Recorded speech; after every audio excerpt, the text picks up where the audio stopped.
As an apocalyptic crimson energy mass consumes the sky, a defeated hero laments his utter weakness as the world comes to an end. The hero should have been Chris, not me. The armored warrior despairs, looking over at his remarkably talented companion.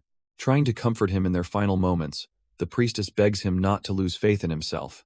Her voice trembles as she tears up, whispering that they truly did everything they could. She notes that if Chris had learned swordsmanship earlier, he would have surpassed the 9th star and become a 10-star hero to save them. Dubbed the Great Extra, Chris possessed an unprecedented talent, mastering every skill imaginable in a mere flash. His journey began at 20 when he fled his wretched noble house to chase success, starting from the back alleys. Fueled by ambition, he vowed to break free from his miserable past and make a name for himself. But disaster struck when the Blood Monarch invaded, plunging the world into a bloody era of destruction. Panicked citizens gathered around notice boards across the realm as desperate calls for aid were posted. Spotting the recruitment notice to join the hero's party, Chris realized his opportunity had finally arrived. Smirking with confidence, he knew this was a once-in-a-lifetime chance to rewrite his fate. He envisioned achieving legendary feats to bask in endless wealth and glory once the war was over.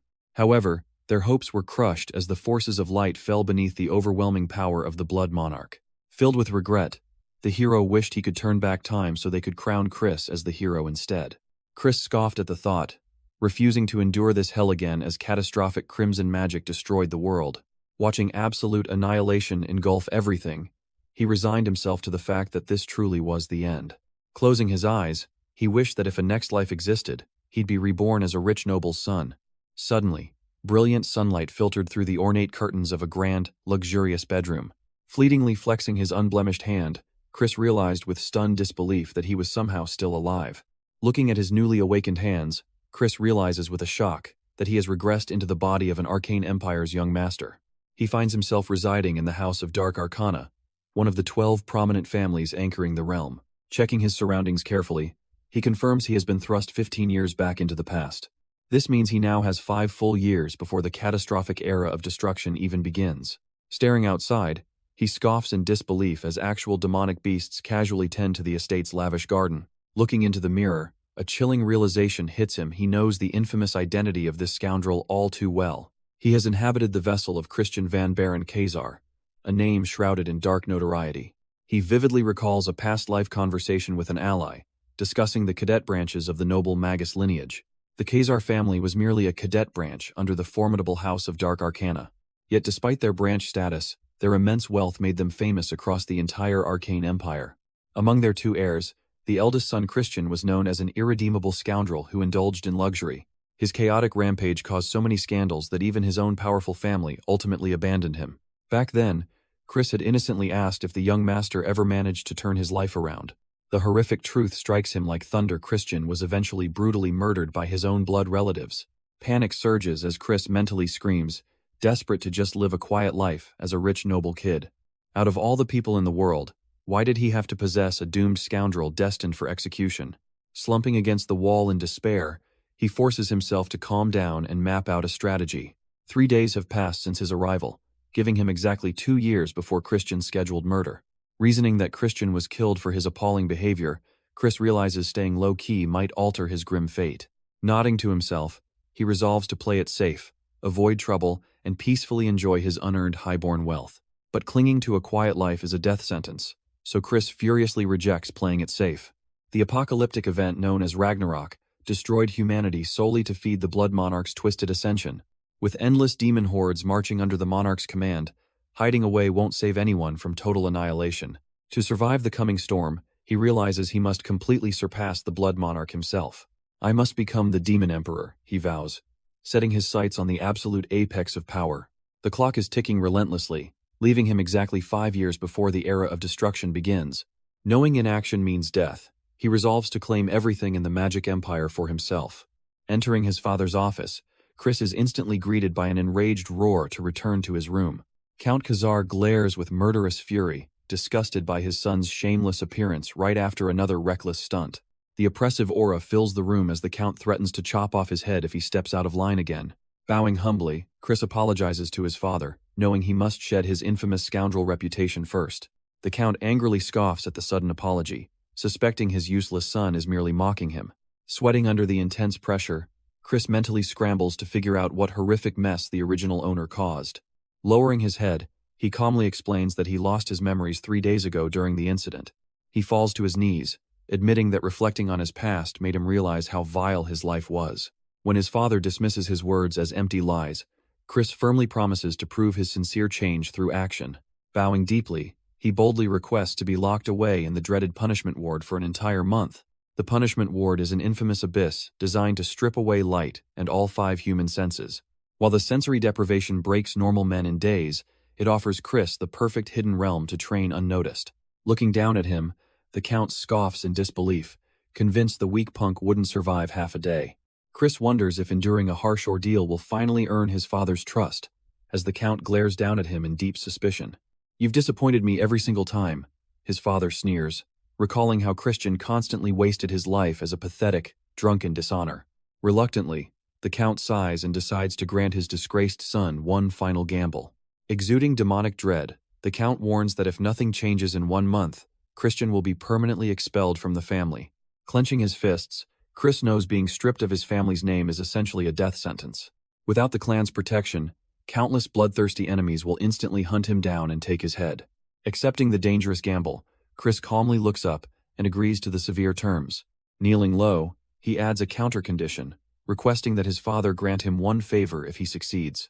Mocking his arrogance, the Count scoffs at the idea that he will survive the ward intact. "Fine, if you actually pull it off, I'll grant any request," the Count snarls before coldly walking away. Sometime later in his room, a knock on the door interrupts Chris as he sits quietly waiting. Butler Cox nervously enters, announcing that the punishment ward has been prepared for his descent. Nodding quietly, Chris stands up and prepares to head toward his self-imposed imprisonment. Walking down the grand estate hall, heavy footfalls echo through the quiet corridors. Seeing him follow the butler, the household servants whisper in disbelief that the spoiled brat is voluntarily entering the ward. They recall his past reckless scandals, including how he insulted the Poison Clan's daughter and forced the Count to issue a humiliating personal apology. That disaster severely ruined the house's reputation and severed critical political ties between the rival clans. Chris ignores their murmurs, well aware of the terrible reputation the former owner of this body built. The servants whisper amongst themselves, questioning how long the pathetic master will survive inside the ward. Hearing them bet he won't survive 2 days, Chris smirks, ready to prove every single one of them wrong. A young boy quietly watches from the shadows, placing a bet that the disgraced master won't last half a day inside the ward. Arriving at the massive obsidian gates, 2 giant death knights clad in iron armor stand guard with burning blue flames. Surrounded by the oppressive magic radiating from the immortal guards, Chris looks up, thoroughly unimpressed by the estate's security. He scoffs silently, recognizing the classic Magic Empire tactic of utilizing death knights as mere prison wardens. Assuming he will be safe inside the cell, Chris is suddenly interrupted as a sharp voice calls out to him. Turning around, he finds a young boy standing along the rocky path, staring him down with hostility. It is none other than Christian's younger brother, a self-righteous goody-two-shoes known for his strict adherence to family honor. Without warning, Turn Van Baron Khazar draws his rapier and lunges forward, aiming the lethal crimson blade directly at Chris's throat. Chris barely flinches as the razor-sharp tip stops a hair's breadth from his neck, holding him at sword point. Hiding his inner surprise behind a calm facade, Chris casually asks what his brother wants if he isn't here to wish him farewell. Turn sneers with utter contempt, reminding Chris that he is nothing more than an embarrassing disgrace to the entire Khazar bloodline. His red eyes gleaming with deadly intent, Turn warns that if Chris dares to tarnish their family name again, he will execute him himself. Staring into his brother's furious eyes, Chris suddenly realizes that the original Christian was likely murdered by this very boy in the past timeline. He recalls meeting Turn in the era of destruction, where the boy had grown into a notorious demon, infamous for dark curse magic. Noticing how much effort the brat put into his training, Chris mentally admits his younger brother was surprisingly cute as a child. Unfazed by the blade at his throat, Chris steps forward with a cold, terrifying aura and orders him to step aside. Turn flinches in disbelief, muttering in utter shock as his brother dismisses his threats. Turning his back without a second thought, Chris casually orders his brother to go home. Ignored and humiliated, Turn glares in frustration as Chris walks toward the guarded entrance. The young noble turns around, his anger boiling over near the massive sealed gates. Turn screams in fury, demanding to know the reason behind Chris's sudden arrogant attitude. Stepping into the punishment ward, a heavy footfall echoes across the cold stone floor. Chris walks deeper into the pitch-black void, completely swallowed by the darkness. Deprived of sight and sound, his red eyes gleam in the total sensory void. He looks down at his glowing hand, sensing the faint, lingering feeling in his fingertips. Realizing they left just enough sensation to prevent starvation, Chris knows a normal man would go insane. But extreme environments are nothing new to someone who survived as a past life treasure hunter. Placing a hand on his chest, he smiles, embracing the silence to look deep within himself. To fix this broken body, he must undergo a complete, painful metamorphosis. Drawing on past memories as the divine hand, he recalls high-level medical techniques. Combined with circus body modification arts, he prepares a complete bone reconstruction technique. By utilizing various mana crystals, he plans an impossible physical overhaul. Holding a brilliant crystal, Chris reflects on how his noble status made acquiring these rare items trivial. Summoning a white mana crystal overhead, he prepares to cleanse every trace of toxin from his body. White light bursts from his chest as he manually purifies every single organ and vein. Focusing intensely, he knows a single mistake could leave his body permanently disfigured. Violent bolts of raw lightning surge through his core as the painful process begins. Yet Chris merely smirks through the agony, treating the deadly procedure like child's play. Meanwhile, inside the mansion, Count Khazar asks his butler about Christian's status. The tyrannical father rests his head, secretly worrying he sent his son to die. He remembers Christian as a once promising prodigy who suddenly fell into ruin. Wondering if arrogance or infirmity broke the boy, the Count reminisces in silence. He recalls the tragic memory of holding his bleeding, dying son years ago. Hardening his heart, the Count resolves that death is better than living as a disgraceful cripple. He recalls Christian's bold promise to prove his worth through absolute results. Shaking his head, the Count refuses to let false hope deceive him again. He turns to his elf butler, asking if anything unusual happened when the boy entered. Demanding a full report, the Count forces the trembling butler to speak. The butler confesses that Christian took a hallucination-inducing dreamstone into the void, risking fatal mental collapse. Hearing this, Count Khazar's eyes turn ice-cold as he ruthlessly orders to leave the boy to die. 1 month later, the Count stands before the massive, glowing gates of the punishment ward. Expecting to find a broken, hallucination-crazed corpse, he prepares for the worst. The colossal doors slowly slide open, revealing a shadowy figure standing calmly in the light. Radiant and perfectly healthy, Chris greets his stunned father with a bright smile. The Count freezes in shock as Chris casually walks out past the giant armored guardians. His confident footsteps echo through the corridor as he steps back into the world. Approaching his father, Chris proudly reminds him of his promise to return completely transformed. Staring into his son's eyes, the Count recognizes a sharp, majestic gaze absent since childhood. The Count reluctantly admits Chris endured, prompting a cheerful laugh from the boy. Sternly crossing his arms, the Count insists he still doesn't trust him, though Chris remains unbothered. Reflecting on his month inside, Chris recalls how he optimized his physical body for ultimate swordsmanship. He holds up the Dreamstone, revealing it was the ultimate catalyst for his rapid evolution. Though the butler had scolded him for using such a dangerous narcotic stone, the risk paid off. Utilizing the stone's power, Chris created dual cores, effortlessly casting first-tier magic light while cloaking it in absolute darkness. Reflecting on his grueling month inside the punishment ward, Chris sighs, knowing his trials are far from over.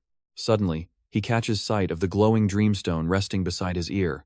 The dark purple gem pulsates with concentrated demonic magic, swirling ominously in the air.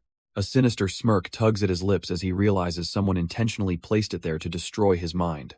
Refusing to succumb to hallucinations, Chris vows to devour its malicious power as fuel for his ultimate ascent. Turning toward his father, Chris boldly demands a reward for surviving the deadly trial as promised. Count Khazar gazes down with cold indifference, ordering his son to speak. Without hesitation, Chris requests unrestricted permission to utilize the elite training grounds of the Black Swamp Knights. His father angrily scoffs, reminding him that the elite order upholds the dark curse and rejects disgraced scoundrels. Unfazed, Chris calmly insists he merely wishes to observe the fearless knights in action for inspiration. The Count listens silently, contemplating his son's surprising persistence and newfound composure. Reluctantly granting permission, Count Khazar warns that any disgrace before the knights will carry fatal consequences. As his father turns away, Chris casually adds that he has one final request to make. Soon after, Chris arrives at the bustling outdoor training grounds where fierce warriors spar under the bright sky. Dressed in a lavish red coat with a sword at his hip, Chris strides onto the field amidst glaring eyes. Whispers immediately erupt among the knights, mockingly questioning why the Empire's notorious idiot young master has showed up. Chris ignores their disdain, focusing on his true goal of securing a recommendation letter to unlock the family archive. He recalls how the Forbidden Archive holds ancient dark magic tomes vital for his future mastery. Recounting his earlier argument, Chris had questioned why his father imposed strict conditions on family treasure. The memory of his father bringing up his past attempt to sell high-level tomes on the black market makes him sweat. Snapping back to reality, Chris knows he must quickly earn the Vice Commander's approval to obtain the key. Suddenly, an arrogant knight blocks his path, harshly declaring that filth like him does not belong here. His younger brother steps forward, sneering with deep disgust at Chris's arrival. Chris remains completely unbothered, meeting his brother's hostile glare with a faint, mocking smile. In fact, Chris realizes this public confrontation provides the perfect opportunity to prove his power. Turn issues a final warning, threatening to end the life Chris barely preserved inside the punishment ward. Chris chuckles softly, asking if Turn can actually take responsibility for such bold words. He reveals that Count Khazar personally granted him entry, leaving Turn visibly shocked and furious. Before the argument escalates further, heavy footsteps approach as an authoritative voice interjects from behind. Vice Captain Melon arrives, releasing a suffocating wave of 4-star magic aura to intimidate the young master. Recognizing her immense pressure, Chris stands firm, completely immune to such petty intimidation tactics. He offers a respectful bow, surprising the vice captain with his unwavering poise under pressure. Melon narrows her eyes in shock, astonished that a supposedly weak wastrel endured her full magical pressure effortlessly. Looking across the grounds, Chris boldly announces he will prove his right to train among them. Amused, Vice Captain Melon asks how an untrained noble intends to prove himself. Chris smirks with absolute confidence, assuring everyone that his proposal is no laughing matter. Raising his bandaged fists, he suggests restricting magical power and settling the conflict in a pure, bare-handed brawl. Vice Captain Melon frowns, worried for the young successor's safety while questioning if he truly stands a chance. Unbothered by her doubt, Chris nonchalantly snaps his fingers while considering who among them would make a worthy opponent. He casually points straight toward his younger brother, choosing Turn as his ideal target. Fueled by righteous fury at being singled out, Turn glaringly mutters in disbelief at his brother's sheer audacity. Melon swiftly cautions Chris, reminding him that Turn has already attained the impressive 2nd-star level. Such an achievement is extraordinarily rare, a threshold that ordinary prodigies take decades to reach. Yet Chris merely smiles internally, knowing he is far beyond any ordinary noble waste. He shakes his head playfully, reiterating that beating someone stronger is the only way to truly prove his worth. Mocking Turn by asking if he fears his own brother, Chris easily provokes him into accepting the duel. As the crowd of knights surrounds the arena, wild cheers erupt demanding Turn utterly crush the arrogant wastrel. Taking his stance, Chris calmly asks Melon if victory is decided by surrender. Annoyed by his insolence, Melon declares the fight will only end when one combatant is completely incapacitated. Chris immediately turns to Turn with a childish taunt, warning him that a severe beating awaits. Enraged beyond reason, Turn roars in fury and lunges forward to silence his brother once and for all. But before Turn can even react, Chris strikes with lightning speed, slamming his palm directly into his face. Whispering maliciously as shock washes over Turn, Chris reminds his brother that the battle has already begun. Staggering back while clutching his bruised jaw, Turn grits his teeth in utter humiliation. He charges wildly once more, completely unaware that Chris views this close-quarters combat as practically cheating.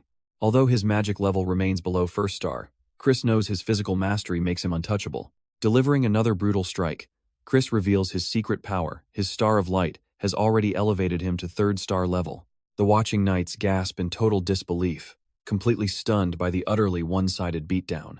Doubled over and gasping for air on the dirt, Turn collapses under the overwhelming pressure. Chris leans in with a sarcastic smile, mockingly asking if his little brother is about to cry. Clinging desperately to the ground, Turn pantingly accuses him of using an unfair trick. Cleaning his ear nonchalantly, Chris dismisses the accusation with a cold grin. He leans down close, mercilessly whispering that Turn is simply far too weak. Mockingly cupping his ear, Chris gleefully taunts his shattered brother, pretending he cannot even hear his feeble voice. Enraged, Turn lunges forward shouting a murder threat, but Chris effortlessly evades him while mockingly praising his speed. Turn swings a curse-infused punch with furious hatred. Yet Chris calmly dodges, smirking as he prepares his counter. With overwhelming speed, Chris catches the dark blow barehanded without moving an inch. Turn gasps in utter shock as he suddenly realizes Chris is channeling massive magic power. Asserting that fighting is purely instinct, Chris drives a brutal counterpunch straight into Turn's jaw. The crushing strike sends Turn crashing violently across the dirt, leaving him completely unconscious. The watching crowd of knights falls into stunned, breathless silence. Whispering among themselves in disbelief, the onlookers wonder if Turn held back, while Vice Captain Melon looks on in shock. Standing over his defeated brother, Chris casually asks Melon if this proves his qualifications. Melon firmly confirms his success, and Chris offers a polite thank you. Internally, Chris grins, knowing this victory opens the path to acquire all swordsmanship and magic. Returning to his luxurious manor quarters, he sets his next goal into motion. Manifesting a swirl of purple mana in his palm, Chris realizes he has officially reached 1 star in magic despite lingering residue. Resting on his armchair, he rings a bell, acknowledging he needs higher mastery before fusing light power with magic. A spectral blue mist begins to coalesce inside the room upon his summons. His personal maid Marie, a high-ranking banshee spirit, floats forward to answer his call. Chris internally grumbles about relying on a banshee servant due to his past self's terrifying reputation. Resolving to fix his household eventually, Chris orders her to bring him juice before his morning training. When Marie hauntingly offers human blood, Chris quickly clarifies that he wants strawberry juice. She insists blood tastes amazing, forcing Chris to angrily shout for strawberry juice. Heading out with his wooden training sword, Chris is suddenly hailed by an elderly servant. The servant hurries over, expressing concern that he is going out to train so early. He claims he always believed in the young master, swelling with proud emotion. Unmoved, Chris unleashes a terrifying, murderous aura, coldly asking who gave him permission to hold opinions. Terrified by the deadly pressure, the servant bows deeply and stammers an apology. The servant hurriedly flees in fear, leaving Chris standing alone in the grand hallway. Watching the man run, Chris narrows his eyes, sensing something deeply suspicious about him. He steps outside under the bright morning sky, heading straight toward the night training grounds. Noticing the nearby guards, Chris smiles inwardly as he realizes their hostile gazes have grown significantly softer. Chris drops his training bag onto the dirt, resolving to win over the guards now that their hostility has cooled. Meanwhile, a bird-headed guard observes from afar as Chris casually twirls a wooden sword across the practice field. The guard turns away and marches toward the vice commander's official command tent. Entering the tent, he respectfully addresses his commander to report the unusual activity outside. He informs her that young Master Christian has returned to the training grounds once again today. Seated at her desk, Melon ponders what he is planning after his recent shock duel against Turn. She recalls how impressively Turn moved during their intense duel. Yet Chris easily read the battle, effortlessly dispelling the suffocating demonic energy. She considers if his talent surpasses the main heir, though she dismisses him as a ruined scoundrel. Convinced his past debauchery ruined his mana, she doubts he could ever close the gap now. Suddenly alerted by loud noise outside, Melon steps out of her tent to investigate the disturbance. The nervous guard stammers that a small disagreement erupted between the young master and his squire. Nearby knights whisper in utter shock. Seeing one, Star Mage Kanan already laid out unconscious, Melon gazes in shock, questioning if the disgraced noble has somehow reached 1 star magic rank himself. Resting his wooden sword over his shoulder, Chris mockingly asks if anyone else dares step up. He openly taunts the crowd, asking if the famed knights are merely a band of cowards. Provoked by the disrespect, a heavy boot steps forward onto the dirt. A horned demon knight named Thorn steps up, exuding an imposing and lethal pressure. Chris grins wickedly, satisfied that his arrogant act successfully baited a proper opponent into fighting. Thorn lunges forward with a strike, but Chris smoothly dodges while studying his opponent's form. Clashing wooden weapons, Chris instantly analyzes and breaks down the secret mud sword technique. Copying the footwork and grip flawlessly, Chris delivers a devastating counterstrike directly to Thorn's head. Melon gasps in total disbelief as the secret knight technique is flawlessly replicated before her eyes. A dangerous, triumphant smile spreads across Chris's face as the blow connects. Thorn collapses heavily onto the dirt, knocked completely unconscious in a single strike. Surrounded by stunned murmurs, Melon cannot comprehend how a scoundrel with a destroyed core possesses such skill. Turning toward her, Chris sneers that the vice commander herself bears responsibility for her knight's pathetic performance. Enraged by his audacity, Melon flares with dark aura, warning him not to get ahead of himself. Unfazed, Chris drops into a combat stance and coldly dares her to demonstrate the knight's true skill herself. Shockwaves ripple through the air as residual magic shatters across the training arena. Standing among the fallen knights and cracked dirt, Chris remains perfectly calm and composed. Enraged by his disrespect, Melon flared with terrifying dark aura, growling that a single second is all she needs. Unfazed, Chris mockingly proposed, limiting her magic to first tier, banning dark spells, and using only wooden blades. Smirking at his ridiculous restrictions, Melon drew her wooden sword with deadly intent. She boasted that half that power was enough to break both his legs, dropping into a lethal stance. Chris accepted the wager nonchalantly, asking what the vice captain was willing to risk in return. Screaming that he wouldn't walk out alive, Melon rocketed forward like an unleashed cannonball. She struck with furious speed, but Chris deftly parried the powerful opening blow. Clashing wooden swords echoed across the dirt as Chris held his ground against her pressure. A rapid storm of strikes erupted between them, wooden blades blurring in relentless exchanges. Watching in sheer awe, the surrounding knights gasped at how the young master was withstanding her assault. Frustration surged through Melon as every single attack mysteriously failed to connect with her target. Remembering how easily he dismantled his previous opponents, she realized she was being drawn into his pace. Noticing her growing panic, Chris smirked, asking if things weren't going quite as she planned. Driven to pure fury, Melon snapped, telling him to shut his mouth. She flooded her wooden sword with pure mana to force a brute force victory. Leaping high into the air, Melon delivered an explosive downward strike with all her might. The ground detonated under her impact, sending dirt and shockwaves spraying across the arena. Seeing the fatal opening created by her reckless swing, Chris pounced forward without hesitation. He slipped past her extended sword, closing the distance in a fraction of a second. Forgoing his blade entirely, Chris violently slammed his forehead straight into Melon's face. The brutal impact staggered both fighters back, completely shattering her defensive composure. Stunned by the unexpected strike, blood leaked down Melon's hand as she clutched her broken nose. Catching his breath, Chris smiled internally as his calculated gamble landed perfectly. Knowing she relied heavily on magic, he targeted her inability to recover without dark spells. Melon stared at her bloodied hand, realizing his tactical genius exploited her fundamental flaw. Suddenly, Melon burst into wild, ecstatic laughter, completely invigorated by the sudden pain. Wiping the blood from her face, she admitted her mistake and promised to fight him seriously now. Chris calmly points out that the match is already over, revealing he scratched her neck during their earlier headbutt. If his fingernails had been coated in deadly poison, her life would have ended right then and there. Gritting her teeth with a bloody smile, Melon admits defeat and asks if he will grant her a rematch. Chris smirks in response, noting that another battle would require her to grant him yet another favor. Stepping closer to the formidable vice captain, Chris prepares to make his demand. Whispering right into her ear, Chris boldly asks if she is willing to kneel before him.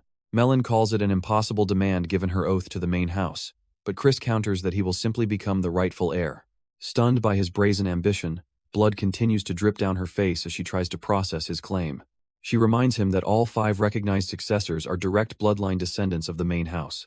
With an amused grin, Chris points out there is no rule stopping a branch family member from seizing the succession.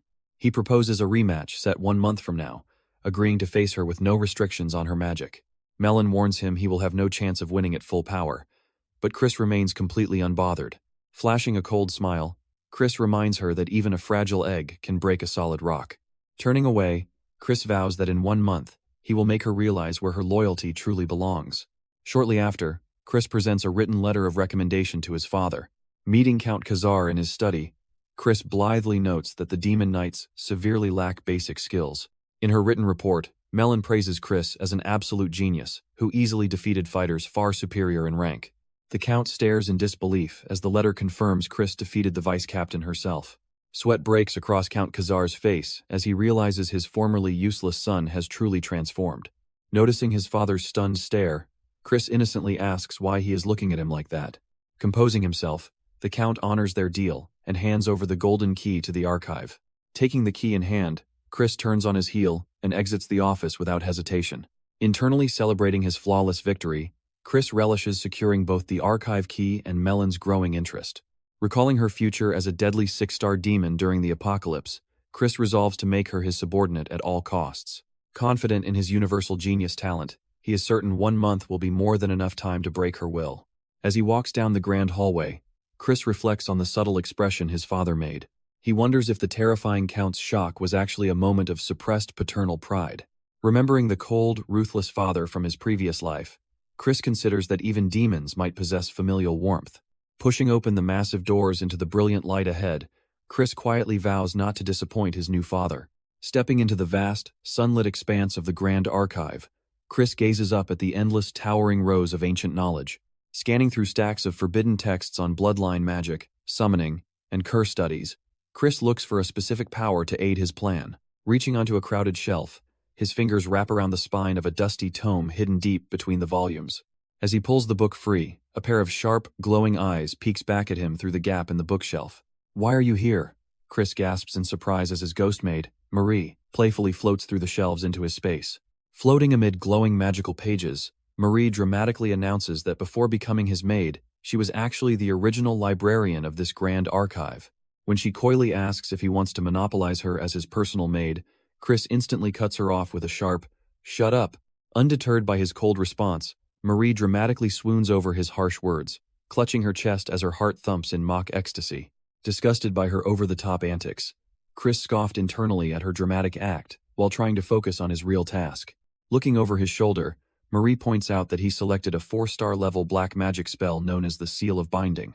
She gently warns him that a spell of such high caliber might be completely beyond his current ability to comprehend.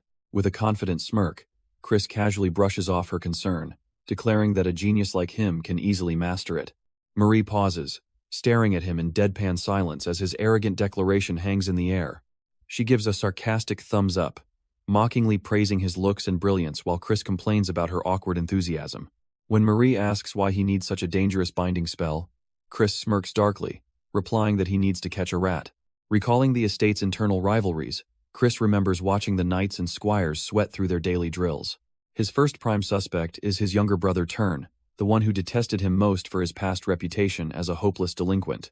His second suspect is Cox, an outsider with suspicious, unrestricted access to the punishment ward who constantly tried to appease him. Whoever engineered the plot clearly intended to break his mind enough to place the Dreamstone in the punishment ward.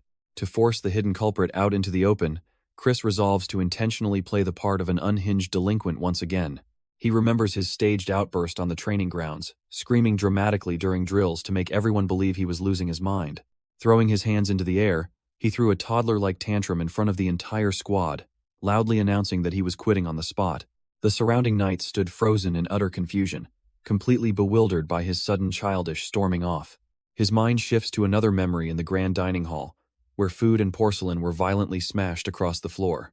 Count Khazar slammed the dining table in fury, shouting Chris's name as the boy blamed the servants for serving unacceptable meals. Yelling right back at his terrifying father, past Chris demanded that the food be taken away immediately in an act of pure defiance.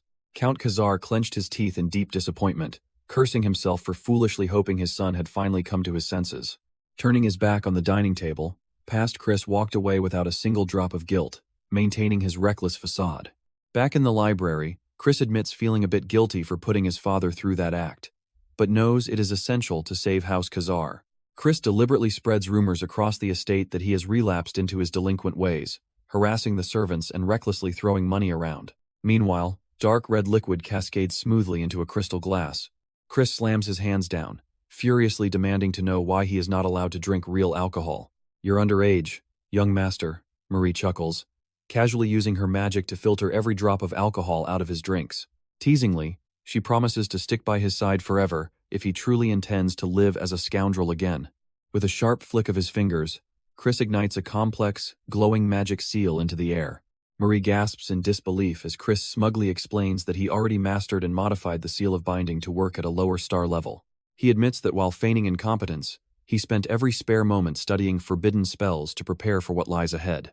Deeply impressed by his genius, Marie senses someone approaching outside in the corridor. Instantly slumping into his seat, Chris puts on a drunken act just as his younger brother Tern bursts into the room. Tern confronts him with fiery rage, shouting in utter disappointment that he thought his brother had genuinely changed. Noticing the pure, unfiltered anger in Tern's eyes, Chris silently crosses his younger brother off the list of suspects. Dropping the drunken act for a moment, Chris quietly warns Tern that a hidden rat is lurking inside the house. He reveals that someone is trying to ruin him from the shadows, and he intends to play along with their game. Showing Tern the wineglass, Chris proves that even his outrageous drinking sprees were nothing more than a staged performance. Tern's eyes narrow with dark intensity as he demands to know the identity of the traitor. Swirling the liquid in his glass, Chris admits that the rat's identity remains uncertain for now. Suddenly, he hurls the glass onto the floor, shattering it into pieces while declaring that the enemy will bite the bait soon. Loudly reigniting his fake drunken temper, Chris demands another bottle and orders the servants to bring the butler over. The terrified servant stammers nervously, explaining that Butler Cox is currently far too busy to be disturbed. Busy? Chris sneers with a sinister smirk, deciding to personally pay the butler a visit. Without warning, Chris storms into the office and slams a wine bottle directly onto Cox's desk. The startled butler looks up in confusion, questioning what the young master wants. In an outrageous act of disrespect, Chris unceremoniously douses Cox's entire head in sticky red wine. "Are you ignoring me right now?" Chris taunts, mockingly accusing the drenched butler of giving him the wrong wine. Cox leaps up in panic, promising to fetch the correct bottle immediately, but Chris coldly cuts him off. Pointing a commanding finger at the drenched butler, Chris demands that Cox personally retrieve the wine himself. Cox's hands tremble as he clenches his wine-covered desk, trying to excuse himself with unfinished paperwork. Patting the butler's wet face with condescending mock concern, Chris orders him to go change his soaked clothes, successfully forcing the rat out of his office. Drenched in wine, the humbled butler grits his teeth and promises to return immediately with the proper bottle. Watching Cox retreat, Chris maintains his effortless composure, while subtly tracking every move of his suspected traitor. He recognizes the sheer level of insult Cox endured, realizing such eerie patience conceals a deep, burning hostility. Turning his attention back to the desk, Chris carefully scans the wine-stained administrative documents left behind. Filtering through the papers, his sharp eyes instantly catch a deliberate discrepancy in the financial ledgers. A cold smirk spreads across his face as he confirms his suspicions about the butler's hidden schemes. Knowing Cox was embezzling house funds to build a secret fortune, Chris realizes he still needs concrete evidence to completely ruin him. Moments later, Cox returns with a fresh bottle, nervously assuring his young master that no offense was taken. Playing along with the charade, Chris mockingly declares Cox as his favorite butler while relaxing back in his seat. Hesitating for a brief moment, the butler leans in closer to report urgent news regarding Chris's social circle. He reveals that Chris's former delinquent noble companions are demanding a private meeting at their usual haunt. Feigning meek concern, Cox insincerely warns him against associating with such lowlifes while secretly pushing him to go. Seeing right through the obvious setup, Chris casually accepts the invitation, ordering Cox to finalize the arrangements. Uncorking the wine, Chris chuckles to himself as the traitor walks right into his carefully orchestrated trap. Shortly after, the scene shifts to a lavishly spread dining table in a private room at the local tavern. Surrounded by rowdy aristocratic scum who mock his supposed change of heart, Chris sits quietly on the lounge couch. Glancing beside him, he notices a terrified young servant girl trembling, while forced to serve the arrogant nobleman. The heavy-set noble raucously toasts to their debauchery, demanding everyone drink without restraint. Raising his cup to his lips, Chris's eyes glow with lethal intent as he calls out their suspicious behavior. Without a second of warning, Chris hurls the tainted liquid directly into the fat nobleman's face. As the shocked noble sputters in outrage, Chris coldly accuses him of drugging the sacred alcohol. Panic flashes through the noble's eyes as Chris immediately begins channeling mana into his fingertips. Gently tapping the young servant girl's forehead, Chris uses subtle magic to instantly purge any residual toxins from her body. Confronting the terrified group, Chris demands to know why these bottom feeders are dabbling in forbidden dark magic. Before anyone can react, he lunges forward with overwhelming speed, leaving the arrogant delinquents completely frozen in terror. Clamping his hand onto the fat noble's head like a vice, Chris grips his hair with lethal force. He ruthlessly slams the noble's face directly onto the solid wooden table with sickening force. Amid shrieks of agony and helpless pleas, Chris savagely smashes his face down again and again without a shred of mercy. Drawing a sharp blade, Chris glares down at the bloody trash, declaring that if they cannot comprehend their sins, they can simply die right here. Broken plates and ruined food lie scattered across the floor following the brutal interrogation. Bound tightly on the floor, the trembling noble desperately begs for his life. Towering over his captives, Chris demands to know who ordered them to drug his drink and frame the child. Cold eyes lock onto the coward as Chris casually asks who gave the command. Stabbing his blade directly between the noble's legs, Chris threatens to take his head if he hesitates. Terrified for his life, the pathetic noble breaks down and screams that Butler Cox masterminded the entire plot. Chris demands an absolute oath of obedience, forcing the coward to eagerly swear his complete loyalty. Smiling sinisterly, Chris accepts their vow as dark magic begins to pulse around his hands. He forcefully brands their foreheads with a binding seal, placing their minds under his absolute control. With the magical contract sealed, the two conspirators collapse unconscious onto the floor. Meanwhile, Butler Cox rushes into Count Khazar's private study, frantically reporting a catastrophic crisis. Feigning deep concern, Cox lies that the young master has committed an unforgivable murder. He fabricates a story claiming Chris slaughtered a servant after drinking and threw her body into the river. Count Khazar's expression darkens as Cox insists the scandal is far too severe to cover up. Taking the bait completely, the stern Count orders Chris to be dragged directly before the demon court. He grimly declares he will invoke his supreme right to render a swift summary judgment. Behind the Count's back, Cox wears a sinister grin, confident his scheme will finally eliminate the young master. Soon after, Chris stands isolated at the defense podium inside the grand hall of the demon court. Facing his father and the court, Chris calmly announces his complete innocence. When the Count asserts there is a clear witness to his crime, Chris scoffs that none of it ever happened. Smirking, Chris mockingly declares that this entire trial is nothing more than a massive misunderstanding. As the heavy doors swing open, Chris points toward the hooded girl entering the chamber, asking if she is the supposedly dead servant. The framed conspirators gasp in utter horror, shocked to see the girl standing before them alive. Taking the stand, the servant girl testifies that Chris actually carried her home safely and gave her money for rent. Pointing directly at the corrupt nobles, she reveals they were the ones who secretly drugged the young master's drink. As murmurs of disbelief echo through the court, Chris watches with an amused smirk as the tide completely turns. Ready to finish the game, Chris subtly channels mana, remote activating the binding seal placed inside their heads. Purple magic surges violently inside the nobles' minds, completely hijacking their willpower. Compelled by the magic, the corrupt nobles blurt out the truth, confessing that Butler Cox ordered them to frame the young master. Panicking in desperation, Butler Cox screams that he is being framed by the young master and his allies. Pointing an accusing finger at Chris, Cox claims this is a horrific prank, but the young prince remains unfazed. Turning directly toward his tyrannical father, Chris formally requests permission to personally handle the proceeding. With a cold, confident smirk, Chris asks to interrogate Butler Cox himself using the Count's full authority. Count Khazar stares back in deep silence, weighing his son's unexpected request. Granting permission, the Count warns that any misstep will immediately revoke his right to lead the questioning. Stepping forward toward the witness podium, Chris calmly declares that this interrogation will be over quickly. Invoking the grand titles of the Magic Empire, Chris takes command of the courtroom as the official delegate. Staring down the accused butler, Chris demands Cox swear to speak nothing but the absolute truth. Re-invoking his demonic authority, Chris forces Cox to repeat his oath under the court's official power. Suddenly, a glowing purple sigil flares violently on Cox's forehead, leaving him paralyzed in confusion. Dark binding magic surges through his veins as Cox groans in agony while Chris stands unyielding. The butler clutches his head, realizing too late that his body is being forcibly dominated by spellwork. Murmurs explode through the court as spectators gasp, wondering how a novice could cast 4-star dark magic. Chris had secretly modified the seal of binding, tricking Cox into taking 2 oaths to auto-trigger the trap. Sweating uncontrollably, the butler trembles as he demands to know what spell has taken over his mind. Unleashing purple mana, Chris presses forward, demanding to know why Cox hired assassins to frame him. Cox shrieks in excruciating pain as the binding curse utterly shatters his mental resistance. Eyes glowing white and mind dominated, the butler helplessly confesses that he was acting under direct orders.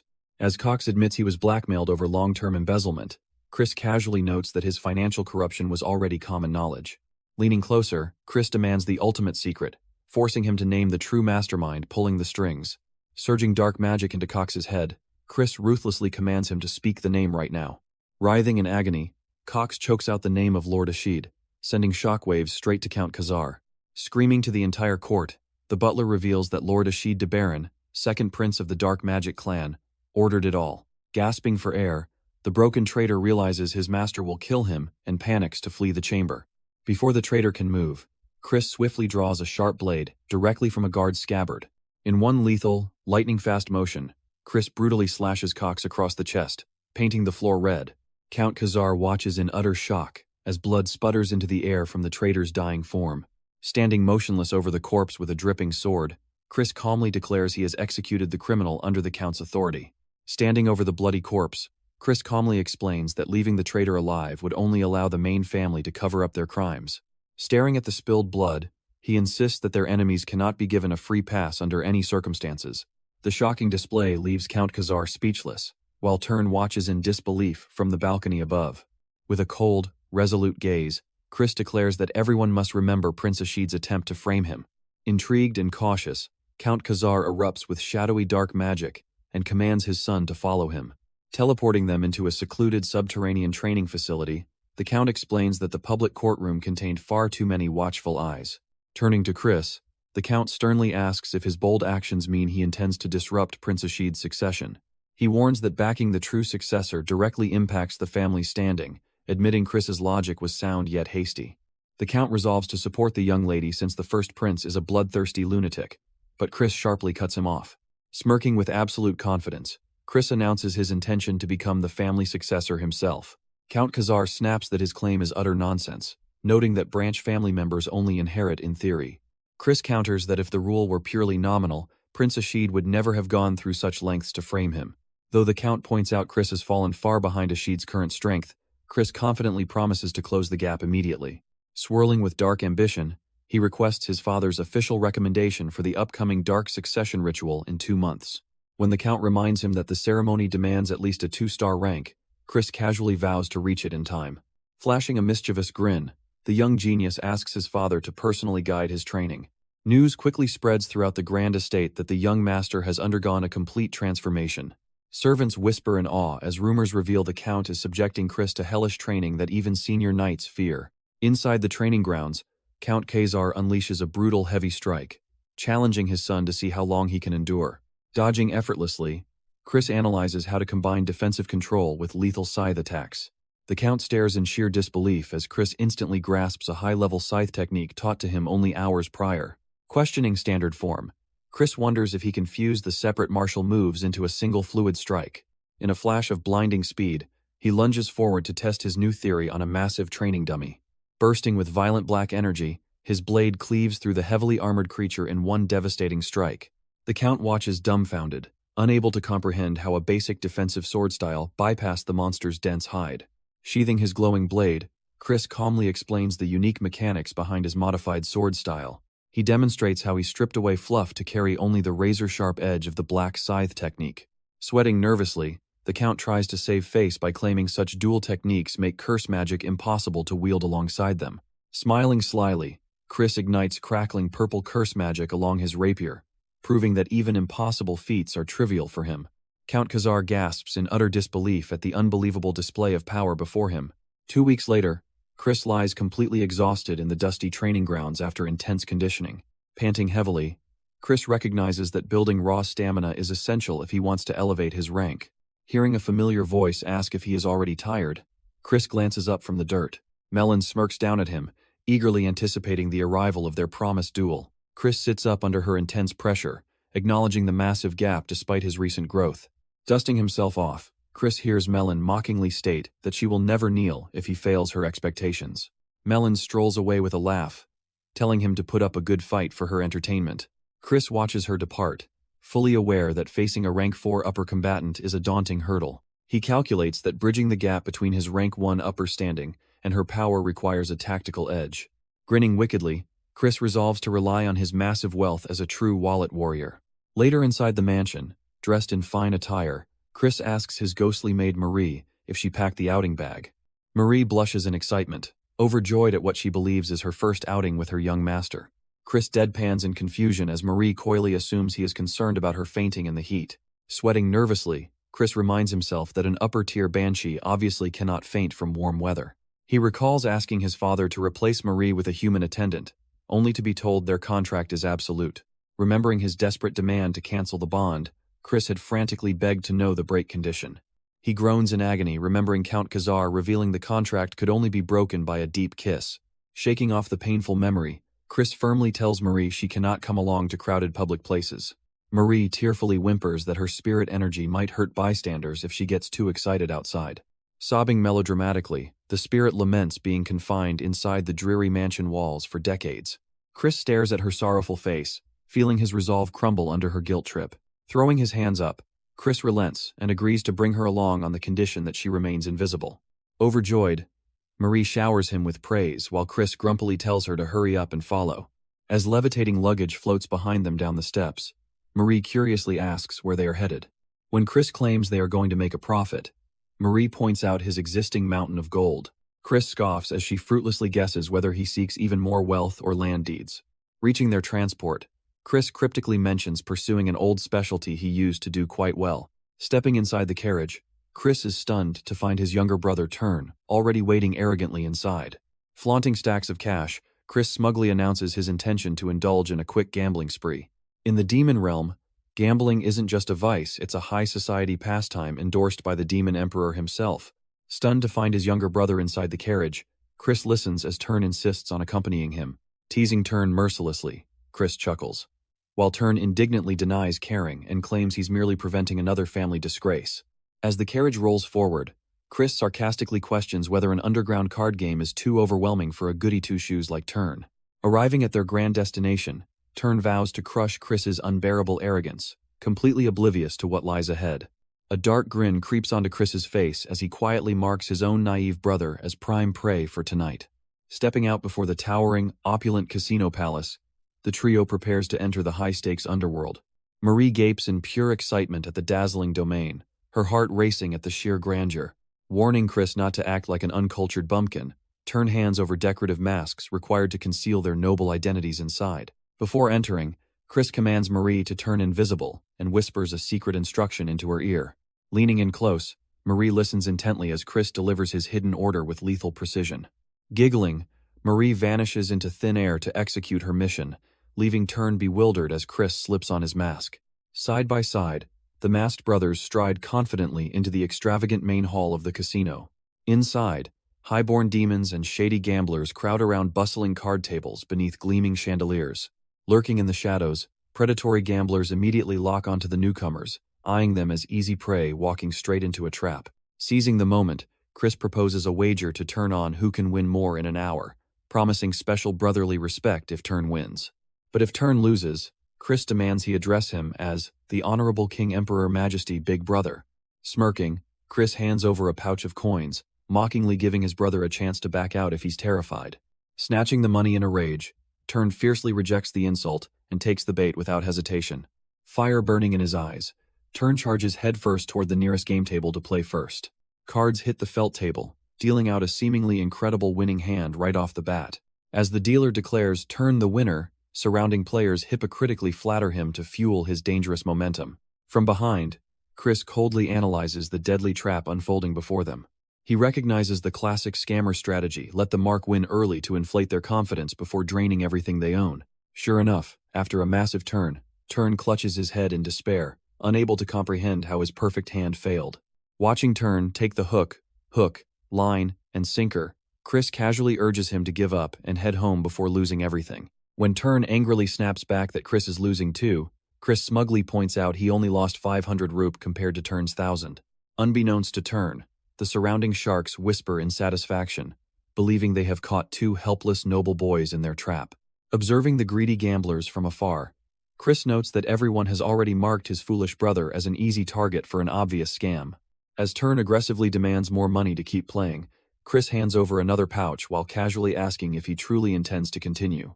Smirking behind his mask, Chris pretends to warn him, silently intending for Turn to lose everything and serve as the ultimate bait. Down at the tables, the cheating scammers exchange malicious glances, while watching Turn foolishly fall deeper into their trap. Hearing the sudden commotion of the trap springing, Chris whispers bingo, knowing the prey has taken the bait. Floating down silently beside him, Marie appears in her spirit form, ready to report her findings. She whispers that she has located the ones responsible, earning a satisfied word of praise from her master. In the background, Turn screams in agony after losing 10,000 rupees, while Chris triumphantly confirms their plan is moving forward. Arriving at the grand hideout of the merchant behind the scam, Chris coldly orders Marie to open the doors. The doors burst open, startling the heavily armed guards inside as Chris steps into the hall with an oppressive presence. Removing his mask before the stunned guards, Chris casually asserts that everyone present knows exactly who he is. Ignoring the panicking staff, Chris coldly demands to be brought straight to their boss. Grantel, the head of the trading company, nervously hurries forward with a pathetic, groveling smile. Unmoved by the merchant's fake pleasantries, Chris releases a chilling aura and demands a quiet, private conversation. Glaring darkly at the secret casino owner, Chris asks how he dared to scam his younger brother. Grantel turns pale in sheer terror as he suddenly realizes the fool in the tiger mask was a high noble. Chris coldly identifies Turn as the heir to House Khazar, while Grantel desperately stammers that he only ran the venue. Releasing a terrifying demonic aura, Chris asks if he wishes to die, sending Grantel into a screaming panic. Dropping to his knees, Grantel prostrates desperately, begging for mercy and claiming he had no idea of Turn's identity. Chris asks if he expects mercy for free, demanding 1 million rupee as immediate compensation. When Grantel frantically cries that they lack such a fortune, Chris smoothly lowers the demand to 200,000 rupee. Weeping in relief, Grantel agrees to surrender their entire fortune of 200,000 rup. With glowing red eyes and a sinister smile, Chris adds that he requires one more thing. Chris inspects a pile of weapons, planning to use the extorted funds to purchase high-grade combat equipment. Marie praises his brilliant scheme as wonderful, and Chris smugly agrees with her praise. Pointing at a dark, rusted blade, claimed as a bonus, Marie questions its apparent worthlessness. That weapon was Gruna, the legendary holy sword once obtained by a hero who offered his soul to a demon before falling to corruption. Though Marie notes the ancient blade is heavily rusted, Chris calmly assures her that he already has a plan to restore it. Changing the subject, Marie hands him an ornate pendant, noting he had been eyeing it earlier. Blushing shyly, Marie presents a shimmering pendant, claiming she is only giving it to him so he can finally move on. Chris gazes at the gift in quiet disbelief, softly confessing it is the very first present he has ever received in his life. Hiding his raw emotions behind his usual cool demeanor, Chris removes his mask and casually suggests they head back home. Clasping her hands together in delight, Marie glows with joy as she happily accepts his gratitude. As they stroll down the street, Marie casually admits she had been secretly mixing blood into his daily strawberry juice all along. Stopping in his tracks, Chris suddenly gets a nagging feeling that he completely forgot something back at the casino. Meanwhile, back at the gambling table, a destitute Turn stares in sheer horror at his last remaining single coin. The next morning, Turn violently bursts into Chris's bedroom with a furious roar, startling his older brother awake.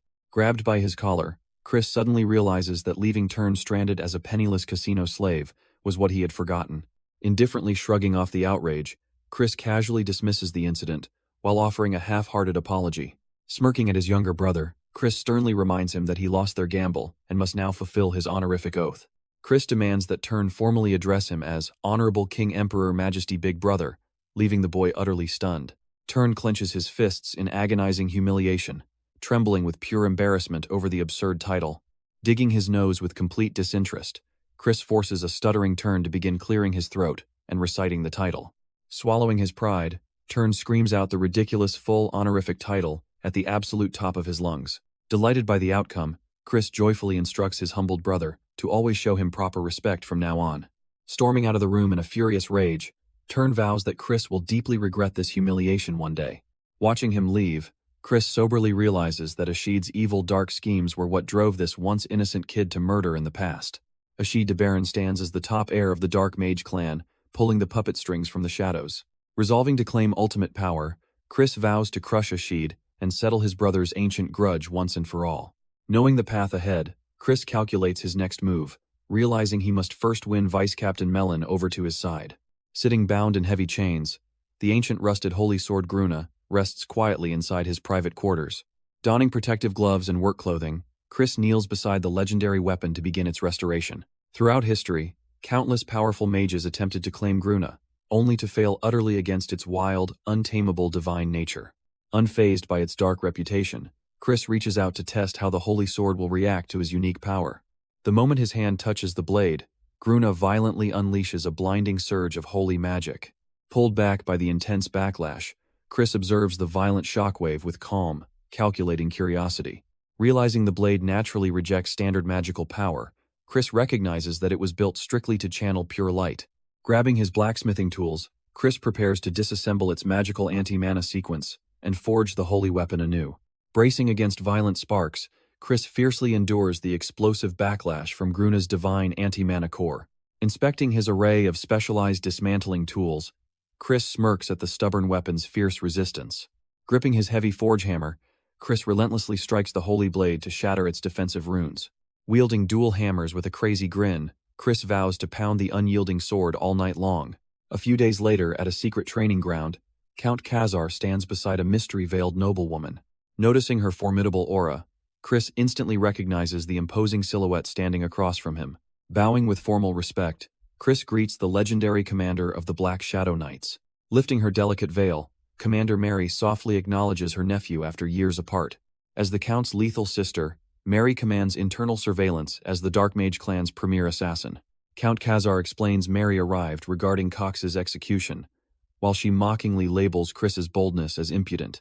Wondering if the clan leader seeks to protect Prince Ashid, Chris dismisses their petty meddling. Grinning darkly, Mary assures him the supreme leader cares nothing for trivial children's squabbles. Revealing the clan leader's sudden personal interest in him, Mary gives Chris an unexpected path to supreme power.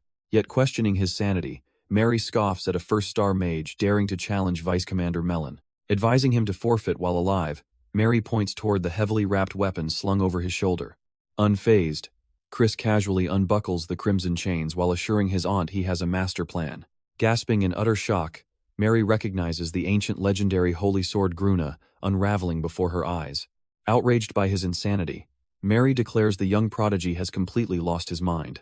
Reprimanding her brother for bragging about Chris, Mary chastises them for bringing a suicidal weapon into battle. Smiling mockingly, Chris counters that victory is all that matters, regardless of the weapon used. Mary warns him that Gruna's holy energy burned even the clan leader and will reduce him to ashes. Ignoring her dire warning, Chris casually unwraps the sacred blade as onlookers scream for him to stop. To everyone's disbelief, radiant divine light blazes harmlessly around Chris as he holds Gruna without taking any damage. Standing in deadpan silence, Mary stares in total bewilderment at the calm boy effortlessly holding the holy sword. Suspicious of a trick, Mary asks if it is fake, prompting Chris to casually hand it over. The instant Mary grips the hilt, violent holy lightning explodes through her body, burning her dark mana. Forced to drop Gruna in agonizing pain, Mary groans as the holy sword crashes to the stone floor. Demanding to know how he tamed it, Mary fumes while Chris casually retrieves Gruna and calls it a trade secret. Resting the legendary holy sword on his shoulder, Chris smirks knowingly, confident that his ascension is now unstoppable. Smirking arrogantly, Chris boasts that he has effortlessly tamed the sacred blade, where even the clan leader failed. Count Khazar bursts into laughter at his son's sheer audacity, while Mary finds his brazen confidence truly entertaining. Suddenly, Vice Commander Melon steps through a portal, astonished that Chris actually tamed the holy sword. Striding forward with cold resolve, Melon questions if taming the blade even matters now. Smirking dangerously, Melon declares this will be Chris's final day, but Chris stares back completely unfazed. Swirling with dark magic, Melon lunges forward with blinding speed to crush him. She unleashes a brutal downward strike, forcing Chris to raise Gruna and trigger an explosive shockwave. Holding off her assault, Chris inwardly notes that without restrictions, Melon's speed and strength are on an entirely different level. As Melon leaps back into position, Chris realizes the massive gap between them makes catching up impossible through sheer force. Steel clashes again in a violent flash of deadly momentum. Gruna flares with radiant holy energy, warring violently against the dark aura surrounding them. Watching from the sidelines, Count Khazar reacts in shock, realizing the holy sword's divine power is actively repelling the demon energy. As Melon unleashes a flurry of slashes, the Count marvels that Chris is proving even more impressive than Mary was as a child. Pointing toward the arena, he urges them to look closer at how the boy shifts his body to handle the blade. Clenching his teeth, Chris endures the burning backlash as divine light clashes against dark mana inside his hands. The sudden surge of holy force blasts Melon backward with a painful groan. Watching the demon energy waver, the Count suspects Chris is trembling under the strain, but Mary sharply corrects him. Mary explains that Chris is micro-adjusting his demon energy moment by moment to perfectly bypass the holy sword's rejection. Unwilling to give him breathing room, Melon darts around Chris like a shadow. Circle-strafing her opponent, Melon taunts him before asking in disbelief if he is somehow predicting every single movement she makes. Smirking, Chris taps his forehead and casually boasts that he has a sharp eye for reading combat stances. He explains that every swordsman must raise their arms and engage specific shoulder muscles long before executing a downward strike. Melon narrows her eyes, realizing that physical telegraphing applies to masters and novices alike. Shifting tactics, Melon surges with green curse magic, asking how he will handle a spell instead. Reminding him that the Black Swamp Knights are sword mages, she binds Chris in suffocating dark tendrils. Suddenly, a brilliant explosion of radiant yellow light detonates through the dark magic. Holding a glowing pendant, Chris exhales in relief that he barely survived the lethal curse. Realizing it's a high-grade purification artifact, Melon gasps while Chris dramatically waves and thanks his father for saving his life. Count Khazar stands utterly speechlessly dumbfounded, wondering how a treasure that belonged strictly in his safe ended up in Chris's hands. Smirking cheekily, Chris admits to his father that he is actually quite skilled in the art of thievery. He coolly notes that in real combat, utilizing high-tier equipment is just another part of an absolute warrior's skill set. Flips a glowing magic orb high into the air, catching Melon completely off guard as she prepares to strike. Melon instantly lunges forward, cutting through the shadows with a fierce, magic-infused slash. Claiming the damage is completely useless, Chris unleashes a colossal explosion right over her head. Gazing at his pendant, Chris proudly boasts how solid the stolen artifact's performance truly is. A roaring wall of infernal fire consumes the entire training ground as Melon shouts out in anger. Undeterred by the blazing inferno, Chris stands firm, drawing Holy Sword Gruna to meet her head-on. With absolute precision, Chris swings his blade upwards to clash against her ferocious incoming assault. The massive barrier of cursed energy cracks and shatters into thousands of glowing blue shards.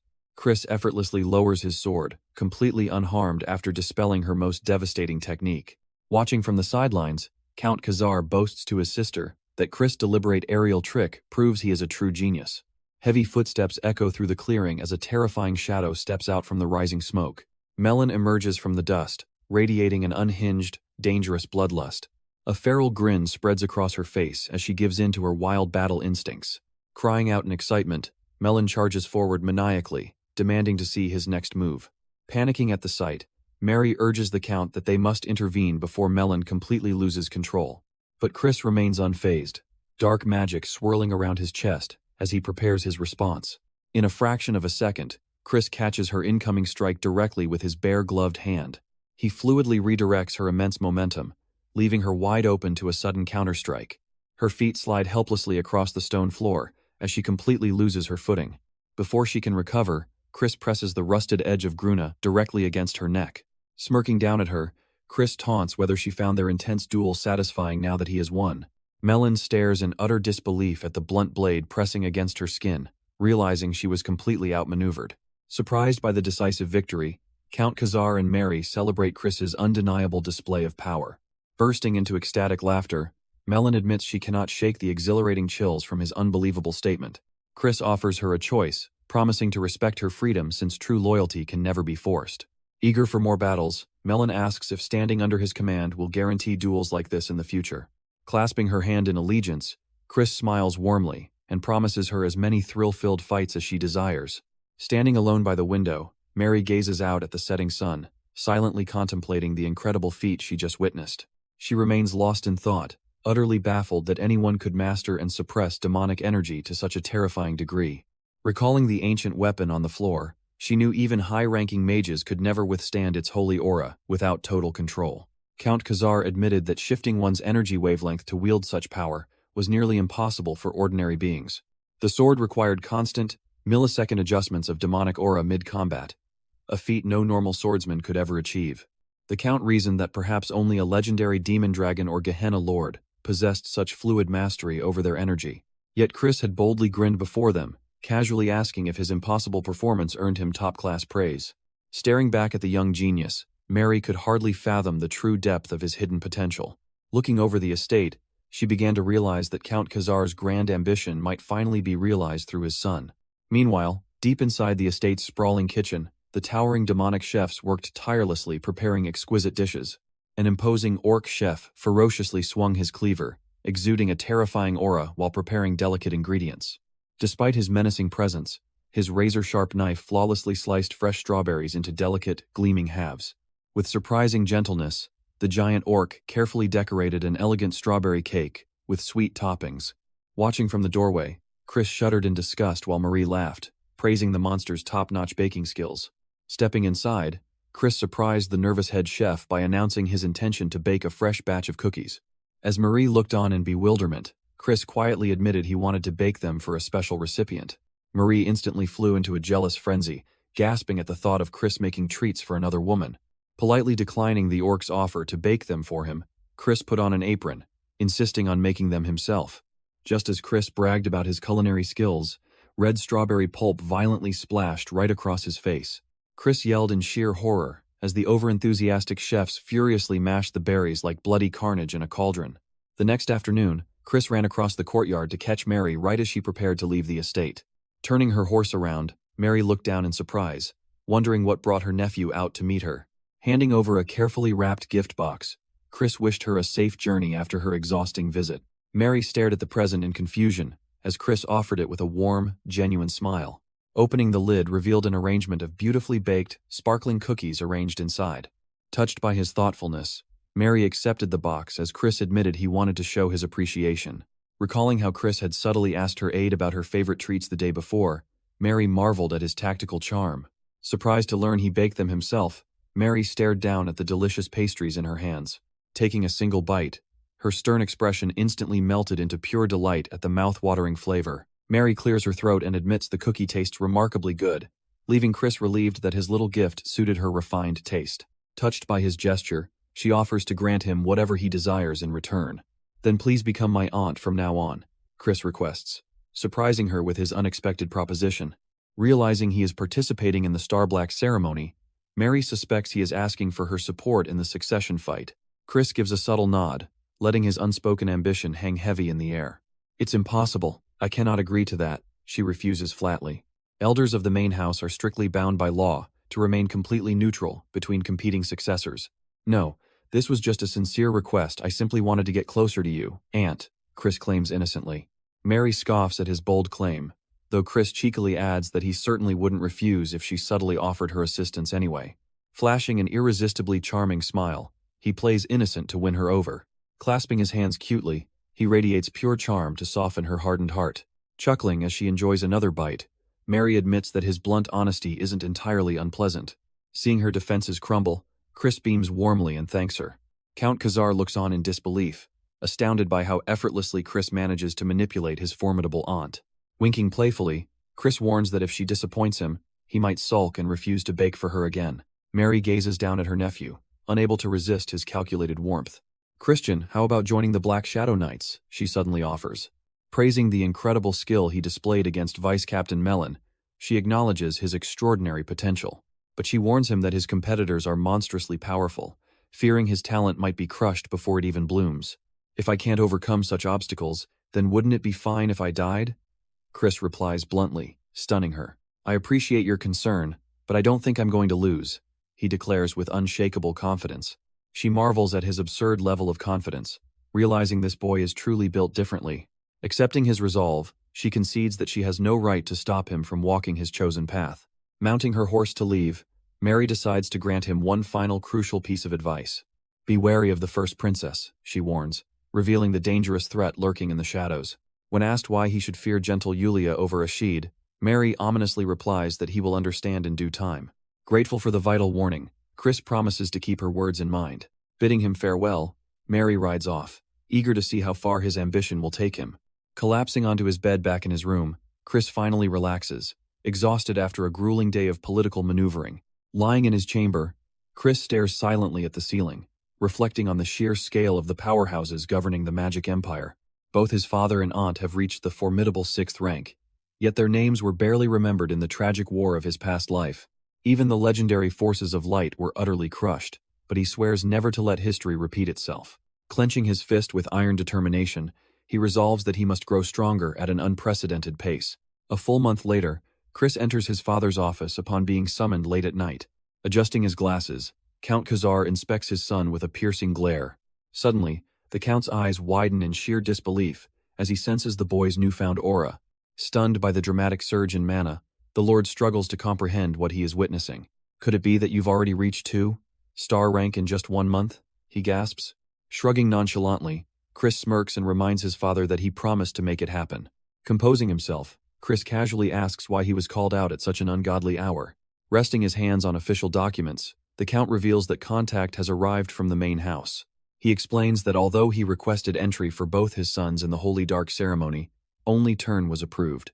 Heavy disappointment weighs on the Lord as he hesitates to speak the main house's reasoning.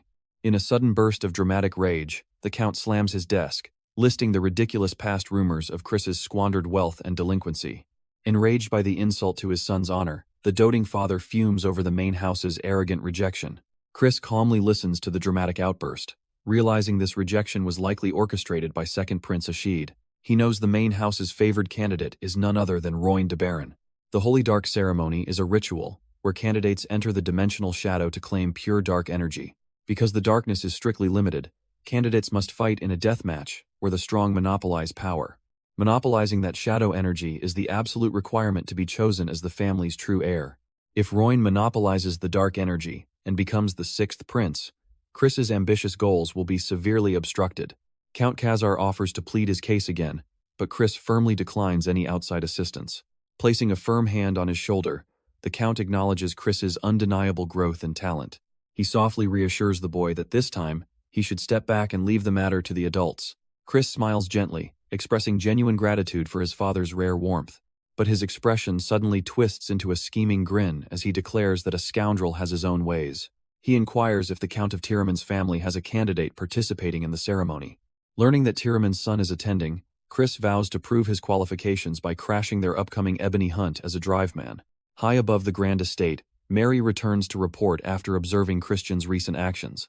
The Lord Patriarch eagerly inquires about the boy, and she firmly declares he is beyond comparison to anyone else. Tapping his cane in deep thought, the Patriarch mutters that such absurd growth is hard to believe. He recalls how the boy was previously nothing more than a conceited fool who arrogantly thought himself a genius. Standing tall, Mary asserts that Christian has truly transformed into an entirely different person. She questions whether this extraordinary youth could finally fulfill the Patriarch's long-cherished dream of reversing fate and defying death. Looking back at her lord, she confesses he might be the closest existence to reaching that impossible goal. Though intrigued, the Patriarch notes family consensus forbids Christian from entering the Holy Dark ceremony, refusing to intervene if he breaks under pressure. Mary pleads that even a young beast needs a chance to bloom, urging him to grant Christian access to the ceremony. Her bold words provoke a sudden, suffocating dark pressure from the Patriarch as he sternly calls out her name. Intimidated by his crushing aura, Mary tensely steps back in silence. Settling back down, the Patriarch notes that his harsh expectations only grow with his high hopes, amused by Mary's sudden fondness for the boy. Suddenly, dark demonic mist swirls through the hall as a sinister red-haired vampire steward materializes from the shadows. Bowing with a sharp, elegant flourish, Simon greets the Lord Patriarch. The Patriarch asks if he overheard everything, ordering him to shadow Christian leading up to the ceremony. Placing a hand over his chest, Simon obediently vows to carry out the task. But as Mary watches nervously, Simon slyly asks if he may play a small prank on the young master while observing him. With a stern, menacing glare, the Patriarch permits it on the strict condition that it remains nothing excessive. Simon flashes a sharp, predatory grin, licking his fangs in dark anticipation. He vanishes into a cloud of black mist while Mary watches in silence. Looking down solemnly, she can only hope that Christian successfully overcomes whatever trial lies ahead. Meanwhile, across the city, evening light settles over the bustling town streets. Riding in a lavish carriage, Christian ponders how to reach 3-star level, knowing his limited stamina requires rapid magic accumulation. He reflects on needing ebony, and considers the Tiraman family's hunt for the beast Karazo a stroke of fate, though securing it requires a secret condition. The heavy carriage wheels grind to a halt in front of his destination. Stepping out alongside his ghost maid Marie, Christian coolly greets a nervous, plump noble who scuttles forward. Smirking, Christian pointedly asks if the trembling noble dared to come empty-handed. Sweat dripping down his face, the frightened noble frantically searches inside his clothes for tribute. He quickly hands over a heavy pouch of gold coins, spilling them across the floor in desperate obedience. Christian looks down at the terrified noble, scoffing at his meager tribute and demanding if he truly understands his perilous position. Leaning in with a menacing grimace, Christian notes that he is well aware of the noble's illegal dealings. Relentlessly rattling off his crimes of tax evasion, gambling dens, and stolen goods, Christian leaves the corrupt noble weeping for mercy. Promising to turn a blind eye if the mess is cleaned up, Christian demands a rare gray pill. When the noble stammers that the black market price for gray pills has skyrocketed, Christian merely smirks with cold amusement. Turning back, Christian calls upon Marie, asking if his spirit maid is ready to assist. Transforming into a terrifying banshee with blood-stained blades, Marie eagerly cackles that torture is her absolute specialty. Terrified out of his mind, the noble grovels on the floor, frantically swearing to procure whatever Christian desires. Winking casually, Christian adds that he will also require a sharp dagger and heavy armor. Leaving the bewildered noble behind, Christian strides toward his carriage as sunset paints the horizon. Behind him, the humiliated noble crashes face down into the dirt, weeping and cursing Christian's name. Riding through the city, Marie asks if they are returning home, but Christian reveals they have one more stop. Pulling up beside an apothecary, Christian orders the coachman to halt for a quick errand. The bell chimes overhead as Christian steps inside the dimly lit potion shop. Scanning the shelves, Christian casually points out a specific bottle on display to the shopkeeper. Picking up the mysterious glowing pink liquid, Christian firmly declares that he has a special use for it. Marie gasps in utter shock upon realizing her master just purchased a potent stamina aphrodisiac.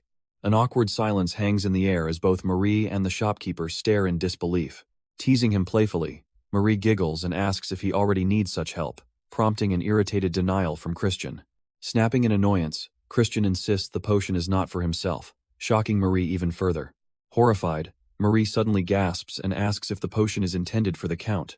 Overhearing the scandalous exchange, the shopkeeper wipes away tears of sympathy, believing Christian is merely looking out for his aging father. Panicking, Christian grabs the shopkeeper, fiercely commanding him to keep the Count's honor an absolute secret. Shortly after, back at the estate, Count Khazar stands by, as Tern hesitantly approaches his older brother. Red-faced with humiliation, Tern is forced to utter the ridiculous title he promised, calling Christian his most honorable King Emperor Majesty Big Bro. Tern nervously warns Christian to be careful during the hunt, awkwardly hiding his genuine concern behind their ridiculous oath. Stepping in, Count Khazar cuts off their bickering, ordering both of his sons to go flatten the Tiraman family. Smiling with absolute confidence, Christian promises their father that they will return with glorious victory. As they turn to leave, Count Khazar asks about the absurd title, leaving a flustered Tern screaming that he does not need to know. Arriving at the Grand Tiraman estate, Christian is immediately met by an arrogant goblin attendant declaring that he is strictly barred from entering the manor. As Christian stands unfazed, his escort furiously demands if the doorman even realizes who he is disrespecting. The goblin sneers that young Lord Alros explicitly commanded them to turn away scoundrels who do not deserve kindness. Unshaken, Christian releases a heavy, dark aura, calmly asking if they expect him to wander around finding basic lodging elsewhere. Trembling under the terrifying pressure, the doorman stammers in fear, admitting that is indeed their order. Outraged by the blatant insult, Christian's guard reaches for his weapon, offering to slice the insolent doorman's throat on the spot. Instead of violence, Christian casually inquires who will cover his stay, forcing the terrified doorman to offer billing it to the Tiraman family. A dangerous, cunning smirk spreads across Christian's face as he realizes the massive loophole he was just handed. Shifting location to the most opulent sector of the capital, a breathtaking estate shines brilliantly under the sun. Escorted into the lavish, palace-like residence, Christian and his staff march inside carrying heavy luggage. Sweating profusely under the weight of the trunks, the doorman nervously asks how much this absurd purchase will cost them. Christian proudly announces a staggering 100,000 lupe price tag, cheerfully declaring that burning an enemy's money is an opportunity impossible to pass up. Settling into the luxurious room, Christian tells his crew to unpack before drinking, unaware that one of the wooden trunks suddenly begins to glow. Strange blue mana particles leak from the chest as it slowly unlatches itself with a mysterious click. Bursting out from the trunk in a shower of magical sparkles, Marie dramatically reveals herself, gushing over the magnificent estate. Blown away by her sudden appearance, Christian stammers in complete shock, asking what on earth she is doing there. Marie proudly strikes a pose, declaring she's stowed away in his luggage because she is the maid bound to him for eternity. Teasing him mercilessly, Marie giggles that his flustered face is adorable, asking if he missed a lady's touch, sending Christian into an embarrassed rage. Suddenly, the door slams open as Alros, third son of the Tiraman family, storms inside, furiously clutching the outrageous estate bill. Unbothered by his dramatic entrance, Christian mocks Alros, casually asking if the so-called star of the hunt has a problem with him buying proper lodging. Walking past him, Christian mockingly wonders if Alros is simply bitter because his family is too broke to afford luxury. Smirking, Christian adds that buying the mansion was a small price to teach a rude doorman a lesson, driving Alros to pure fury.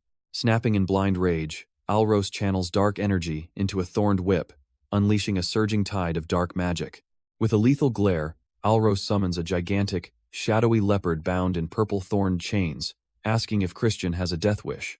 Observing the shadowy beast closely, Christian instantly recognizes the signature, Tiraman-style beast control magic.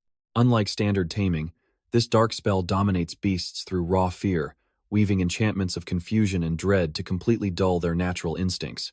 Analyzing the intricate magic array on the panther, Christian notes its complexity before casually deciding to beat Alros down first. Turning to Marie with a playful grin, Christian remarks that taking down such a scary kitty might require a proper weapon. Responding to his command, a hand firmly grips a sturdy wooden rod as brilliant blue magic bursts around it. Raising his wooden rod, Christian mockingly taunts Alros to stop hesitating and attack like a true demon. Screaming in rage, Alros commands his dark glowing beast to pounce forward and tear the arrogant brat apart. Yet, Christian effortlessly parries the massive monster's lethal leap with a single light flick of his wooden stick. Sidestepping smoothly as the beast crashes harmlessly onto the ground, Christian remains completely calm and unbothered. Brushing off the pathetic assault, Christian laughingly chuckles that fighting 2 against 1 feels a bit cheap. He then casually proposes a bet, declaring that if he wins, he will join the hunt as a bodyguard. Outraged by the sheer insolence, Alros surges forward atop his beast, shouting at the arrogant noble bastard. Baring his teeth in blind hatred, Alros vows to force Christian onto his knees to beg for mercy. On his command, the massive panther lunges violently with razor-sharp claws aimed straight for Christian's throat. The shadowy beast hurtles through the air at terrifying speed, ready to crush its helpless target. But as its monstrous claws shatter the solid stone floor into pieces, Christian is nowhere to be found. Looking around in utter confusion, Alros panics as Christian suddenly materializes right behind his unguarded back. Before Alros can even react, Christian brutally cracks his wooden rod directly across the noble's head. Without giving him a second to breathe, Christian delivers a rapid, merciless barrage of heavy blows. Leaping back smoothly, Christian mockingly asks if it hurts and tells him not to start crying just yet. Rubbing his battered skull, Alros snarls through gritted teeth, screaming at him to shut his mouth. But as Christian steps forward, an overwhelming, deadly aura of a monstrous reaper manifests behind him. The dark panther instantly senses the terrifying deathly pressure, freezing in absolute terror. Overcome by pure horror, the beast turns tail and bolts away, flinging Alros onto the ground. Seeing his fierce beast whimpering pathetically behind crates, Alros gasps in shock at what Christian just did. Smirking, Christian taunts him, revealing he merely used a basic 2-star illusion spell against his weak magic. Driven to absolute madness, Alros unleashes a surging blood-red magic array beneath his feet to summon a powerful beast. As purple demonic flames ignite, a massive, cursed dark horse begins to materialize from the red magic circle. Watching him channel his ultimate spell, Christian calmly asks if he knows the golden rule about punks.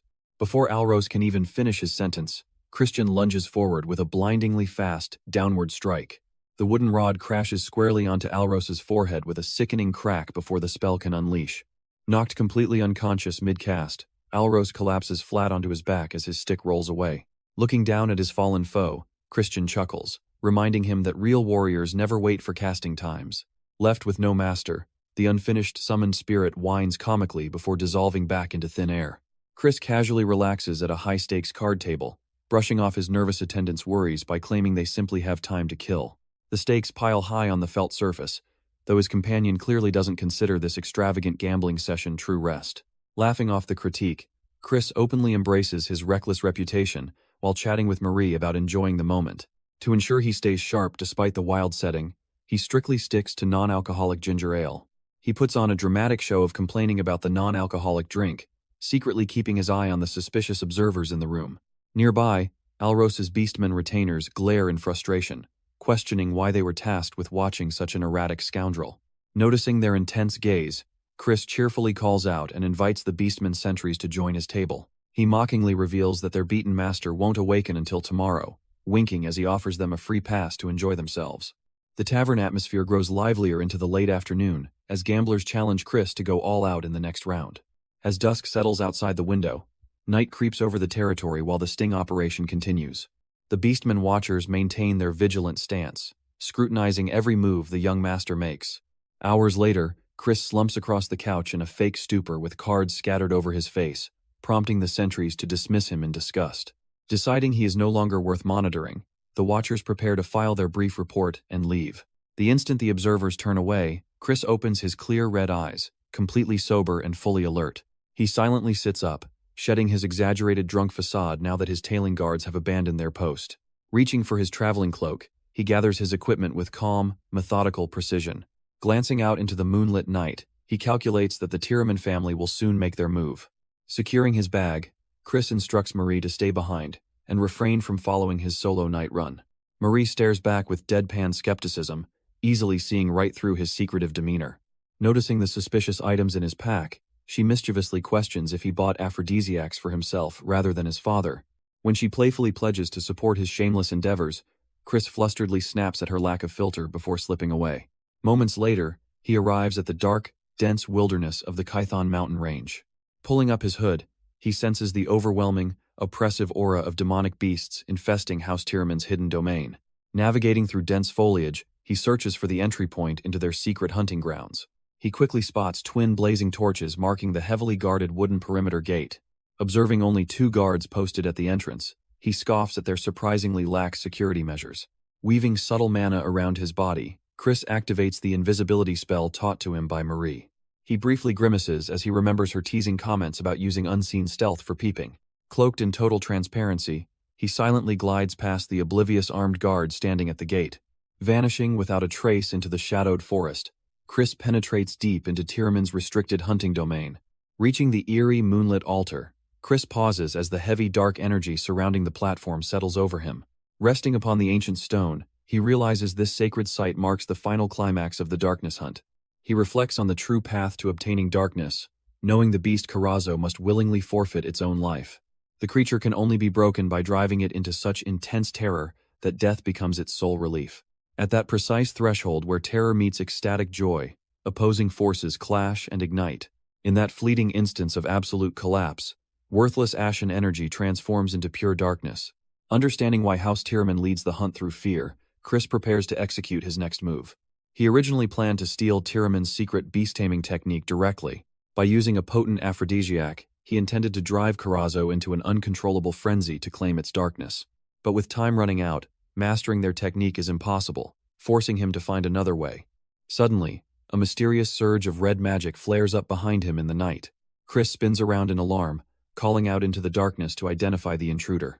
Yet only the quiet rustle of leaves and floating mana particles answer his call. Smirking, Chris composes himself and decides to push deeper into the forbidden territory. Taking a deliberate step forward, he advances into the unknown shadows. Birds scatter into the night sky as a heavy silence falls over the deep forest. Chris halts at the gaping mouth of an ominous, dark cavern hidden within the mountain. Pulling his hood down tight, he prepares himself for what lies inside. Stepping inside, he grimaces as he feels an overwhelming malice guarded by a high-level dark barrier. Shocked, Chris recognizes the massive crimson tear as the legendary Rift of Gehenna. It is a direct portal connecting the human world to Gehenna, the realm of foul demons and monstrosities. Realization strikes him, and he wonders if he could lure Karazo directly to this demonic tear. Holding up the pink vial, he grins, knowing he already possesses the ultimate bait. Adjusting his cloak, Chris smirks with confidence, declaring that this hunt is about to get exciting. Unbeknownst to him, a crimson bat hangs silently overhead within the barrier, watching his every move. Spreading its leathery wings, the creature silently glides through the dark cavern air. Dissolving the shadow spell, Simon emerges with a sly grin, amused by the young master's intrigue. He recalls how Chris brutally beat the Tiramin brat with a stick while playing the fool to fool his observers. Watching Chris infiltrate a forbidden zone for his secret scheme, Simon's curiosity turns to dark delight. Revealing a wicked smile, the head steward decides he simply cannot resist messing with Chris even further. Deep within the subterranean rift, Simon glides past glowing seals toward a pulsing dimensional doorway. Pressing his hand against the crimson barrier, he channels his dark energy to weaken the seal. Fresh blood drips onto the floor array, awakening the dormant ancient magic beneath his feet. Torrents of dark demonic aura erupt, shattering the barrier's ancient suppression spell. Tearing directly into his own chest, Simon offers his beating blood while whispering to the entity, "O betrayer, what is it that you seek?" Meanwhile, high above in the lush forests of the Kython Mountains, the ebony hunt begins. A heavy iron flag is slammed into the earth, marking the Tiramin family's hunting territory. Alros leads his hunters forward, though his bandaged face betrays his recent beating by Chris. Smiling smugly, Chris taunts him, asking if he's acting tough after getting his ass kicked. Alros snaps back, calling Chris a poser for carrying Holy Sword Gruna when he can't even draw it. Chris casually waves the sheathed blade, chuckling that it still works better than a club to beat him up. The hunt commander interrupts their squabble, ordering the hunters forward while Simon silently watches in bat form overhead. Sensing a sinister presence, Chris subtly glances up at the crimson bat concealed in the canopy.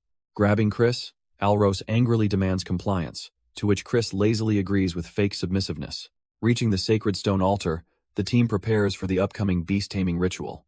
The beast tamer orders Chris to sit in the corner, though Chris smirks and warns them not to beg for help later. As the tamer bristles in rage, Alros restrains him, telling him to save his strength for the monster. Relocated to guard the flag, Chris leans against a tree, happily leaving them to struggle on their own. He chuckles softly, knowing his secret extortion plot has already secured the bait needed to manipulate the entire hunt. Tremors suddenly echo through the glade. As the hunting party falls into position, Chris shifts his gaze toward the foliage, recognizing that their target has finally arrived. Bursting from the trees, Karazo, a Class 4 demonic beast, appears with colorful leopard tails and giant golden eyes. Chris sweat drops in disbelief, stunned by how completely ridiculous and dopey the legendary creature looks. Ignoring its bizarre appearance, the hunters call out to Alros to initiate the capture. The tamer urges Alros to begin the binding ritual immediately, and Alros nods in agreement. Stepping forward, Alros unleashes dark purple magic runes around his body to force submission. The hunters combine their magic arrays, encircling the monster in glowing elemental chains. But as Alros reaches to complete the pact, Karazo's eyes flash blood red, roaring with terrifying fury. Alros gasps in terror as the binding spell violently shatters under the monster's explosive bloodlust. Before he can even react, Karazo brutally flings Alros straight into the dirt in a completely one-sided beatdown. The panicked hunters rush to check if Alros is still breathing after the brutal blow. Suddenly, a lethal cloud of purple poison erupts across the battlefield. Desperate to survive, the retainers unleash a protective barrier to shield themselves. But Chris scoffs from the shadows, knowing a mere shield won't stop a beast enraged by an aphrodisiac. The monster shatters their defense in an instant, terrifying the helpless guards. Coughing in the toxic haze, Alros realizes they are in grave danger if the fight drags on. He screams at his men to do whatever it takes to hold the rampaging creature back. But Karazo thrashes violently, trampling the remaining retainers like ragdolls. Alros gasps as the beast turns its bloodthirsty gaze directly onto him. Trembling in agony, he struggles to even breathe under the toxic pressure. Facing certain death, terror completely consumes the young noble.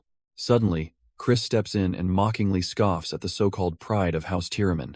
Alros furiously glares back, refusing to swallow his pride before this arrogant interloper. Chris smirks coldly, reminding him that he has run out of options. Nearby, the last of Alros's retainers collapse onto the dirt, helpless and defeated. Gritting his teeth in sheer desperation, Alros realizes he has no choice left. Grabbing Chris's collar, Alros begs for help, forcing Chris to agree on condition that he keeps his promise. In a flash of dark energy, Chris instantly unleashes a high-tier binding spell, wrapping thorn chains around the beast. Alros stammers in utter shock, stunned that Chris effortlessly cast mid-level binding magic. Chris casually taunts him, mocking him for thinking binding magic was some secret technique. With effortless control, Chris tightens the glowing chains around Karazo's massive body. He grips the thorny leash firmly in his hand, asserting complete dominance over the monster. Mounting the beast, Chris forces it to leap directly into the dark abyss, leaving Alros screaming in horror. Chris smirks as they plummet straight down the sheer canyon wall. Surrounding them, the ancient demonic runes of the Gehenna Rift ignite in a menacing crimson glow. Chris welcomes the overwhelming malice of Gehenna, amused by the beast's growing terror. Karazo's eyes widen as the oppressive demonic pressure suffocates its mind. Overwhelmed by the Dark Realm's power, the creature freezes in pure panic. Seizing the perfect moment, Chris draws his blade with lethal precision. He plunges the dagger deep into the monster's flesh, unleashing an explosive burst of energy. As the dust settles, Alros and his men rush in, shouting in panic at the sight of the blood-drenched scene. Terrified by the escalating malice, Alros insists they evacuate the collapsing cavern immediately. Chris mockingly taunts their fear after single-handedly slaughtering the colossal beast in midair. Blood drips from the rare ashen core in Chris's hands, leaving the onlookers speechlessly stunned. Alros gapes in utter disbelief, unable to process the sheer gap in their power. Furious, Alros demands to know why Chris jumped in, only to be coldly told to shut up. Blushing in embarrassment, Alros reluctantly thanks Chris for saving his men from slaughter. Secretly, Chris smirks, knowing he stole the true core's darkness right out from under them. Smiling maliciously, Chris demands Alros honor their deal and address him as his superior. Alros flusteredly protests, insisting he never agreed to such humiliation. Suddenly, an overwhelming wave of demonic pressure freezes both of them in place. Horror fills the air as Alros's men collapse, suffocating under the suffocating malice. From the shadows, a monstrous demonic entity awakens with piercing blue eyes. A massive Gehenna demon steps forward, chuckling greedily at its newly arrived prey. Shaking violently, Alros draws his blade and urges Chris to run for his life. Ignoring the monster, Chris spots a hidden bat, familiar spying from the cavern walls. With lethal speed, Chris hurls his dagger straight at the hidden observer.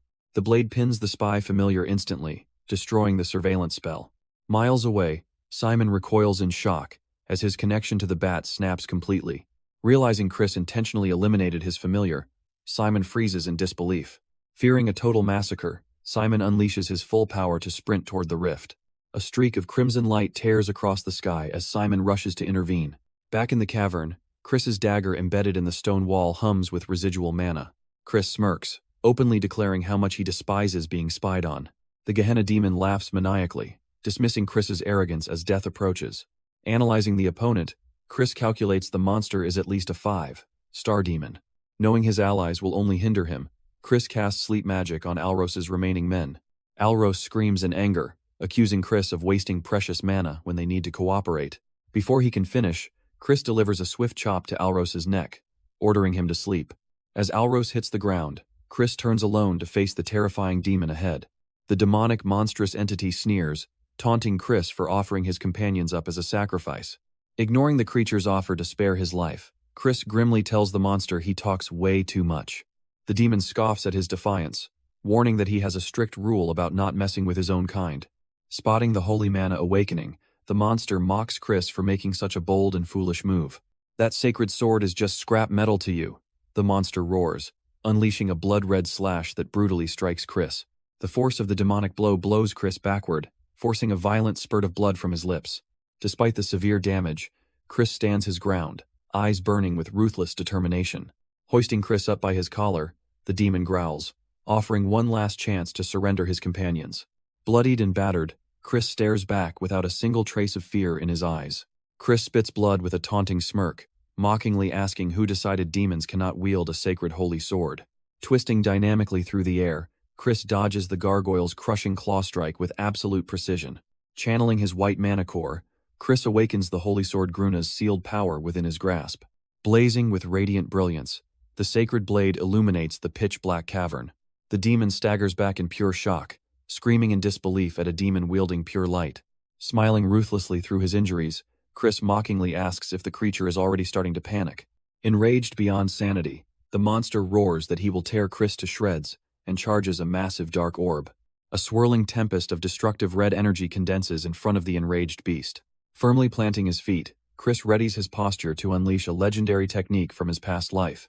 With a golden eye flashing with lethal aura, Chris shouts the name of the hero's ultimate technique, Dead Sea Flash. A colossal beam of golden holy light erupts forward, tearing right through the monster's crimson magic. Horrified as his supreme attack is pulverized, the demon screams in agony as light consumes him. The radiant slash completely obliterates the high-ranking demon, shattering the surrounding cavern walls. As the dust settles, Chris lands heavily on the scorched earth, holding his blade's hilt. Panting heavily, blood dripping down his face, Chris struggles to stand after using such overwhelming power. Muttering that his current body still cannot fully handle the technique, Chris drops to his knees near the unconscious Alros.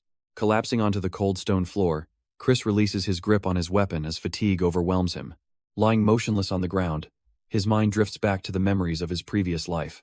In a past memory, the hero Evan stood in complete shock, asking Chris how he copied his Dead Sea Flash after seeing it just once. As a younger Chris casually mimicked the stance, Evan could only shake his head in utter disbelief at his genius. A single legendary streak of light capable of slicing through an entire Dead Sea, now reborn in the hands of a demon lord. In a fading memory, Evan lamented that despite his deadly sword technique, he was never worthy of his house's legendary light. Looking down at Chris, the hero declared that Chris might truly be the light destined to save the world. High above the realm, an otherworldly presence reaches down toward the shimmering residual mana left behind from the intense battle. Observing the boy's incredible feat from the abyss, a mysterious demon lord smirks in sheer fascination. Introducing herself as Mepana, the first seat of Gehenna, she orders her survey team to treat the fallen demon clan members. Watching Chris's unconscious form, Mepana promises to observe the young monster's future path with immense interest. Meanwhile, deep inside the grand estate of House Tiraman, Chris finally begins to stir back to consciousness. Awakening in a lavish bed, Chris groans upon realizing he has been completely unconscious for 2 whole days. Checking his physical condition, he sighs in relief to find his body intact and his internal darkness fully stable. Reaching toward the bedside table, he quickly checks his travel bag to ensure his precious spoils remain safe. Holding the dark core, Chris scoffs at Mepana's lingering influence, annoyed by the unwanted attention from a Gehenna lord. Recalling how weak demons rely on devil blessings for fast growth, Chris dismisses it as a crutch for talentless losers. Confident that a demon from the seventh circle poses little threat, Chris turns as a sudden knock echoes at his door. Count Tiraman steps into the room alongside Alros, warmly inquiring about the young prodigy's recovery. As Chris moves to bow, the imposing lord immediately waves him down, urging him to rest peacefully in bed. Confused by the Grand Lord's unusually gentle demeanor, Chris awkwardly scratches his head in total bewilderment. The Count reveals their investigation team concluded the Gehenna demon was luckily reverse-summoned before fully manifesting. He shudders at the thought, admitting that a fully materialized demon would have annihilated their entire hunting party instantly. Chris silently smirks, relieved that everyone believes the demon vanished on its own, so he needs no cover story. Suddenly, Count Tiraman lowers his head with deep solemnity, offering Chris a sincere and unexpected apology. The proud lord confesses he foolishly judged Chris based on false rumors, deeply regretting his past arrogance and disrespect. Bowing deeply before the bed, the Count officially declares Chris a supreme benefactor to all of House Tiraman. Chris puts on a charming smile and humbly dismisses the praise, claiming he merely fulfilled his duty as Dark Clan family. Touched to his core by the boy's selfless words, Count Tiraman repeats the word family with immense emotion. Eager to repay the debt, the Count vows to grant Chris any favor within his lordly power. Seeing his trap spring perfectly, Chris lets a subtle, calculated smirk cross his face as he prepares his demand. He calmly requests that House Tiraman formally end their long-standing feud and reconcile with House Khazar. Envisioning a future where their noble houses clash in honorable rivalry rather than bloodthirsty conflict, Chris lays out his alliance. Stunned by the young master's profound wisdom, Count Tiraman ponders the massive political shift before raising a crucial question. Count Tiraman admits the bad blood between their houses was orchestrated by the main family to keep them leashed like guard dogs. When asked if he wants them to rebel, Chris calmly explains that rising up isn't his intention at all. Instead, Chris coolly states that neither house needs to remain a pawn in a broken system. Moved by such deep foresight, Count Tiraman agrees to contact Count Khazar to initiate dialogue. Watching his political trap spring flawlessly, Chris hides a satisfied smile. He knows that uniting these powerful allies one by one will build an unstoppable frontline when the Age of Ruin returns. Suddenly breaking the tension, Count Tiraman smacks his son Alros, prompting him to hand over his promised reward. Hesitantly, Alros presents a glowing orb, revealing it to be the invaluable Ashen Shard. Alros grumbles that he recovered it inside the cave and kept it safe while Chris was unconscious. Chris teasingly offers to reward him back, driving the flustered boy into an instant fury. Laughing heartily, Count Tiraman bestows a rare summoning stone capable of housing a Tier 4 beast. The Count further promises to submit an official report securing Chris's entry into the Sacred Darkness ceremony. With a charming smile, Chris expresses his sincere gratitude for both the legendary treasure and political backing. Bidding the young master rest, Count Tiraman and Alros finally exit the bedchamber. Left alone in the quiet room, Chris gently closes his eyes in silent reflection. Opening them with lethal sharp intensity, he commands his hidden watcher to step into the light. Dark shadows warp and disperse from the empty corner of the room. Simon materializes from the gloom, deeply impressed that Chris detected him, when even Count Tiraman noticed nothing. Meeting his gaze without a flinch, Chris coldly reveals he simply smelled blood on him. Bowing with polite malice, Simon introduces himself as Chief Steward of the Dark Mage clan. Recognizing the name, Chris instantly connects him to Lord Noga's inner circle. His heart clenches as he realizes this man was the true master behind the infamous Blood Shadow Corps. He recalls how that bloodthirsty faction terrorized the world, committing indiscriminate massacres during his past life. Their monster leader reached 9 star power by the end of the apocalypse, ascending as the 10th Demon King. In his previous life, Chris and the hero's party had nearly perished countless times fighting against them. Chris realizes with dread that Simon standing before him is the blood son of the Blood Demon King. Flashing sharp fangs, Simon smoothly praises the young lord for being such a refined gentleman. But when Simon mentions watching him destroy a demon, Chris panics, wondering how much of his true power was seen. Chris calmly feigns innocence, but Simon chuckles darkly, asking if he's playing coy. Simon kneels at the ritual site, investigating the cave where no trace of the demon remains. Observing Chris closely, the steward notes the demon suffered complete erasure rather than a reverse summon. Simon threatens to report everything to Count Khazar, but Chris calmly refuses to reveal his hidden cards. Sitting on his bed, Chris counters that their patriarch would never respect someone who gives up secrets so easily. Simon narrows his eyes, acknowledging that the Count indeed favors beasts who hide their sharpest claws. Chuckling softly, the steward calls the young master amusing before demanding an apology. Unfazed, Chris asks why he should apologize, as Simon points out how strange his total erasure technique was. Simon highlights that while others assumed the demon was sent back, Chris knew it was destroyed. Chris simply raises his hand, preparing to expose the hidden truth. Pointing directly at Simon, Chris reveals that he knew because Simon himself was the original summoner. He warns the steward of the severe consequences if Count Khazar discovers who caused the noble household crisis. As a flustered, Simon offers to take responsibility. Chris smirks and promises to keep his secret. Locking eyes with the chief steward, Chris reminds him that he now owes him a massive debt. Simon hesitantly accepts the bargain, realizing he has been completely outmaneuvered. Fading into dark mist, Simon chuckles softly and thanks Chris for showing him mercy. Before vanishing completely, the steward leaves a chilling promise to meet again at the main estate. Staring out the window, Chris vows to control Simon to twist the catastrophic future of the Age of Ruin. Magical blue flames wrap around their luggage as preparations for departure wrap up. Marie floats beside Chris, confirming that everything is ready for their return journey. A hand turns the door handle as an unexpected visitor steps into the room. Alros peeks inside, nervously asking if Chris is already preparing to leave. Smirking, Chris demands Alros honor his promise and address him as Hyung, infuriating the older boy. Settling into the room, Alros reveals he came to deliver a serious warning. Alros admits that Chris's words about family made him realize something dangerous was brewing. He warns that Lord Royne, a terrifying genius of the main house, strongly opposes Chris's participation in the ceremony. Alros explains how main house candidates receive top elixirs and direct blessings, making them overwhelmingly powerful. He cautions that to the main branch elites, an outsider like Chris is nothing more than easy prey. Chris looks back at him calmly, offering his own warning for his little brother's safety. Alros gasps in complete shock as Chris bluntly tells him not to attend the ceremony this time. Alros fumes in frustration, shouting that he will not let Chris monopolize all the dark magic for himself. Chris calmly adjusts his necktie, warning that anyone facing him in the Sacred Darkness ceremony will face nothing but bitter regret. Ignoring Alros's enraged outburst, Chris casually turns away and calls for Marie to leave the estate. He gives Alros a final pat on the shoulder, urging him to think over the warning before it becomes too late.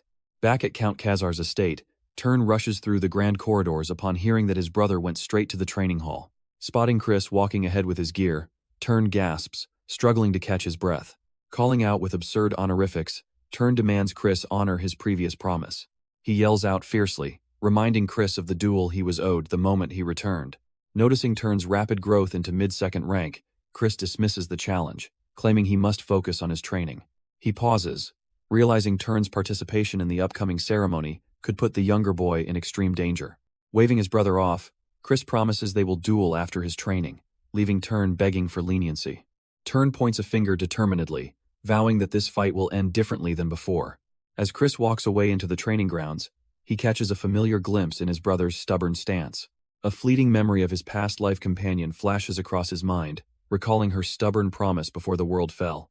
Chris smiles gently to himself, noting how strikingly similar Tern's nature is to his old friend.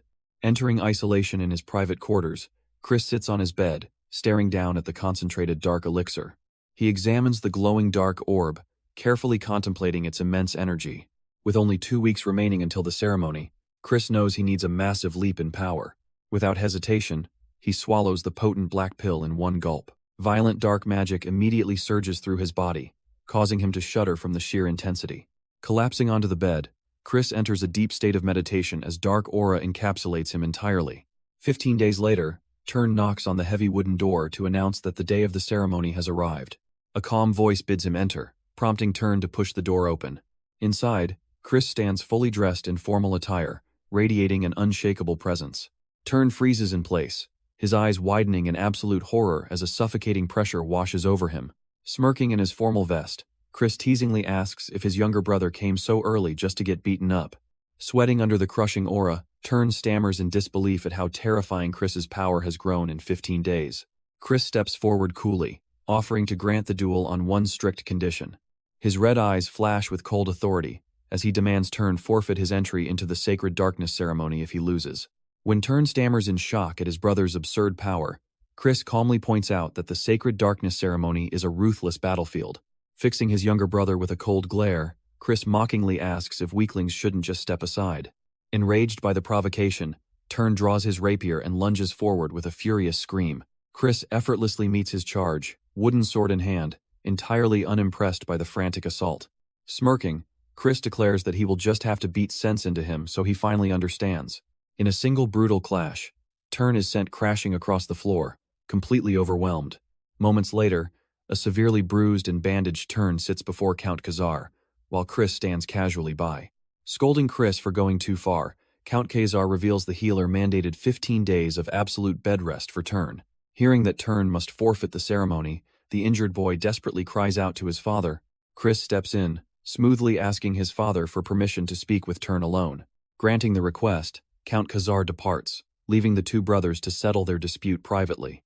Inside the bedroom, Turn glares sullenly from his bed as Chris approaches him with relaxed indifference. Teasing him lightly, Chris asks if he is still pouting over a fight he started himself.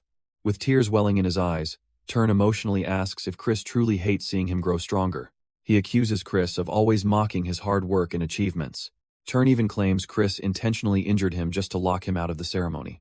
Taken aback by the dramatic outburst, Chris realizes his brother is about to cry and quickly tries to clear up the misunderstanding. Turn pauses, looking up in shock as Chris prepares to reveal his true intentions. Chris explains that competing in the ceremony would actually rob Turn of his true potential. He adds that the coveted dark demon attribute simply does not suit him. Confused by the sudden claim, Turn asks what he could possibly mean. Chris breaks down the hierarchy, explaining that while the dark demon reigns supreme, the ashen demon specifically powers curse magic. He casually advises that curse magic is far better suited for Turn, secretly hiding his future knowledge. Turn listens intently, completely stunned by his brother's deep tactical insight. Chris warns that rushing into the higher attribute would only poison his growth and cause severe confusion later. Looking sincerely at his brother, Chris offers this genuine advice out of a real desire to see him grow strong. He then presents a radiant, high-grade healing stone resting upon a cushion. Turn gasps in utter disbelief, grasping the precious artifact and asking why Chris would give him something so valuable. With a warm smile, Chris dismisses the gesture, saying it is simply because they are brothers while secretly chuckling about the far superior elixir he consumed himself. Overwhelmed with emotion, Turn clutches the precious healing stone in tears, moved by his brother's unexpected kindness. Squeezing his tunic tight, he can barely fathom how much Chris has truly transformed. Tragic memories of his mother's passing resurface, filling him with deep remorse over his past foolish behavior. Meanwhile, Chris watches in quiet silence as his younger brother struggles with his inner guilt. Sinking back onto his bed, Turn admits that back then, he never truly understood those feelings. Leaving his brother to rest, Chris travels directly to the grand cathedral estate of the main family. Stepping out of his carriage, Chris stretches lazily, complaining about how sore he feels after the journey. He scoffs at the main family's pettiness for restricting warp gate access to outside visitors. Suddenly, Marie floats up excitedly, overjoyed to accompany her young master on this important trip. When she playfully calls it a private date, Chris coldly reminds her that she doesn't even have a heart. Walking through the domain, local servants eagerly urge Chris to crush the arrogance of the main house candidates. Nearby onlookers turn their heads in awe, whispering as Chris walks past. Marie boasts proudly about his growing fame while passing servants bow low in deep respect. But suddenly, two bystanders freeze in absolute shock at who approaches Chris. They whisper frantically, unable to comprehend why Chief Steward Simon is walking beside the notorious troublemaker. Chris greets Simon calmly, noting it has been half a month since they last spoke. Simon bows politely, revealing he came under direct orders from the High Lord. He announces that Lord Noga himself has summoned Chris for an immediate private audience. Simon teases him for keeping a cool head, though Chris insists he was actually caught off guard. Entering the castle, radiant light streams through the grand arched windows of the inner hall. Simon leads Chris through the vast audience chamber straight toward the elevated throne. High above, the formidable patriarch of the family listens sternly as they approach. Standing beside Aunt Mary, the supreme ruler formally greets Christian after his long absence. Mary looks on intently while the Grand Lord acknowledges the young genius's return. Suddenly, a terrifying wave of sinister dark magic erupts, catching Chris completely off guard. A crushing aura looms over the room, so overwhelming that merely standing becomes almost impossible. The patriarch intentionally unleashes full dark energy, testing whether Chris can withstand such lethal pressure. Clenching his fists tightly, Chris fights with all his strength to remain standing against the crushing weight. Maintaining his composure, Chris bows deeply to pay his respects to Duke Baron, Great Lord of the Dark Magi. Duke Baron questions whether the sudden summons caught the young genius off guard, but Chris calmly responds that he anticipated being called. Looking his lord in the eye, Chris boldly declares that the family has a new rising star to acknowledge. The patriarch acknowledges that others have sung his praises, yet questions if Chris can truly live up to the hype. Glaring with terrifying intensity, Duke Baron warns that even the most promising seed might wither before growing. Chris remains completely unbothered by the crushing aura, keeping his expression stone-faced. The patriarch notes that potential alone means nothing without actual survival and growth. He warns that weak sprouts are often crushed by the harsh environment before ever blossoming. Bowing respectfully, Chris humbly admits that his current self has not yet satisfied the Lord's expectations, but he vows that time will prove whether he becomes a towering giant that overshadows the very heavens. A tense silence settles over the hall as the young prodigy holds his ground against the Supreme Lord. Impressed by such unyielding ambition, Duke Baron smirks in approval and accepts the bold promise. With a swift dismissal from the patriarch, Chris bows respectfully and takes his leave. As soon as Chris exits, Aunt Mary steps forward, eager to hear the Supreme Ruler's true assessment. Duke Baron reveals that Chris exceeded his expectations, yet warns of the bloody storm brewing in the Mage Empire. Mary listens intently as the patriarch contemplates the overwhelming fate awaiting the young genius. Yet for the first time in years, a faint glimmer of hope begins to bloom in the patriarch's heart. He firmly believes Chris might finally be the child destined to fulfill his long-cherished dream. On the eve of the Sacred Darkness ceremony, the grand estate lights up for an opulent banquet. Shouting at the top of their lungs, the announcers formally herald the arrival of the main house's heir. Dressed in lavish ceremonial attire, Chris makes a grand entry into the dazzling hall. The surrounding nobles whisper in disdain, questioning why the patriarch would favor such a pampered brat. Glancing at the murmuring crowd, Chris merely smiles to himself at their foolish arrogance.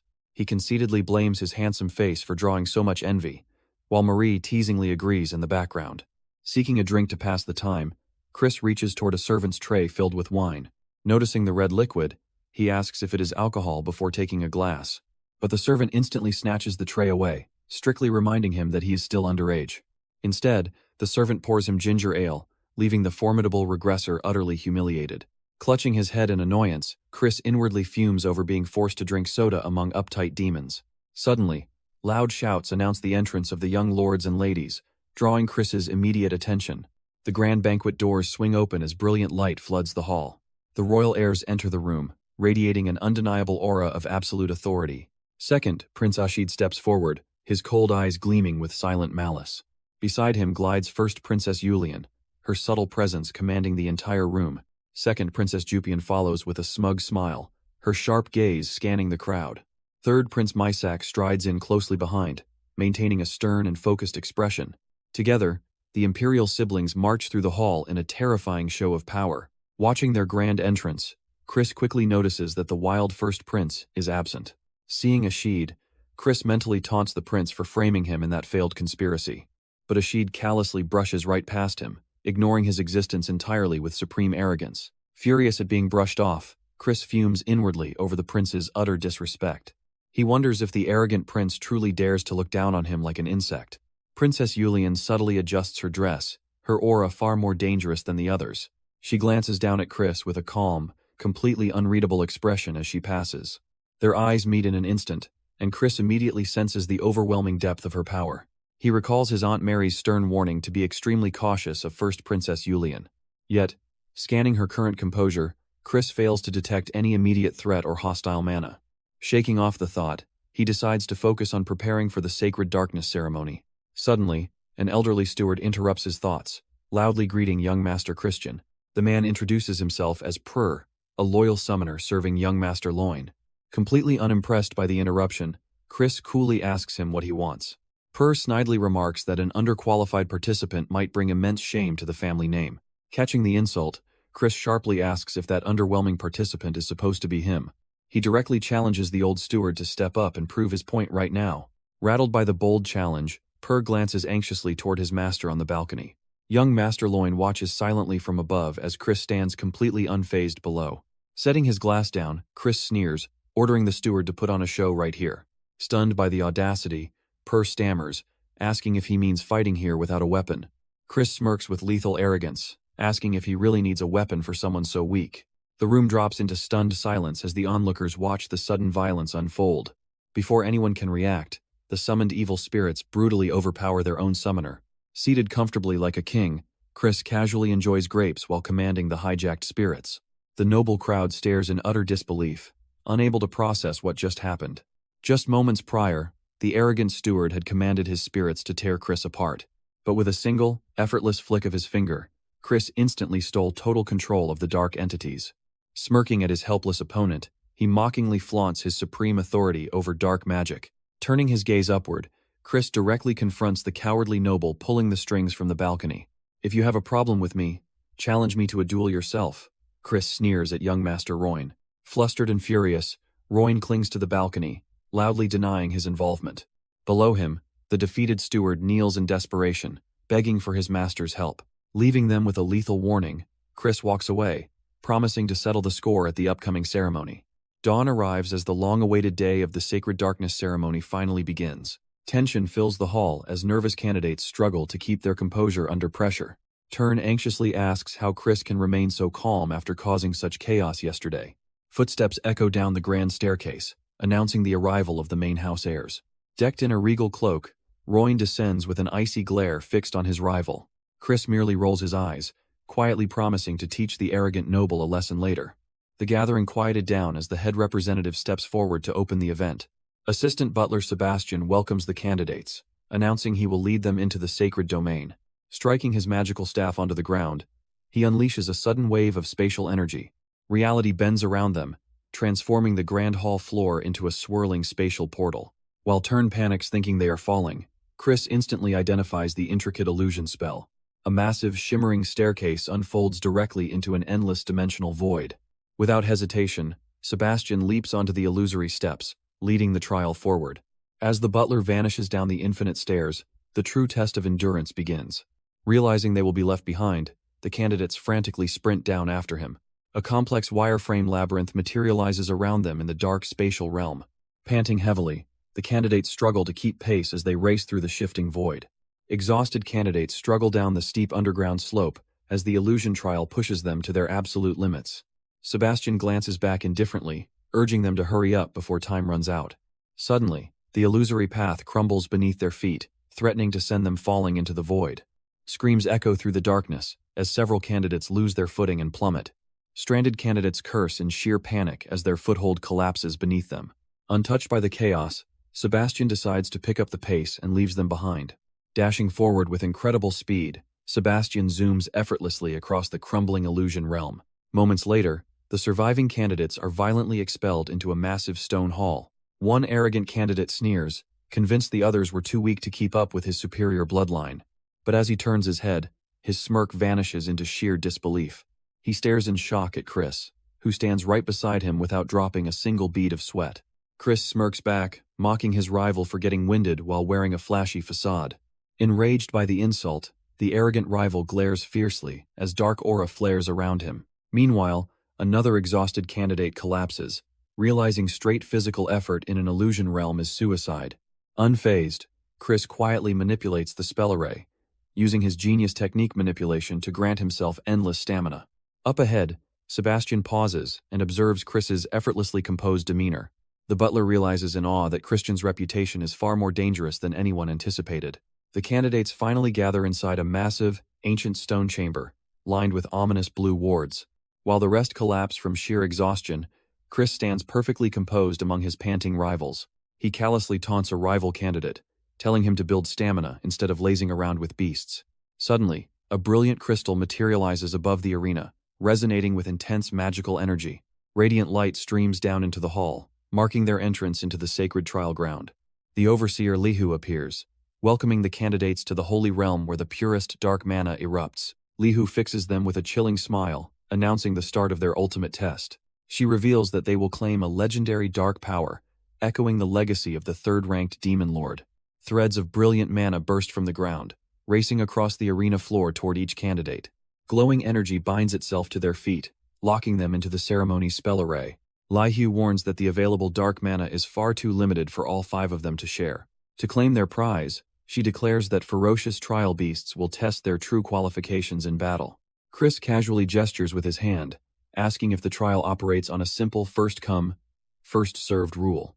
Raising his hand with a confident smirk, Chris openly clarifies the Overseer's rules for everyone present. He inquires if sabotaging a rival during the ritual results in immediate disqualification from the competition. Lihu begins the official countdown from 4, advising them that wasting time fighting only benefits other competitors. As the counter hits 3 and 2, Chris prepares himself with a playful grin on his face. Lihu urges them to prioritize their own safety, as the final second ticks away to 1. Wishing them good fortune, Lihu signals the official start of the fierce ceremony trial. Chris surges forward like a bolt of lightning, leaving bright streaks of energy in his wake. Overseer Lihu stands quietly beside a small spirit, silently observing the candidates charge down their separate paths. The eccentric spirit eagerly turns to Lihu, asking who wants to place a bet on the winner. Getting complete silence in return, the spirit scurries off grumbling about Lihu's cold demeanor. Deep inside the cavernous corridors, flickering candles cast ominous shadows along the stone walls. The arrogant curly-haired candidate dashes through his dark hallway, determined to secure the ultimate prize first. Spotting glowing eyes ahead, the rival candidate senses demonic beasts waiting in the shadows. A terrifying flaming wolf beast lunges out from the darkness with fiery jaws wide open. Channeling dark magic into his fist, the rival candidate leaps forward to crush the monster head-on. With brutal strikes of purple energy, he mercilessly tears through the beast in a single surge of violence. He scoffs in disdain, confident that second-tier monsters pose no threat to a 2-star practitioner like him. He assumes Chris must be struggling, imagining his rival battered and drenched in blood further back. Unknown to Chris, a bribed sorcerer secretly altered the spell array, placing far deadlier beasts along Chris's path. Swarms of monstrous creatures were summoned to ambush Chris from every angle in total darkness. The conspirators believed this death trap would ensure Chris met a bloody end inside the trial. Reaching the massive golden gates of the Holy Land, the rival candidate laughs, assuming he arrived first. Suddenly, a calm voice calls out from the side, asking what took him so long to arrive. Leaning against the wall with arms crossed, Chris smirks, claiming he was nearly dying of boredom waiting. The rival candidate freezes in shock, unable to comprehend how Chris reached the gate before him. He clutches his face in disbelief, knowing Chris's path was rigged to be far more dangerous. Chris cracks his knuckles with a wicked grin, revealing he effortlessly slaughtered every beast sent his way. Mockingly beckoning his stunned rival, Chris sneers that since they're alone, they can drop all formal manners. Enraged by the disrespect, an arrogant candidate coats his fists in dark magic, willing to break the ritual rules to crush Chris right here. He lunges forward with a lethal punch, determined to kill Chris on the spot before he can react. But Chris remains completely unfazed, calmly opting to handle him using pure close-quarters martial arts. Knowing martial arts excels at releasing close-range power and locking joints, Chris instantly predicts the incoming attack vector. With effortless grace, Chris weaves through the furious strike, leaving his opponent swinging helplessly at air. The rival gasps in shock as Chris flips his body around, completely shattering his offensive momentum. Instantly closing the distance, Chris positions his hands to lock onto the enemy's outstretched arm. The candidate screams that he'll break Chris's arm, completely unaware he just stepped into a deadly trap. Chris looks back with a chilling smirk, mockingly calling his foolish rival utterly stupid. Grabbing the man's wrist with an iron grip, Chris locks the joint in place with terrifying precision. In one fluid motion, Chris drives his weight down, executing a brutal joint lock that snaps his arm. Smiling viciously, Chris taunts his broken opponent, telling him not to cry even if it hurts. Agonizing pain surges through the candidate's body as his soul nearly leaves his shattered frame. Blood-curdling screams echo through the halls as the attacker collapses into absolute unconsciousness. Moments later, another exhausted candidate comes running down the hallway, gasping for breath as he arrives late. He skids to a halt in horror, witnessing 2 defeated competitors lying unconscious on the floor before Chris. Looking down at him, Chris mockingly offers a choice: faint quietly, or get beaten into submission. Desperate, the candidate flares his dark magic markings, screaming that he won't go down without a fight. A split second later, he lies, knocked out cold, leaving Chris sighing over the senseless waste of time. Recalling his past life, Chris remembers the catastrophic war coming in 5 years, making this sacred power an absolute necessity. Turning away, Chris cold-heartedly declares that he won't spare even a single grain of the sacred darkness for them. With all minor obstacles eliminated, Chris steps forward toward his ultimate goal. Standing before the massive golden doors of the inner sanctum, he prepares to claim the divine dark power. Pushing open the grand gates, he enters the sanctuary, holding the power to grant true transcendence. He reflects that past lords who absorbed partial darkness became supreme monarchs, proving the energy's terrifying scale. But unlike those before him, Chris intends to absorb a full 100% of the pure dark energy. Staring up at the swirling cosmic orb, he knows this absolute power will allow him to surpass even the Demon Emperor. Reaching his hand toward the glowing center, Chris prepares to begin the absorption process. Dark magic violently spirals up his arm, initiating his transformation as he absorbs the sacred darkness. Outraged murmurs echo through the council chamber as elders digest the unthinkable news. Every single candidate except Christian has been brutally eliminated, leaving preferred prodigies like Loin broken. Elders accuse him of using illegal artifacts, demanding an immediate investigation and harsh punishment. That won't be necessary, a sharp voice interrupts, silencing the panicked council members. Loin's sister coldly claims the outcast won't even survive entering the sacred ground. She asserts that remaining inside for 2 days means the immense dark energy has already crushed him. Even the Grand Clan elders had limits, making his survival virtually impossible. She slams her hand down, declaring that not even a corpse will remain of him. Turning away from the shocked elders, she walks out with quiet, murderous intent. Her red eyes gleam with fury, swearing to personally murder Christian if he somehow returns alive. Her family standing is ruined with her brother defeated, leaving her desperate to reclaim power. Walking down the grand hallway, she vows to make Christian pay for bringing such indignity. Nearby servants gossip viciously, mocking the reckless outcast who surely perished from greed. They scoff at Marie waiting nearby, snickering that she will soon join her dead master. The maidservants laugh arrogantly, completely unaware of the terrifying entity standing before them. Marie smiles calmly, gently whispering how her heart flutters while waiting for her young master. Suddenly unleashing her demonic banshee form, Marie snarls that she will turn them into loyal ghosts. Horrified by her monstrous killing intent, the trash-talking servants flee in pure terror. Reverting to her quiet form, Marie watches them run off without a hint of remorse. Staring out the high window, she softly prays for her master to return quickly. Deep within the sanctuary, Chris gasps for air as suffocating dark pressure crushes his body. Floating in a realm of infinite cosmic darkness, he realizes absorbing 70% is far harder than expected. Gritting his teeth, Chris refuses to give up, knowing the true trial begins at 90%. Exceeding his core's limit will shatter his soul, killing him before the true war even starts. Suddenly, a brilliant idea flashes in his eyes as he recalls an ancient power. He envisions a dragon heart, the ultimate container capable of holding boundless magical energy. Using instant technique mimicry, Chris manifests the intricate structure of a dragon heart over his chest.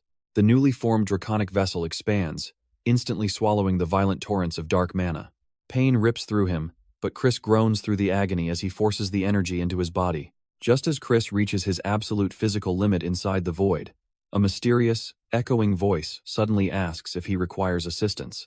Stunned, Chris turns to see the towering, ethereal figure of the ancient demon Mefina floating directly above him. She calmly explains that communicating through absolute darkness poses no challenge to an entity of her high demonic standing. To his disbelief, she offers to aid him through this lethal trial without demanding anything in return. Suspicious of her motives, Chris narrows his eyes and sharply demands to know why she would help him. Extending her massive, luminous hand, she simply chuckles, calling it a fleeting whim, and urging him to absorb all the sacred darkness. Meanwhile, 1 week passes back at the estate, where Chief Steward Simon quietly serves tea in the sunny courtyard. Mary grimly admits that with zero news after 7 whole days, it is nearly impossible to believe Chris is still alive. She inwardly scolds his reckless greed for attempting to absorb a level of dark magic far beyond human capability. Simon adds that the acting head wishes to officially close the gateway leading to the sacred grounds without delay. He asks Duke Baron whether he should issue the final command to seal off the inner realm forever. Duke Baron scowls, inwardly cursing the wicked brat for audaciously testing his patience from beyond the grave. Turning to Simon, the Lord asks if he truly believes the reckless boy perished, to which Simon admits the odds are 0. Yet Simon wears a knowing smirk, adding that Chris has proven to be an exceptionally interesting young master. The Supreme Patriarch falls silent, his piercing red eyes contemplating the young regressor's true potential.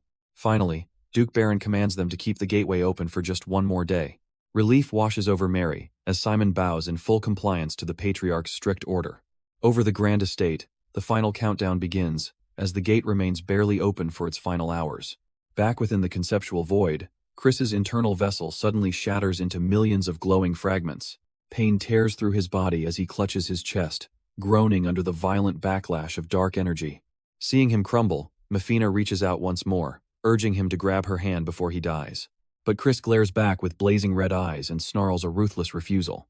Shocked by his defiance, Mafina warns him that humans can never exceed the natural limit of sacred energy. "You're forgetting something," Chris roars back, reminding her that in a realm of pure concepts, limits do not exist. Violent crimson lightning violently erupts from his body, shattering the fundamental rules of the trial itself. Mafina gasps in sheer shock as the impossible force of his willpower reshapes the reality around them. Chris erupts into a blinding star of dark power, forcing the ancient demon lord to mutter in complete disbelief. His eyes flash with terrifying intent as his white hair flares, completely assimilating the overwhelming dark energy. Horns sprout from his head as he fully achieves demonization, mastering the sacred darkness on his own terms. Demonization is the ultimate forbidden spell of the mystic magic clan, allowing a mortal to temporarily become a demon and unleash explosive power. Yet in his past life, Chris watched his party member perish after casting this lethal magic, proving its fatal drawback. By stripping away the self-destructive amplification loops, Chris reshapes the spell array into an indestructible vessel to absorb the dark energy safely. Horns sprout from his head as he successfully creates the vessel, unlocking the power to claim a full 100% of the sacred darkness. I do not believe this," Mafina mutters, her ancient composure completely shattering before his impossible feat. A black crescent mark manifests on his forehead as she gasps in total horror, unable to comprehend a mere mortal shedding his human shell. Chris grins triumphantly, his red eyes blazing with unmatched arrogance. "Didn't you know? I'm a genius," he scoffs, ascending high into the cosmic sky with majestic demon wings fully unfurled. "You can go on living here, but I'm leaving now," Chris smirks coolly, turning away as space cracks around him. He leaps upward to break free of the realm, leaving the stunned demon spirit behind in the vast void. "I will see you again in another time," Mafina purrs softly, amused by his daring defiance. Chris glares back over his shoulder with complete disdain. He pauses at the edge of the collapsing portal, casting one last cold glance at the ancient demon lord. Raising his middle finger with a malicious grin, Chris bluntly sneers, "Piss off." He bursts through the trial gateway back into reality, laughing hysterically at the absurd encounter. "Do I look crazy? Why would I see you again?" Chris chuckles mockingly, brushing off the encounter with total nonchalance. As his demonic wings recede, he glances around the quiet hall and wonders how much time has passed since he entered the trial. Realizing a full week has likely slipped by, Chris contemplates the sheer chaos currently gripping the main family domain. A devious smile creeps onto his face as he decides to play a little prank on the unsuspecting clan elders. Meanwhile, inside the Grand Council chamber, a terrified messenger bursts through the doors, screaming that Christian has miraculously returned. The assembled nobles gasp in utter disbelief, refusing to accept that the brat survived the deadly trial. Langham de Baron, acting head of the Dark Magic clan, stares down the messenger and demands the full truth. The messenger frantically reports that Chris barely clung to life, carried out in a state of severe fatigue. He reveals the healers examined his unconscious body and found his pure dark energy in total chaotic ruin. The noble gravely concludes that Chris will likely never be able to properly utilize dark magic again. Looking at Chris lying bedridden, the elders sneer in contempt, accusing him of wasting the precious sacred darkness due to reckless greed. Enraged nobles slam the table, demanding the acting head hold Chris strictly accountable for his catastrophic failure. Langham dismisses their outrage, coldly ordering the council to leave, so he can process the report alone. Left alone in the quiet chamber, the acting patriarch sits in silence, unaware that he has walked straight into Chris's trap. Tapping his desk impatiently, Langham de Baron demands to know if the troubling reports regarding Christian's condition are true. The servant confirms that Chris's core suffered severe damage, leaving his dark energy in complete chaotic ruin. Silence fills the chamber as the acting patriarch taps his fingers, calculating his next tactical move. The messenger stands nervously under the oppressive atmosphere, awaiting his lord's final judgment. Langham stares coldly ahead, his mind racing through the deep political ramifications. The servant breaks into a cold sweat, visibly shaken by the suffocating aura in the room. Breaking the tense silence, Langham calls out to his loyal subordinate. He bitterly laments that their grand scheme to eliminate the Poison Magic clan alongside Jupian has been forced to be postponed. The subordinate listens in utter shock, stunned by the cold, calculated strategy unfolding before him. Dark energy surges as Langham realizes a single unexpected variable is disrupting their master plan. Halting his rhythm on the table, the acting clan head makes a definitive decision. He coldly orders the servant to bring Christian down to the Darkness Hall the following day. "I will announce Christian's coming disposal before the vassals," Langham declares sinisterly. The next day, Chris stands completely alone in the grand darkness hall before a hostile council of high-ranking elders. Looking at the gathered nobles, Chris scoffs internally at how desperately these fools want to eliminate him. Langham looks down sternly from his high seat, demanding if Chris is aware of his sins during the trial. Unbothered, Chris calmly acknowledges the charge and asks the clan head to state his alleged crimes clearly. He inwardly mocks his weak peers, noting he should have pummeled them even harder. An enraged noble candidate jumps up in fury, but Langham instantly commands silence with absolute authority. Langham reprimands Chris for failing to produce results despite monopolizing the trial's precious resource, but Chris mockingly asks how results are measured. The acting patriarch reveals that a candidate must absorb dark energy with at least 70% purity. Chris nonchalantly inquires what severe punishment awaits if someone fails to hit that arbitrary 70% threshold. Langham decrees that Chris will be stripped of technique inheritance, banished from the main grounds, and denied succession entirely. Smirking, Chris points out that no one present actually possesses the power to accurately measure his true purity. Suddenly, a confident hand raises from among the seated noble candidates.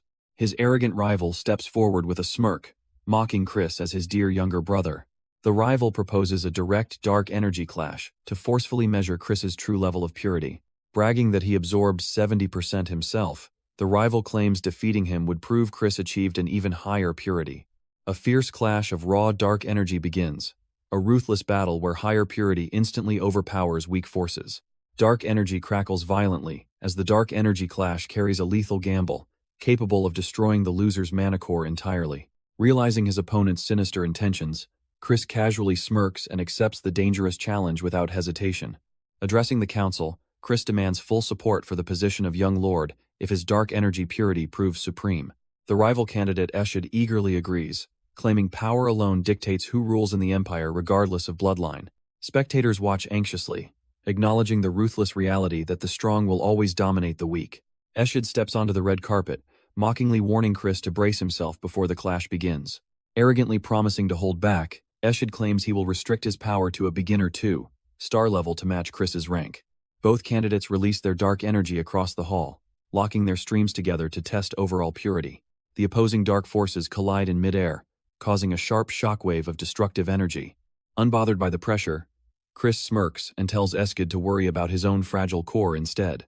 Irritated by the disrespect, Eshid intensifies his aura, eager to see how long Chris can endure. Dark waves ripple wildly across the floor, threatening to swamp Chris completely. Without using any strength of his own, Chris calmly raises one hand and effortlessly diverts the incoming stream away. Stunned by the flawless deflection, Eshid realizes Chris redirected his force without gathering any raw energy. Refusing to accept defeat, Eshid grits his teeth and elevates his dark output to an expert 2 star level. Raising his palm once more, Chris casually catches the surging black flame mid-air without a scratch. Chris expertly manipulates and nullifies the dark magic, swirling the concentrated energy around his fingers like a toy. Dispersing the residual aura with a faint sigh, Chris openly mocks the weak display as an utter disappointment. Looking down with cold contempt, Chris asks if this pitiful show is truly the best the arrogant noble can offer. Enraged by the humiliation, Eshid loses his composure and unleashes a terrifying torrent of forbidden dark magic. Onlookers scream in panic as Eshid recklessly summons the destructive dark energy of a 4 star level master. Panicked elders warn that such overwhelming force will shatter Chris's core, right as a massive dark energy dragon manifests. The roaring dragon of shadow surges forward, ready to devour everything in its path. The colossal beast hurtles down the hall, threatening to obliterate Chris in a single catastrophic strike. Believing victory is secured, Eshid watches until Chris casually repeats his rival's earlier warning back at him. Reversing the dark spell control instantly, Chris redirects the monstrous dragon straight back toward its creator. The terrifying construct explodes into harmless dark particles as Eshid's control snaps completely. Suffering severe core backlash, Eshid violently coughs up blood, his own magic destroying his internal mana pathway. Eshid collapses onto the floor in agony as horrified spectators cry out in complete disbelief. Chris clicks his tongue in annoyance, realizing his reflected attack failed to completely shatter his rival's core as intended. Staggering backwards, Eshid's trembling boots leave a trail of fresh blood on the carpet. Coughing heavily into his hand, Eshid concedes defeat while admitting Chris possesses dark energy with at least 90% purity. The entire council hall erupts into chaotic murmurs at the unbelievable announcement of 90% purity dark mana. Unfazed by their shock, Chris smirks calmly, declaring his right to claim the title of young lord. Acting clanhead Langham glares coldly from above, his sharp red eyes narrowing in deep calculation. Dark, oppressive mana surrounds Langham as he silently asserts his absolute authority over the court. Rhythmically tapping his fingers against the wooden desk, the patriarch prepares to lay down an insurmountable condition. Langham declares that while Chris may take the young lord's trial, no branch member has ever attempted it. Knowing Langham will select an impossible test, Chris remains entirely unbothered by the acting head's scheming words. Langham outlines the two-part trial, requiring Chris to first demonstrate extraordinary talent and then achieve an astounding feat. Looking up at the majestic ceiling, Chris calmly inquires how he is expected to prove his talent. Langham issues a ruthless challenge, commanding Chris to reach 3 stars within a mere 3 months. Chris scoffs casually, asserting that such a condition is easy for a true genius like himself. A sinister smile plays on Langham's lips as he mockingly expresses anticipation for the final result. Later that night, Langham and a battered Eshid meet privately in a dimly lit study over tea. Sipping his drink, Langham coldly voices his deep disappointment in Eshid's disgraceful defeat. Eshid hangs his head in shame, confessing he foolishly underestimated Chris's true strength. Wiping blood from his lips, Eshid frantically warns that Chris must be eliminated before his damaged core heals. Langham reassures him with a sinister grin, reminding him why their clan deliberately avoids absorbing over 70% pure dark energy. He explains that higher purity energy makes ranking up exponentially harder, stalling any breakthrough to 3-star level indefinitely. Eshid realizes the trap, contemplating the near-impossible bottleneck of mastering 90% purity dark mana. Langham scoffs with utter certainty, confident that no genius can ever break through that impassable wall. Meanwhile, back at the estate, a delicious feast is served as news of Chris's victory spreads throughout the mansion. Floating delightfully around him, Marie pours tea while teasing Chris about her thrumming heart. Looking fondly at her master, the ghost maid confesses how waiting for his return revealed her true feelings. Surrounded by glowing spirit flames, she softly admits that every single day without him felt like an eternity. Chris gazes quietly, her words stirring distant memories of his past life inside his heart. He recalls his former party members worrying over his safety, reminding him of those who truly cared for him. In his memory, his ancient party members teased each other over who was truly worried for his safety. Pointing flusteredly, she insisted that only the hero Evan was actually concerned. Chris smiles softly, realizing it has been a very long time since he last felt such warmth. After escaping the hellish clan that sought his death, his past life became an endless blur of bloodshed. Yet back then, he was just an extra wandering aimlessly through the destruction. But among those companions, he found genuine hearts filled with unyielding warmth. And now, sitting before his loyal maid, he finally possesses the strength to say what was left unsaid. Looking her in the eye, Chris speaks softly, catching the ghost spirit completely off guard. He sincerely thanks her for waiting so faithfully for his safe return.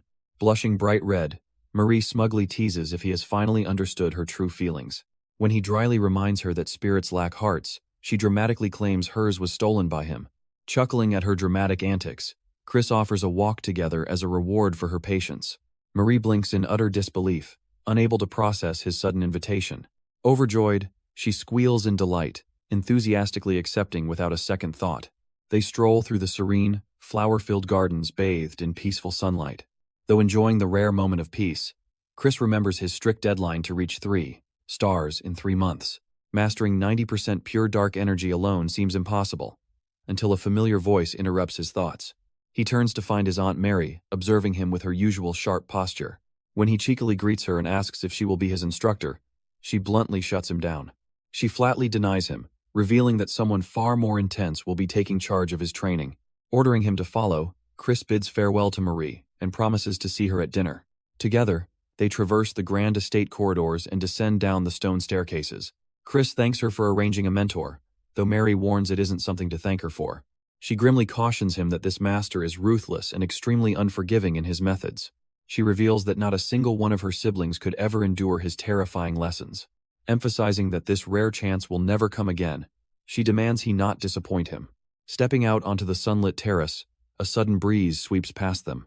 A brooding figure arrives at the base of the open stairs, waiting silently for his pupil. Caught completely off guard by the unexpected sight, Chris stares forward in utter confusion. Spotting a silver-haired boy standing alone on the terrace, the child casually remarks that someone seems lost. Chris steps forward and gently pats the young boy's head, asking where his parents are while Mary watches silently. The young boy's red eyes flare with sudden intense killing, intent as dark mana flares violently around him. Sensing the terrifying shift in aura, Chris stammers in confusion as Mary firmly orders him to greet the child. Mary reveals the shocking truth that this unassuming young boy is actually the living incarnation of the ancient family head. Quickly composing himself, Chris bows respectfully and offers his formal greetings to the legendary ruler. As dark energy quietly swirls around Chris, he maintains a perfectly calm and confident demeanor before his new mentor. Gazing intently into Chris's eyes, the family head realizes the boy absorbed well over 90% of the dark energy. Acknowledging his extraordinary achievement, the family head commends Chris for accomplishing something truly unprecedented. However, the master sternly reminds him that taking in such immense energy was an incredibly reckless choice. He explains that even when he absorbed 80% in his youth, he faced an insurmountable wall of power. Recalling how their ancestor required the demon emperor's blessing to reach his realm, he warns of the brutal trial ahead. Offering a way out, the family head extends his glowing hand, proposing to erase a portion of Chris's dark mana. He advises that 80% is the limit before greed takes over, but Chris calmly asks if he may pose a question. With unwavering composure, Chris directly asks the family head why their prestigious clan has grown so severely weakened. As Mary reacts in horror at his insolence, Chris questions why a clan once called peerless is now ranked among the weaker 12 great families. Intrigued by the boy's audacity, the family head listens intently to see where his reasoning will lead. Though the clan has flourished materially through the Lord's grace, rumors persist across the demon world that their true strength has faded.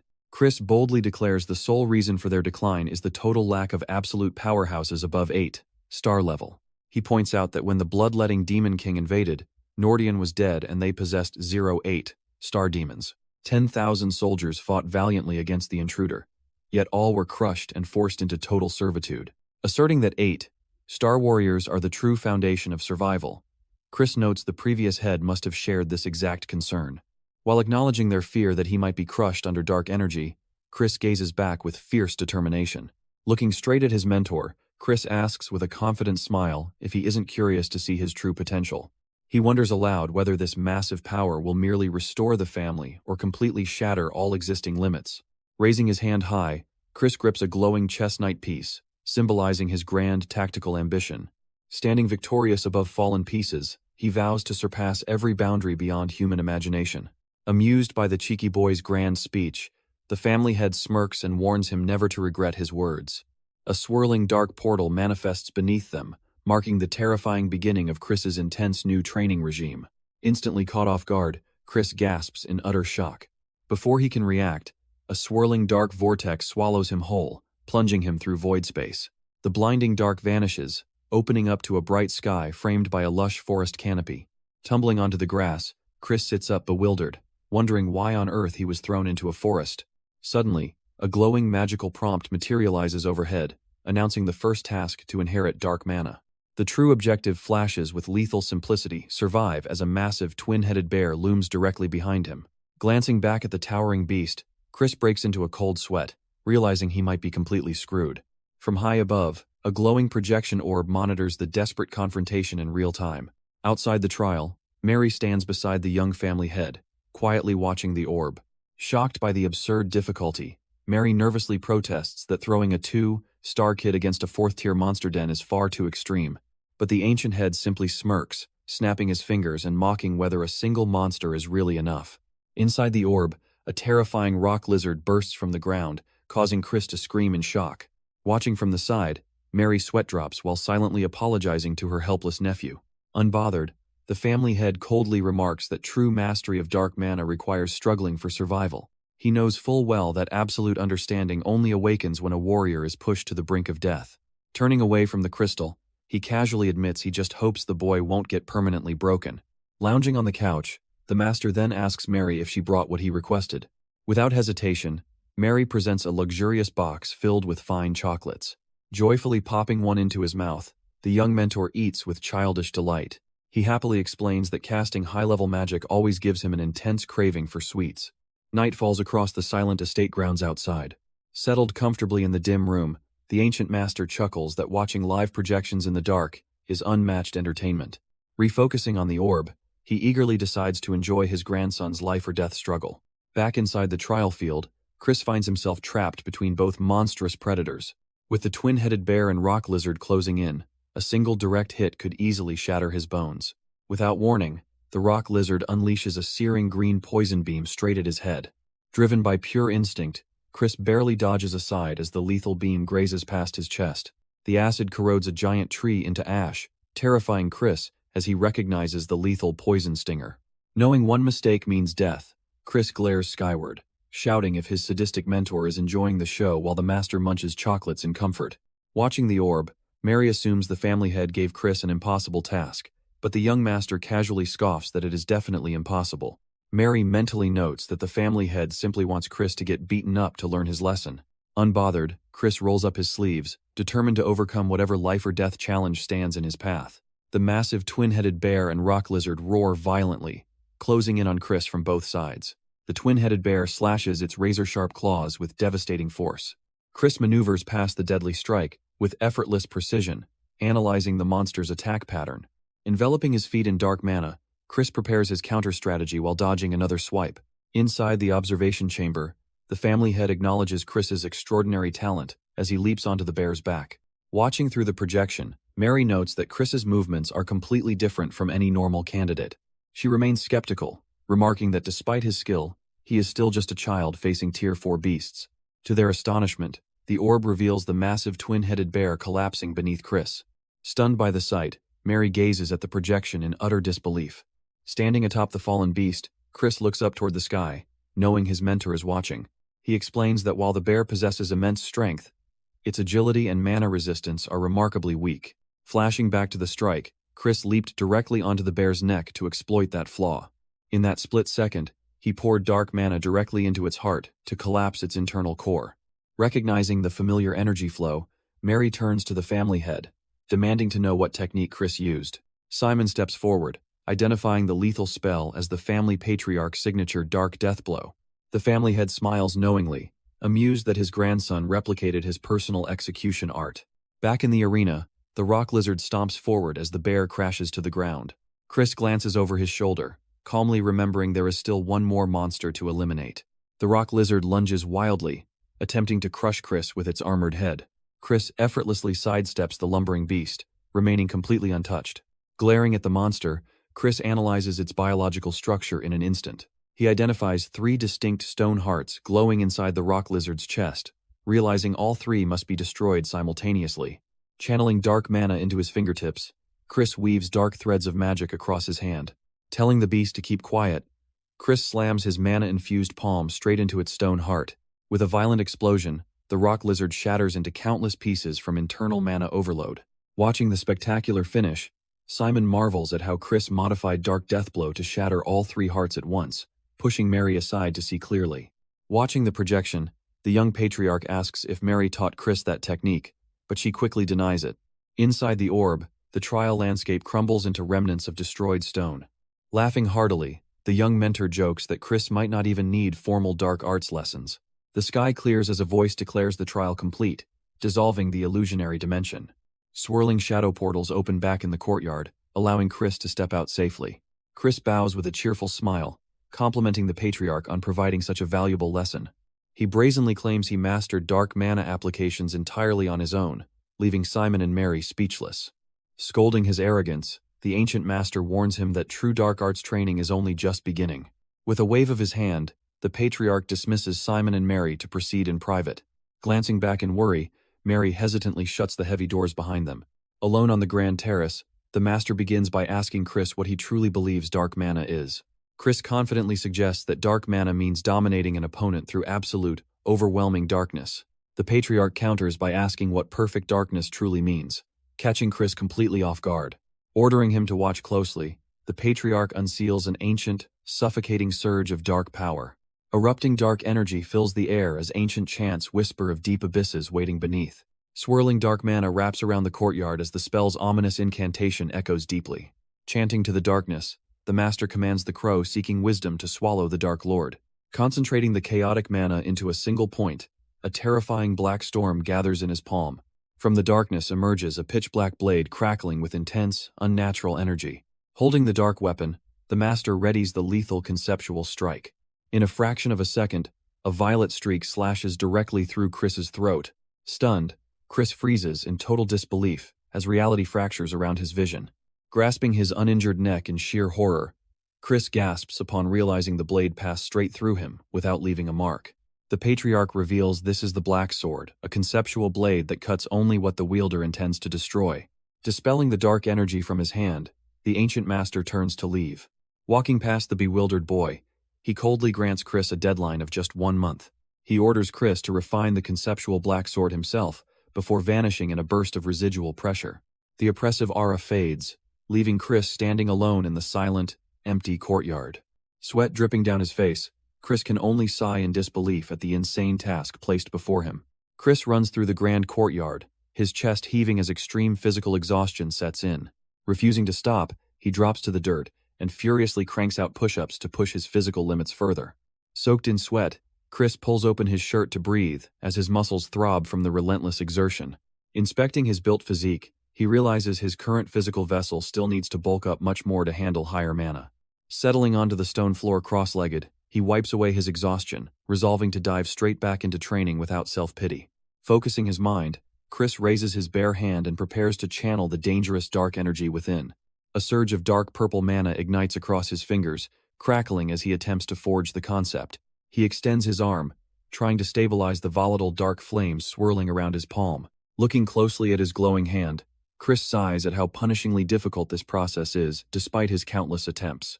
The dark mana instantly flickers out, barely lasting 10 seconds before collapsing back into nothingness. He pictures the raw shape of the Black Sword, knowing his crude imitation pales in comparison to the Patriarch's true blade. Chris analyzes the mysterious incantation provided by the family head, searching for the hidden truth behind the 12 abysses. A warm golden lantern illuminates the dark, silent stone staircase deep within the training grounds. 1 month later, Mary descends the stairs with a lantern alongside the young, silver-haired family head. The family head coldly remarks that Chris should have repeatedly failed by now and realized his own limitations. Mary glances at her brother, sensing his underlying concern despite his harsh and unyielding words.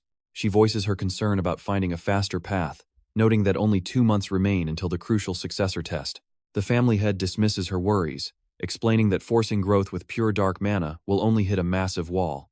Suddenly, they arrive at the doorway to find Chris casually leaning against the wall, waiting for them. The family head's eyes widen in genuine shock at the boy's calm and unbothered presence. Chris greets them with a relaxed smirk, stating he knew it was about time the family head would show up. As Mary gasps in disbelief, Chris politely bows and thanks the patriarch for his invaluable guidance.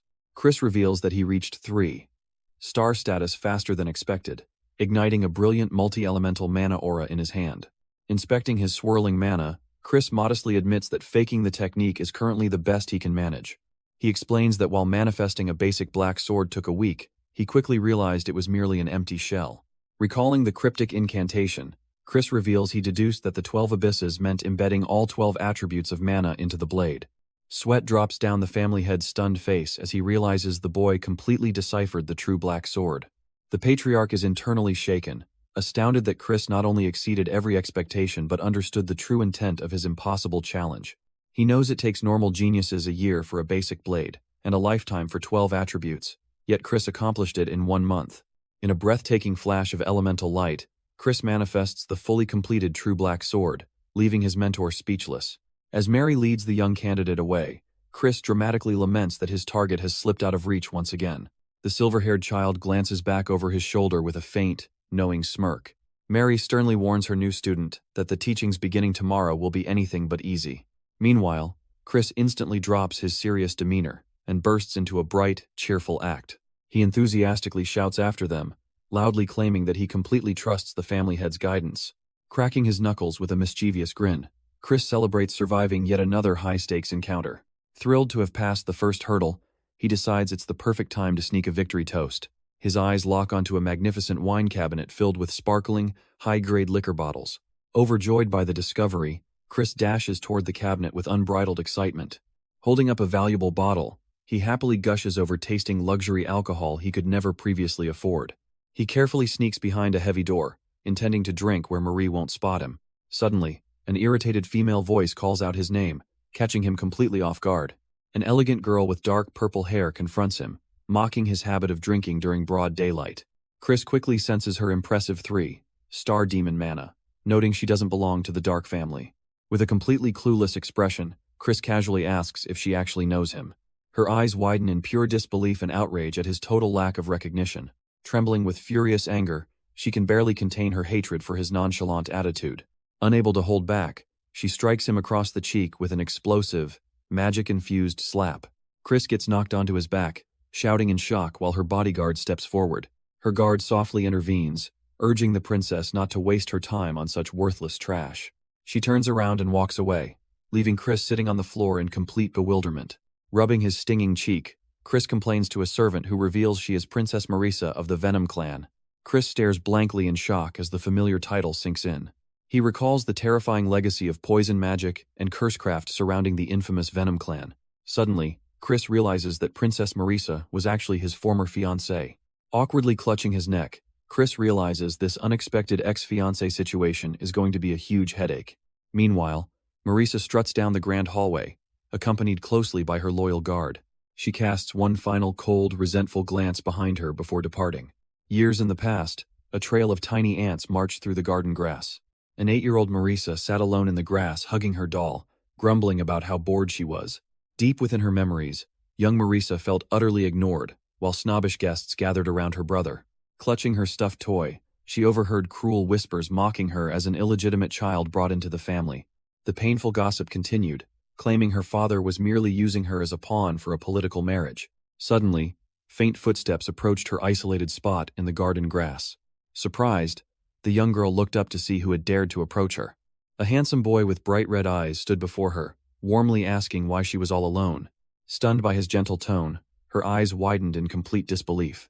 Pouting stubbornly, she declared her name was Marisa, prompting a friendly smile from the young boy. Squatting down to her eye level, he softly introduced himself as Christian. Realizing he was Count Khazar's son, she listened as he urged her to ignore the cruel adults. He gently advised her to simply grow strong and pay back everyone who doubted her. Heartened by his words, she loudly vowed to become the strongest demon and crush her detractors.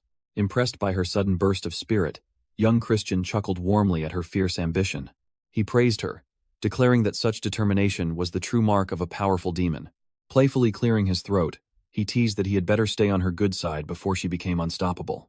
Reaching out a gentle hand, he offered to treat her like the future strongest demon lady.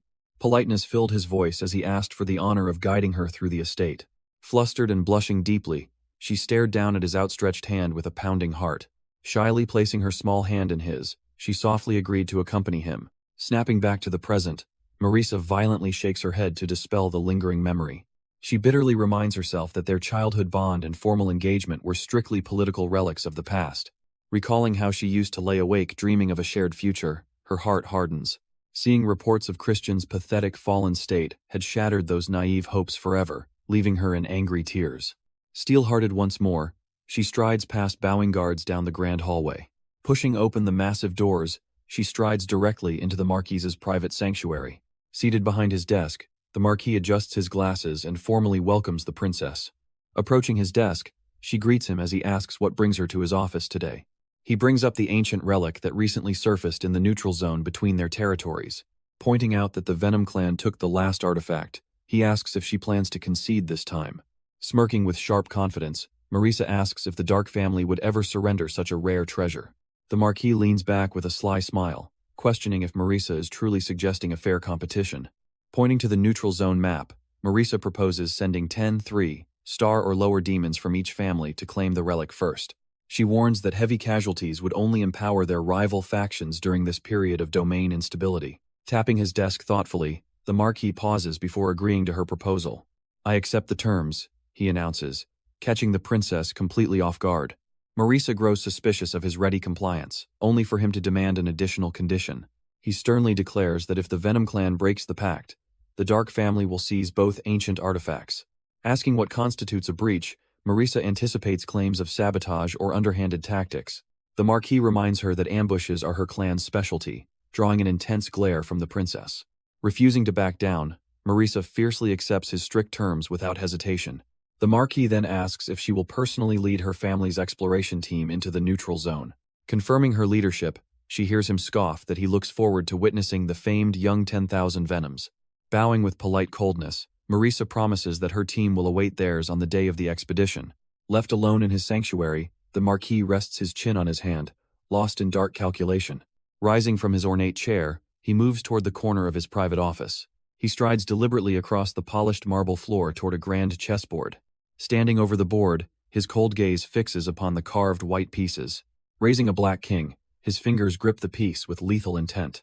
He mercilessly strikes down the piece representing Marisa off the board. Next, he topples the piece representing Jupian with practiced precision. With a single crushing move, he dominates the entire board, sweeping aside all opposition. Dark crimson energy erupts around him as he sinisterly declares this will be a beautiful stage filled with screams. 2 months pass rapidly as the seasons change and autumn leaves begin to fall. While Chris pours every second into his intense training, others across the realm begin forging new paths. In her private chambers, Marisa sits alone, deeply conflicted over a love that has long since passed. Meanwhile, those left behind in the brutal competition wallow in defeat under watchful eyes. Fueled by dark jealousy, rivals grit their teeth and sharpen their blades for vengeance. Under the cover of moonlight, a cloaked figure slips through the shadows to prepare for the coming storm. Deep inside the Grand Academy, a massive armillary sphere rotates slowly as the appointed hour arrives. As the young candidates gather at the grand stairs, a booming voice commands them to prove their worth. Chris unleashes a surge of dark mana, manifesting the ominous power of the true black sword right before their eyes. Royne stammers in sheer disbelief, his face pale as he realizes he's witnessing the legendary technique. Chris smirks at the priceless look of shock, holding back his full strength just as planned.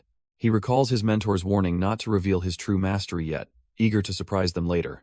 Impressed, despite himself, Marquis reluctantly admits Chris passed and presents the second trial. Marquis reveals a secret relic has surfaced in the neutral zone, promising to name Chris heir if he succeeds. Chris finds the proposal suspiciously easy and demands to know if he'll be undertaking the mission alone. Marquis clarifies that Chris will join the squad led by second Princess Jupian instead of going unaccompanied. Marquis adds that this task originally belonged to Royne, framing it as an overwhelming honor. Chris bows his head in quiet acceptance, concealing his true thoughts behind a calm expression. As Chris turns to leave, Marquis and Royne watch his departing back with hidden tension. Royne nervously whispers to his father, terrified that Chris will outshine him and claim all the glory again. Marquis tells his son not to panic, assuring him that everything is proceeding according to plan. A ruthless gleam reflects in Marquis's eyes as he orders Royne to strike when the moment arrives. Walking through the academy garden, Chris senses a subtle trap behind this convenient assignment. He ponders why this mission was reassigned, wondering what became of Royne in the original timeline. In his past life, Royne was crowned the true successor of the Dark family without opposition. Pausing in his tracks, Chris turns to demand answers from his companion. He gently strokes the soft fur of his tamed beast, pressing for crucial hidden details. The small creature demands non-stop grooming, in exchange for revealing the secrets of the past. Exhausted, Alros furiously pets the demanding beast to keep the information flowing. The beast explains the secret clash known as the Demon Amulet incident between rival factions. A squad from the Dark family was utterly slaughtered in the woods during the expedition. To prevent open war, both the Dark family and Venom clan buried the truth in total silence. But that forgotten relic became the cataclysmic catalyst that ruined everything. Alros listens intently, shocked by the gravity of the hidden history. The tragedy culminated when Nordian was brutally murdered inside his own estate, struck down by his own ambitious son Marquis, setting off a chain reaction of destruction. Chris realizes this single incident accelerated the apocalyptic age of destruction in his past life. Now, he must navigate the dangerous expedition alongside the doomed squad to rewrite fate itself. Chris realizes that in the previous timeline, he was the one who ended up dead with a blade through his chest instead of Royne. This lethal plot was no mere test, but a calculated assassination scheme orchestrated by Marquis Wrangham. Realizing he lacks solid evidence and remaining at 3 star power, Chris knows acting rashly against the Marquis is too risky. Deciding to prepare for the upcoming expedition first, Chris turns to head outside when a voice suddenly calls out. An arrogant young noble candidate confronts him directly, sneering and asking where he thinks he's going. The boy condescendingly notes Chris is covering Royne's role on the expedition, scoffing that he won't have to do anything. Secretly despising Chris, the young noble assumes he is just a useless idiot who would only mess things up anyway. Without warning, the boy suddenly hurls a lethal dagger straight at Chris's face at blinding speed. The deadly blade cuts through the air with terrifying force. It flies past Chris and embeds itself deep into the stone wall behind him. Yet Chris's eyes seamlessly track the projectile without flinching even a single inch. The blade grazes past his face as he effortlessly perceives its exact trajectory. As stone shatters from the impact, Chris stands completely unfazed, having easily predicted the attack's path. He calmly opens his eyes and stares back at his attacker with total composure. Unbothered, Chris sarcastically remarks that this was quite enough of a greeting. He casually flicks the embedded dagger in the stone, suggesting they stay out of each other's sight until the mission starts. Wishing him good luck with gear prep, Chris casually strolls away to handle his own business. The sharp dagger vibrates loosely in the fractured wall where Chris effortlessly tapped it. Left standing in shock, the arrogant boy realizes something horrifying about the confrontation. He realizes Chris tracked the blade perfectly and didn't dodge because he instantly knew it was thrown off target on purpose. Sweat dripping down his face, the boy grimly concludes that Christian is far more dangerous than anyone imagined. Meanwhile, Chris wanders into the bustling market town wearing a stylish dark coat. He visits local stalls, playfully downing drinks to maintain his cover as an easygoing slacker. He causes comedy at the tavern, letting the locals mess with him while playing the fool. Blending into the crowds, Chris joins a card table at a local gambling den to gather information. Enjoying meat skewers in the street, he sarcastically chuckles about how nice it would be to laze around forever. As he munches his food, he stays focused on finding a specific merchant's shop hidden in the town. Glancing slyly over his shoulder, Chris notices suspicious figures tailing his every move. Realizing they are covert pursuers sent by Marquis Rangham, Chris prepares to shake them off. Suddenly, a hand reaches out from the shadows behind him and firmly covers his mouth. Suddenly, a mysterious hand reaches out and roughly gags Chris from behind, catching him completely off guard. "Shh," a hooded figure whispers, signaling him to keep quiet in the narrow shade. Piercing green eyes glint beneath the hood as the stranger reveals herself with a sharp, guarded glare. Pointing to an unconscious tail on the floor, she explains her men already neutralized Marquis Rangham's pursuers. Brushing himself off, Chris sarcastically questions how gagging him is reassuring, before asking who she really is. His eyes widen in surprise as she mentions the secret troubles plaguing the Four Kings' dominion. Placing a hand over her heart, the operative declares she is trying to stop the growing unrest in the territory. Realizing the alley is too open, Chris tells her to lead the way to a more secure location. Together, they slip deep into the labyrinthine back alleys of the market town. Following close behind, Chris casually asks how far into the hidden paths they are heading. She reveals that demons across the Dominion are vanishing without a trace, while safe zones are being systematically destroyed.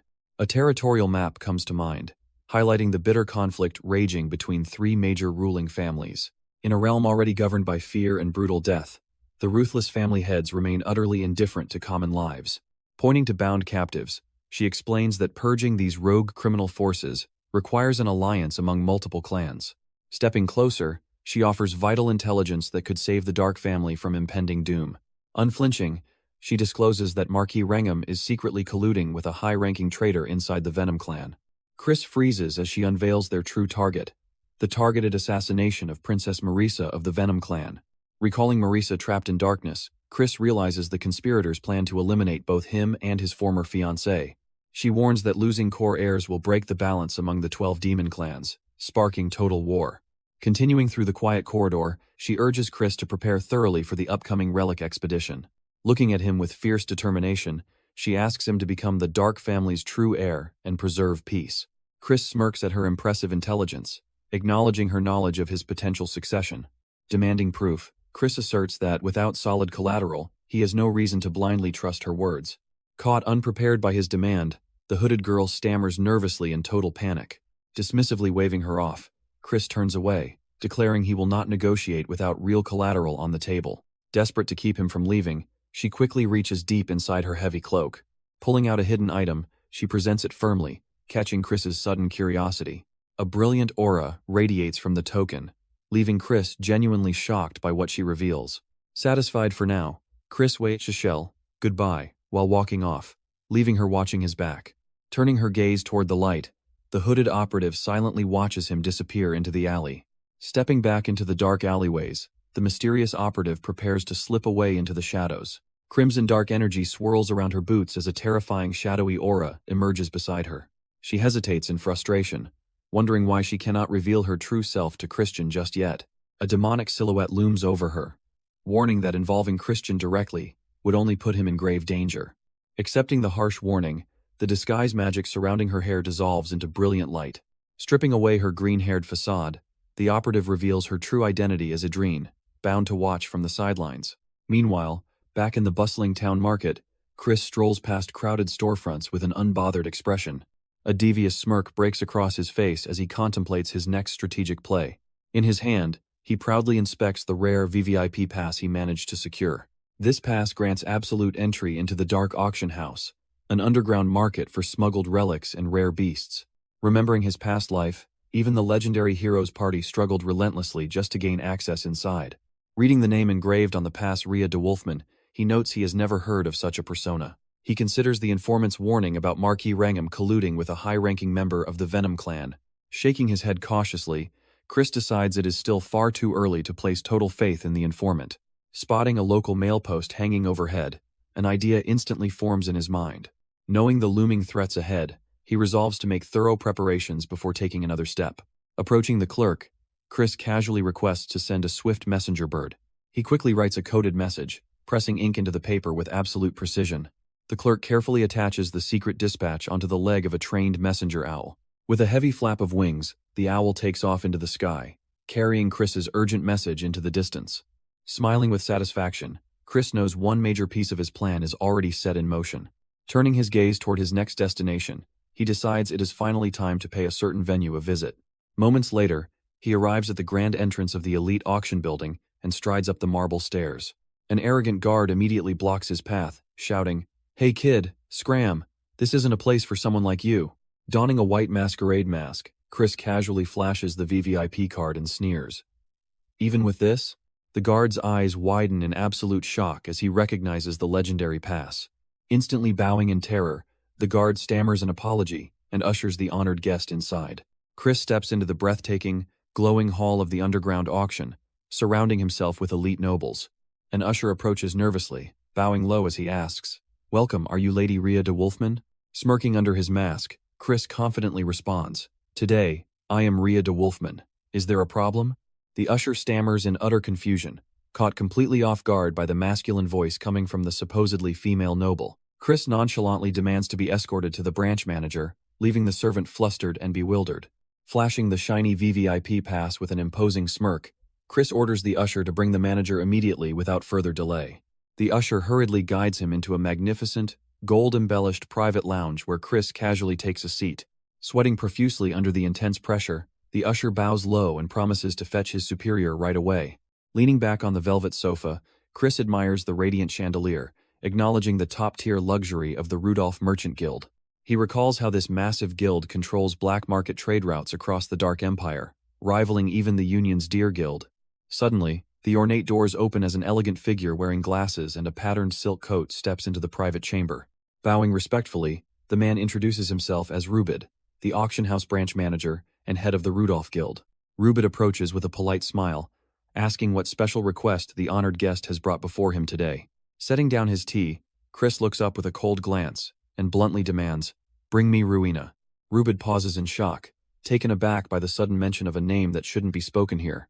Trying to dismiss it, Rubid explains that Rowena is the Deer Guild master and cannot simply be summoned on command. A sharp, knowing grin spreads across Chris's face as his crimson eyes lock onto the manager.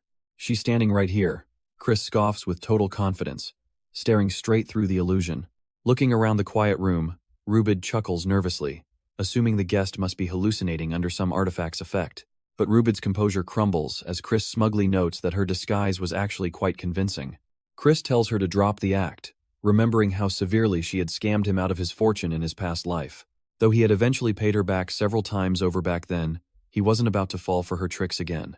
Suddenly, a burst of magical mana surges through the air as the illusionary veil surrounding Rubid begins to shatter. The disguise completely dissolves, revealing a striking woman holding her removed white mask in her hand. Her bright blue eyes wide with shock, Rowena stammers out, "How did you know?" Chris smirks back, thoroughly enjoying the complete shift in power as he holds all the cards. He mockingly insults her artifact, calling it a trash relic with a remarkably sloppy disguise effect.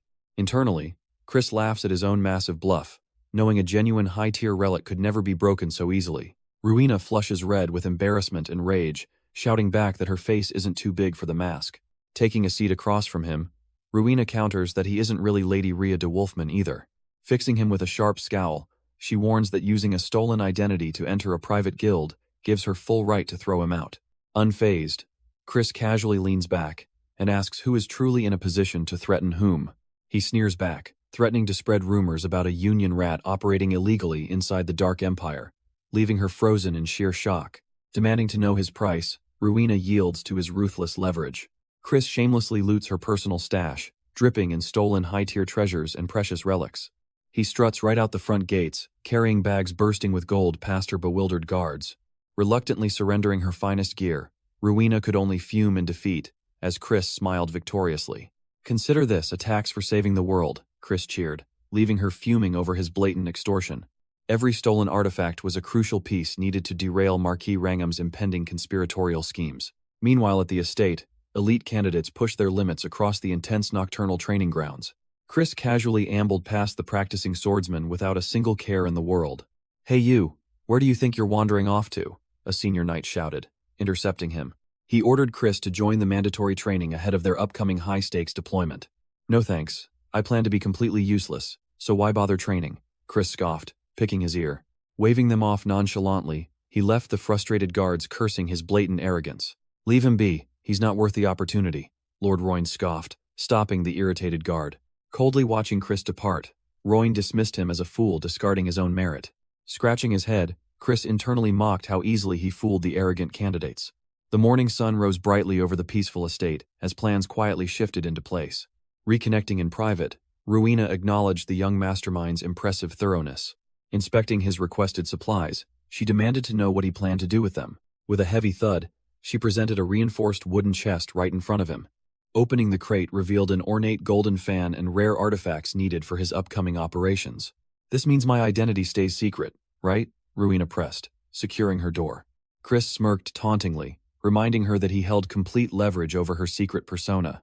Instantly shifting the tone, Chris dropped a chilling warning that war might break out soon. He detailed how continental conflict would sever trade routes and destroy her guild's massive profits. Rowena scoffed in disbelief, claiming war was far too serious to predict so casually. Yet her eyes narrowed as dark rumors emerging from the Dominion crossed her mind. Sifting through internal reports, she realized multiple powerful factions were actively pushing for war. Turning back with growing concern, she demanded why he was disclosing such sensitive intelligence. Chris assured her he wasn't asking a simple merchant to single-handedly stop an impending conflict. "Become my sponsor instead, and I'll ensure a future without war," he declared with unshakable conviction. Rowena gasps in utter shock, demanding how he could possibly pull off something so impossible. Chris explains how the Dominion must pass through the Southern Magic Nation, proving that seizing the heir title can prevent total war and save her guild's profits. Extending a confident hand, Chris offers her one final chance to join forces before the storm arrives. Staring down at his hand, Rowena hesitates as the weight of his proposal settles over her. Gazing into his fiery red eyes, she realizes this young noble isn't lying at all. She quietly concludes that backing someone with this level of resolve might just be worth the risk. Grasping his hand, she firmly accepts the deal to secure her guild's future. Warning him that a single betrayal will end their alliance, Chris merely scoffs, openly admitting he has plenty of reasons to exploit her anyway. Mockingly calling her a filthy money grubber as he bids farewell, Rowena can only click her tongue in disgust. Retiring to a private workshop, Chris wipes the sweat from his brow after setting up his alchemy gear. Knowing high-ranking Venom Clan figures are involved, he determines to synthesize a powerful antidote beforehand. As the flames ignite under the clay kettle, Chris reflects on how long it's been since he last brewed this ancient cure. Smoke rises from the bubbling brew, igniting deep memories of where he first learned this lost recipe. Memories flood back to the legendary noble house of medicine, where a sharp voice called out. A young boy fanned the flames of a hearth, complaining that the fire was far too weak. Sitting nearby, a silver-haired master sternly ordered him to fan it harder without slacking.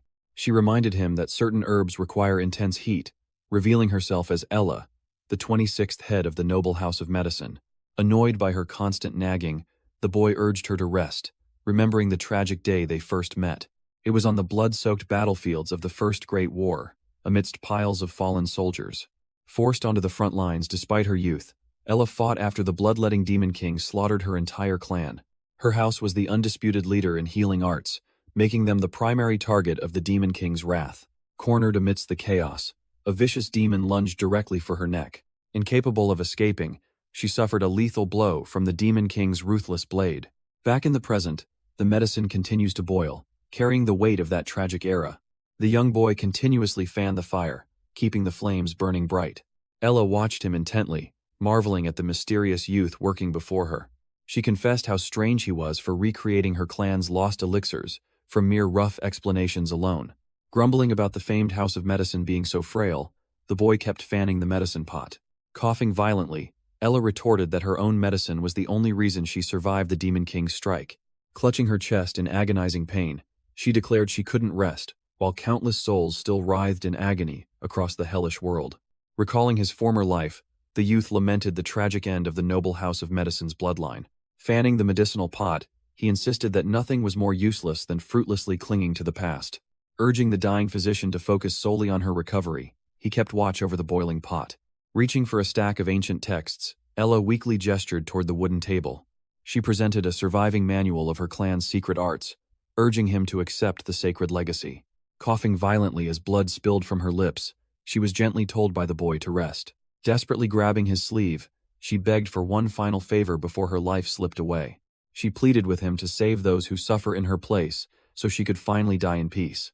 Silence fell as the youth solemnly pondered whether he could carry such a heavy burden. Kneeling by her side, he gently held her hand and asked if he could call her master. Overwhelmed with emotion, Ella smiled through her tears, deeply moved by his words. She closed her eyes, content knowing she had chosen the rightful successor to her legacy. Dressed in traditional robes, the young disciple officially inherited the title of 27th head of the house. Though the manual was damaged, he roamed endless battlefields, healing the wounded to fulfill his vow. Walking through war-torn lands, he earned revered renown across the continent as the saint of the battlefield. Back in the present, Chris inspects the freshly synthesized elixir pill in his hands with quiet satisfaction. Looking toward the heavens, he swears to uphold his past promise in this life as well. High above, a messenger bird soars gracefully across the sky toward the majestic Gothic cathedral. An attendant presents a tray holding rolled scrolls, announcing the arrival of a letter from the young master. Count Khazar leans forward in excitement, eager to hear news regarding his son's progress. Gleefully anticipating the report, the Lord marvels at how much Chris resembles his own ambition.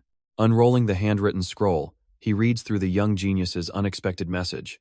His eyes narrow as he digests the startling contents written inside the scroll. Turning to his attendant, Count Khazar summons his aides to execute immediate orders. With a sharp smirk, the Dark Lord vows to personally make grand preparations for his worthy son. Meanwhile, high in the Biscan Mountains, expedition leaders strictly command their units to move in pairs. Rejecting the group formation, Chris dismissively waves his hand, declaring he will scout alone. Smirking at his stunned companions, he insists that operating solo is far more efficient.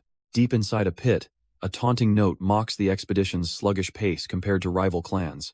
A disgruntled candidate sharply warns that Class 4 demonic beasts lurk ahead and no rescue will come. Handing over a potion jar, Chris coldly warns his fellow candidate not to drag the team down during the upcoming expedition. He offers a specialized antidote capable of neutralizing the deadly poison wielded by the Venom clan. Explaining he has already taken his own, Chris urges the reluctant candidate to take the pill regardless of his skepticism. Smirking at the annoyed candidate's outburst, Chris nonchalantly pops a pill into his mouth and brushes off the complaints. Princess Marisa suddenly steps into view, sharply questioning if internal conflict is already tearing their alliance apart. Looking back with a dismissive glance, Chris mockingly calls her a slowpoke for arriving late. Marisa retorts that she arrived precisely on time, sarcastically offering praise that he didn't cheat by scouting ahead. When Chris curtly asks if she understands the rules against traps and ambushes, Marisa chides his informal, confrontational tone. Stepping closer without hesitation, Chris flatly rejects her demand for formal politeness. Locking eyes with her intensely, he coldly asserts there is no need for fake pleasantries between enemies. Turning to her unit, Marisa officially commands all Venom clan members to disperse and begin the exploration. Tossing his hands up casually, Chris announces he will be heading out ahead of everyone else as well. Watching him go, the nearby candidates freeze in absolute disbelief at his sudden, reckless departure. Sprinting into the dense woods, Chris completely ditches his communicator, leaving his companions stunned by his erratic behavior. Blitzing through the wilderness, Chris casually slashes through a feral demonic beast blocking his path. Recalling his past life wandering the demon lands, he easily navigates the terrain, knowing beast habitats like the back of his hand. Realizing Class 4 beasts reside much deeper in the forest, he surges forward toward the high-risk zone. Pausing abruptly, Chris reflects on Marisa's stern warning, and wonders if she was secretly concerned for his safety. He immediately scoffs at the ridiculous thought, convinced a cold woman like her wouldn't bleed even if stabbed. Refocusing on the mission, he notes Marquis Langham's sinister plot has begun, though no assassins have appeared yet. Determining that securing the relic is his top priority, Chris suddenly detects a sudden rustling in the nearby bushes. Turning around with razor-sharp reflexes, he spots a figure lurking behind the dense foliage. To his genuine surprise, Marisa steps out from the leaves, leaving him temporarily speechless. An uncomfortable silence falls over the forest as the two rivals stare each other down in complete awkwardness. Raising his hand defensively, Chris apologizes for intruding on the Venom clan's assigned route and offers to turn back. Looking at him with a rare hint of genuine concern, Marisa quietly tells him to be careful. Pushing past the greenery, Chris walks away while Marisa watches his retreating back in lingering silence.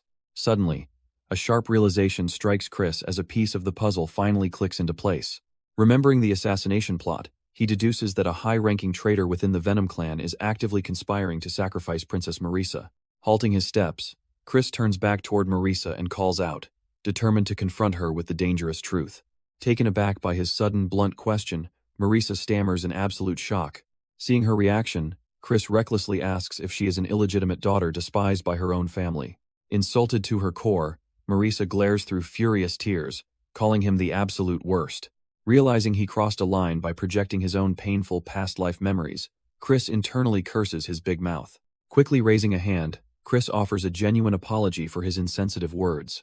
But before he can step back, a sharp flare of green magical energy ignites right beside his head.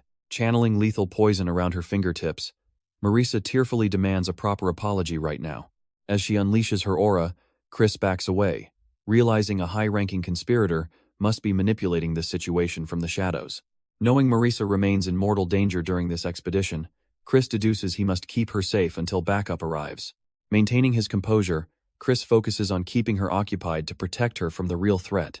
To throw off her concentration, Chris suddenly accuses her of breaking the expedition's rules. Startled by his claim, Marisa gasps as Chris gestures toward the scorched tree bark behind him.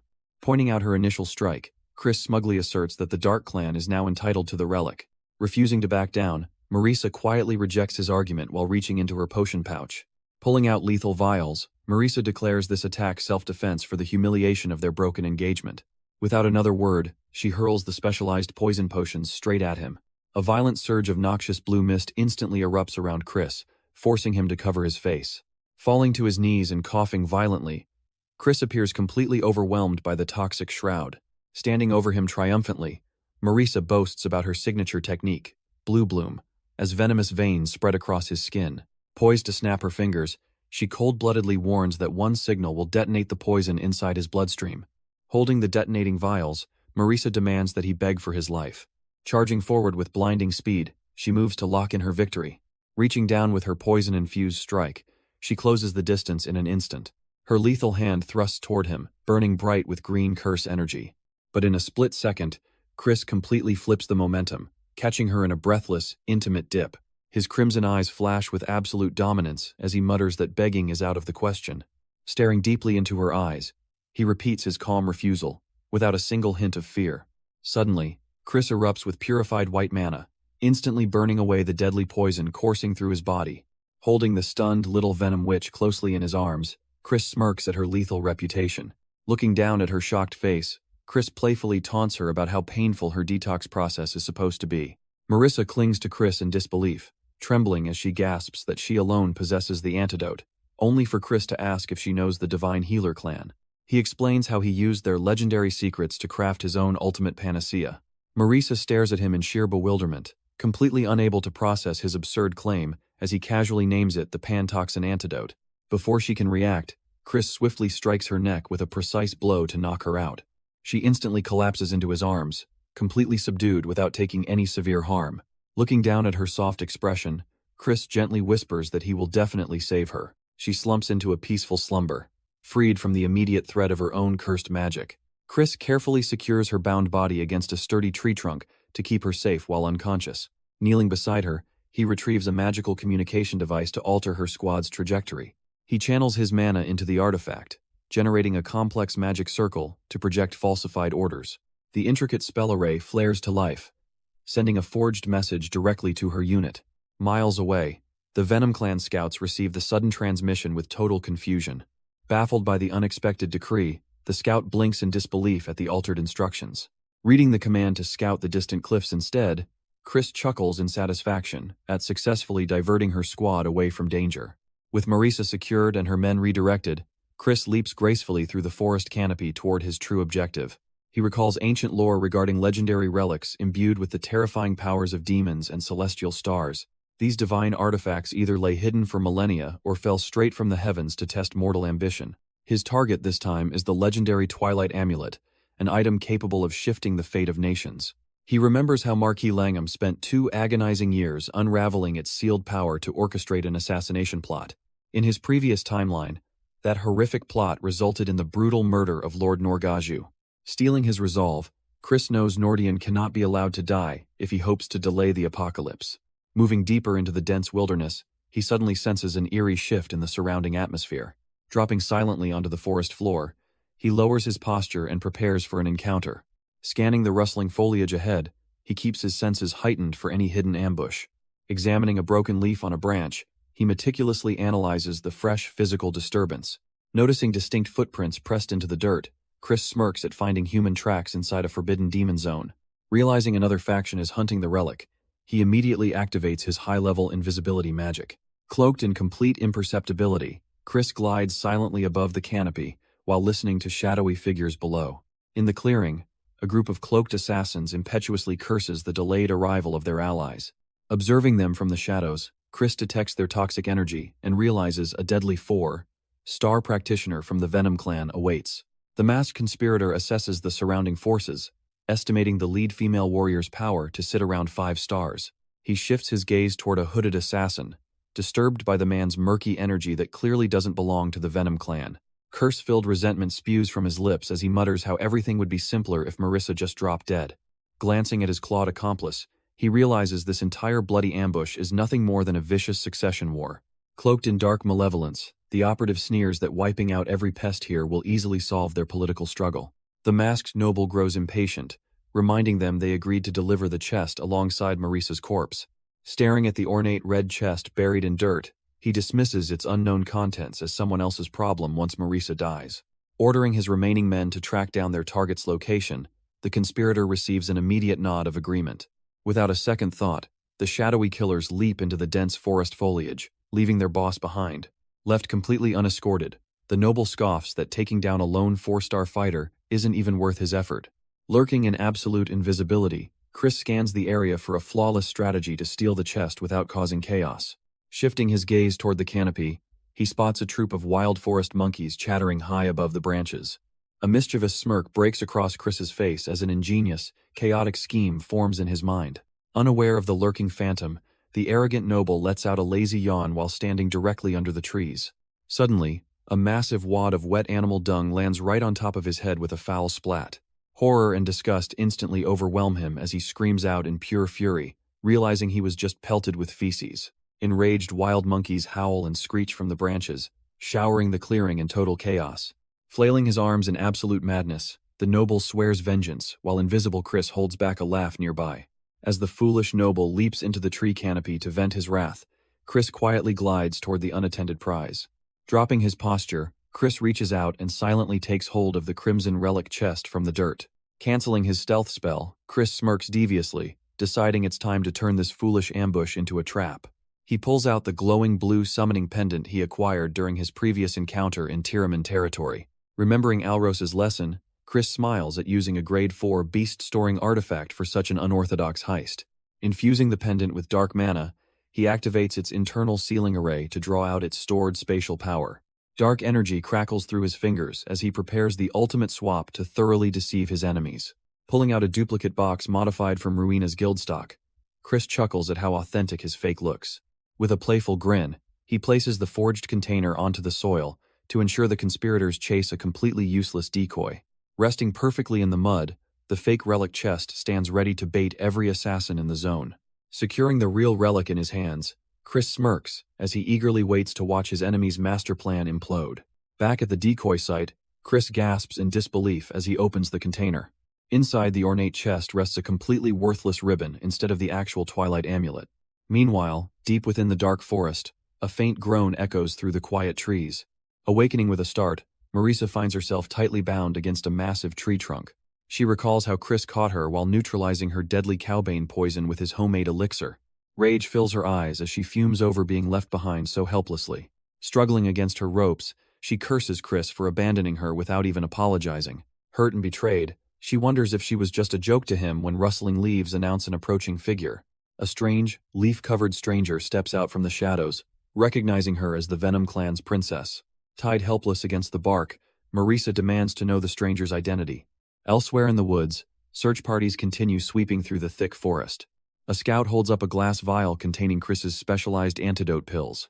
Examining the remaining medicine, squad members question why Chris left another antidote behind. Frustrated, the unit leader curses Chris for making her doubt his true intentions. Reports stream in from both sides of the forest as soldiers confirm the search is still ongoing. Seeing the leader brooding, a subordinate worries if Chris will survive out in the wild alone. Shaking her head, the leader cold-heartedly declares that Chris brought his own fate upon himself. Suddenly, a scout's triumphant shout echoes across the trees, announcing the relic has been found. The unit gathers around the soil where Chris buried his decoy box. Picking up the forged container, they celebrate beating the Venom clan to their prized target. Satisfied with their success, the leader orders the entire expedition to regroup at Lankus Canyon. Marching through the narrow ravine, the squad boasts about securing victory over their rivals. But as they march, the leader abruptly halts and turns back with a troubled expression. She remembers Chris casually taking off on his own, leaving her to wonder if he is already dead. Pausing in her tracks, she hesitates as her soldiers look back in confusion. Reluctantly, she commands squads 1 and 2 to stay behind and search for Christian. She rationalizes that as main house blood, they must retrieve him even if it is just his corpse. Before they can proceed, a sudden violent rumble shakes the towering canyon walls. Massive boulders cascade down into the canyon, trapping the squad in a deadly rockslide. Massive boulders crash down into the narrow pass as shocked soldiers shout out in sheer panic. In seconds, the falling debris completely seals the canyon exit, trapping everyone inside. A mysterious, glowing green mist begins pouring over the canyon walls from above. Chris immediately senses the danger and yells for everyone to stay on high alert. Suddenly, a lethal blue flower magic crest expands, unleashing a wave of toxic aura. The horrific poison suffocates the soldiers, choking them as their veins turn dark. High above on the cliffside, 3 cloaked figures look down at the carnage below. Seeing the entire squad collapsed on the floor, the leader coldly declares it over. The assassin secretly gloats about stealing Marisa's ultimate poison, the blue flower, to frame her completely. Knowing a full wipeout is necessary, the killer leaps down to finish the job. Landing softly among the fallen, the assassin prepares to plant a fake relic in Marisa's lab. Unsheathing a sharp weapon, the killer moves in to execute the surviving targets. Suddenly, a blinding blast of magic energy comes crashing down directly from above. Dodging the sudden strike, the assassin realizes they must kill the attacker personally.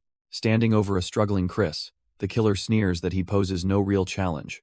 Sweating in terror, Chris senses the assassin's overwhelming aura. He is at least a 5-star demon.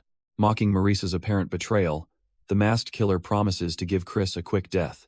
Refusing to back down, Chris lunges forward, but his desperate slash is effortlessly blocked.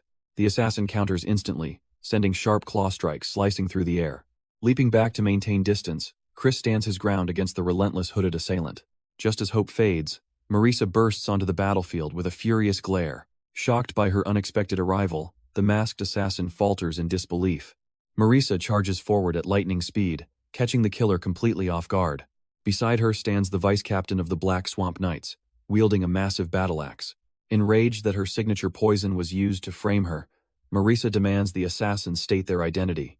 The masked killer merely scoffs, mocking Marisa for not knowing her place. Raising a clawed gauntlet, the assassin prepares to summon powerful reinforcements. In a flash, 2 additional demonic figures emerge from the shadows behind the leader. Facing 2 3-star demons and 1 5-star demon, the squad realizes they are heavily outmatched. Just as despair grips the squad over their lack of high-level fighters, a voice cuts through the tension from above. Perched high upon the rocky cliff, a mysterious figure casually mocks the enemy's terrible luck. Marisa and the squad look up in complete shock at the unexpected arrival. A flash of a confident grin reveals Chris sitting comfortably at the edge, perfectly calm. Teasing them for missing him, Chris's playful banter leaves Marisa flustered amidst the deadly crisis. The masked demon assassin scoffingly dismisses Chris as just another hopeless weakling joining the slaughter. Yet Marisa grimly admits that a 5-star demon operates on a completely different realm of power.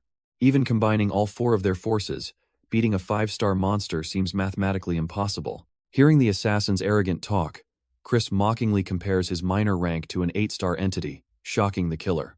Without hesitation, Chris flicks a set of glowing artifacts directly toward his allies below. Calling out for them to catch their gifts, he tosses the mysterious items without explaining further. Surprised, the group catches a collection of enchanted relics, bursting with dense mana. Chris nonchalantly reveals these relics instantly boost each of their power levels by an entire tier. Holding the golden frog relic, Marisa screams as an overwhelming surge of dark mana surges through her body. Beside her, the knight marvels as her gemstone necklace glows with incredible boosted power. A brief flashback shows how Chris meticulously planned this countermeasure, entrusting Melon to aid the Poison Princess. Having delivered the game-changing gear, Chris casually prepares to take his leave. Ignoring their protests, he waves off their requests for aid, leaving them to fight alone. Telling them not to die before their next duel, Chris casually strolls away, infuriating Marisa. Marisa screams in rage as Chris completely vanishes over the crest of the cliff. Melon, however, inspects his own relic and smiles, trusting Chris's hidden master plan. Marisa fumes in disbelief at Melon's sudden blind loyalty toward the infuriating young master. Unfazed by their new toys, the masked assassin sneers and readies his deadly gauntlets. Erupting with terrifying green energy, the assassin unleashes his full demonic might alongside his minions. The squad gasps in horror upon recognizing Black Steel Chi, a destructive power exclusive to 5-star warriors. A heavy footstep echoes across the dirt as the empowered warriors refuse to back down. Drawing her blade, the knight remembers Chris's words regarding absolute strength and arrogance. Recalling Chris's vow that arrogant fools get shattered by their own hubris, their resolve hardens into steel. Melon readies his relic with a sinister smile, eager to crush these overconfident monsters with raw, boosted power. Chris, Marisa, and their ally prepare to leap into the fray with reckless confidence. Chris manifests his dark mana while Marisa nervously grips her new frog relic.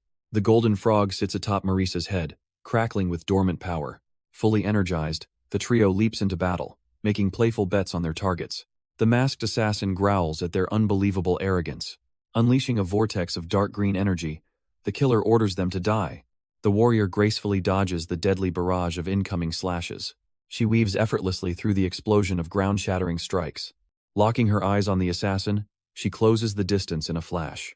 But the assassin teleports behind her, striking with blinding speed. A green claw tears through her arm, drawing immediate blood. She gasps in pain as the force of the strike pushes her back. Clashing blades briefly, the assassin scoffs at her pathetic attempt. He leaps back, launching long-range shockwaves across the battlefield. Blood drips down her arm, yet she refuses to break her stance. He taunts her, claiming the Black Swamp Knights are absolute trash. She smirks right back, mocking whether a 5-star warrior's strike is just a tickle. Enraged by her disrespect, the assassin lunges in to end her life. She stands her ground, shouting that her trap is finally set. Pushing past his aura, she charges straight into his attack path. She grabs his face directly, forcing dark magic straight into his skull. Panic grips the killer as he realizes he is affected by a 4-star curse. She wears a ruthless grin, revealing the entire fight was a setup. Activating her glowing necklace, she explains her relic amplifies curses using her blood. The assassin gasps in horror, realizing she took a hit on purpose just to curse him. With absolute force, she swings her massive blade downward. Her weapon cleaves through his body, spraying blood through his shattered mask. The assassin captain is brutally brought down by her lethal gambit. Watching their leader fall, the panicked minion screams in utter despair. As dark magic lingers in the air, the cornered assassin is suddenly ordered to look forward. Chris steps up with a cold smile, declaring that their fight is far from over. Meanwhile, in the quiet forest, Chris calls out, asking if his enemy is done playing hide-and-seek. He taunts the hidden target, mocking them for skipping the cliff fight out of fear. Unfazed by the taunts, a hooded assassin silently watches Chris from behind the trees. The masked assassin glares back, his eyes glowing with deadly intent behind his dark cowl. Spotting his target at last, Chris smirks as he finally locates the lurking assassin. Looking down at him, Chris mockingly questions why the assassin's mana core is so murky. Realizing he isn't from the Venom clan, Chris casually picks up a small pebble from the ground. With a flick of his finger, Chris launches the stone like a high-speed magic bullet. The improvised projectile zips past, forcing the assassin into a defensive blur. Chris relentlessly bombards him, unleashing a barrage of pebble projectiles as the assassin frantically dodges. One stone streaks directly toward the assassin's face, catching him completely off guard. The rock strikes with crushing force, shattering the assassin's mask and drawing blood. Chris casually breaks down his opponent's bad habits, mocking his predictable movements and narrow vision. Bleeding from the impact, the stunned assassin mutters under his breath in disbelief. Reaching up, he grips the fractured mask that barely hides his face. Removing the shattered mask, he reveals his bloodied face, glaring directly at Chris.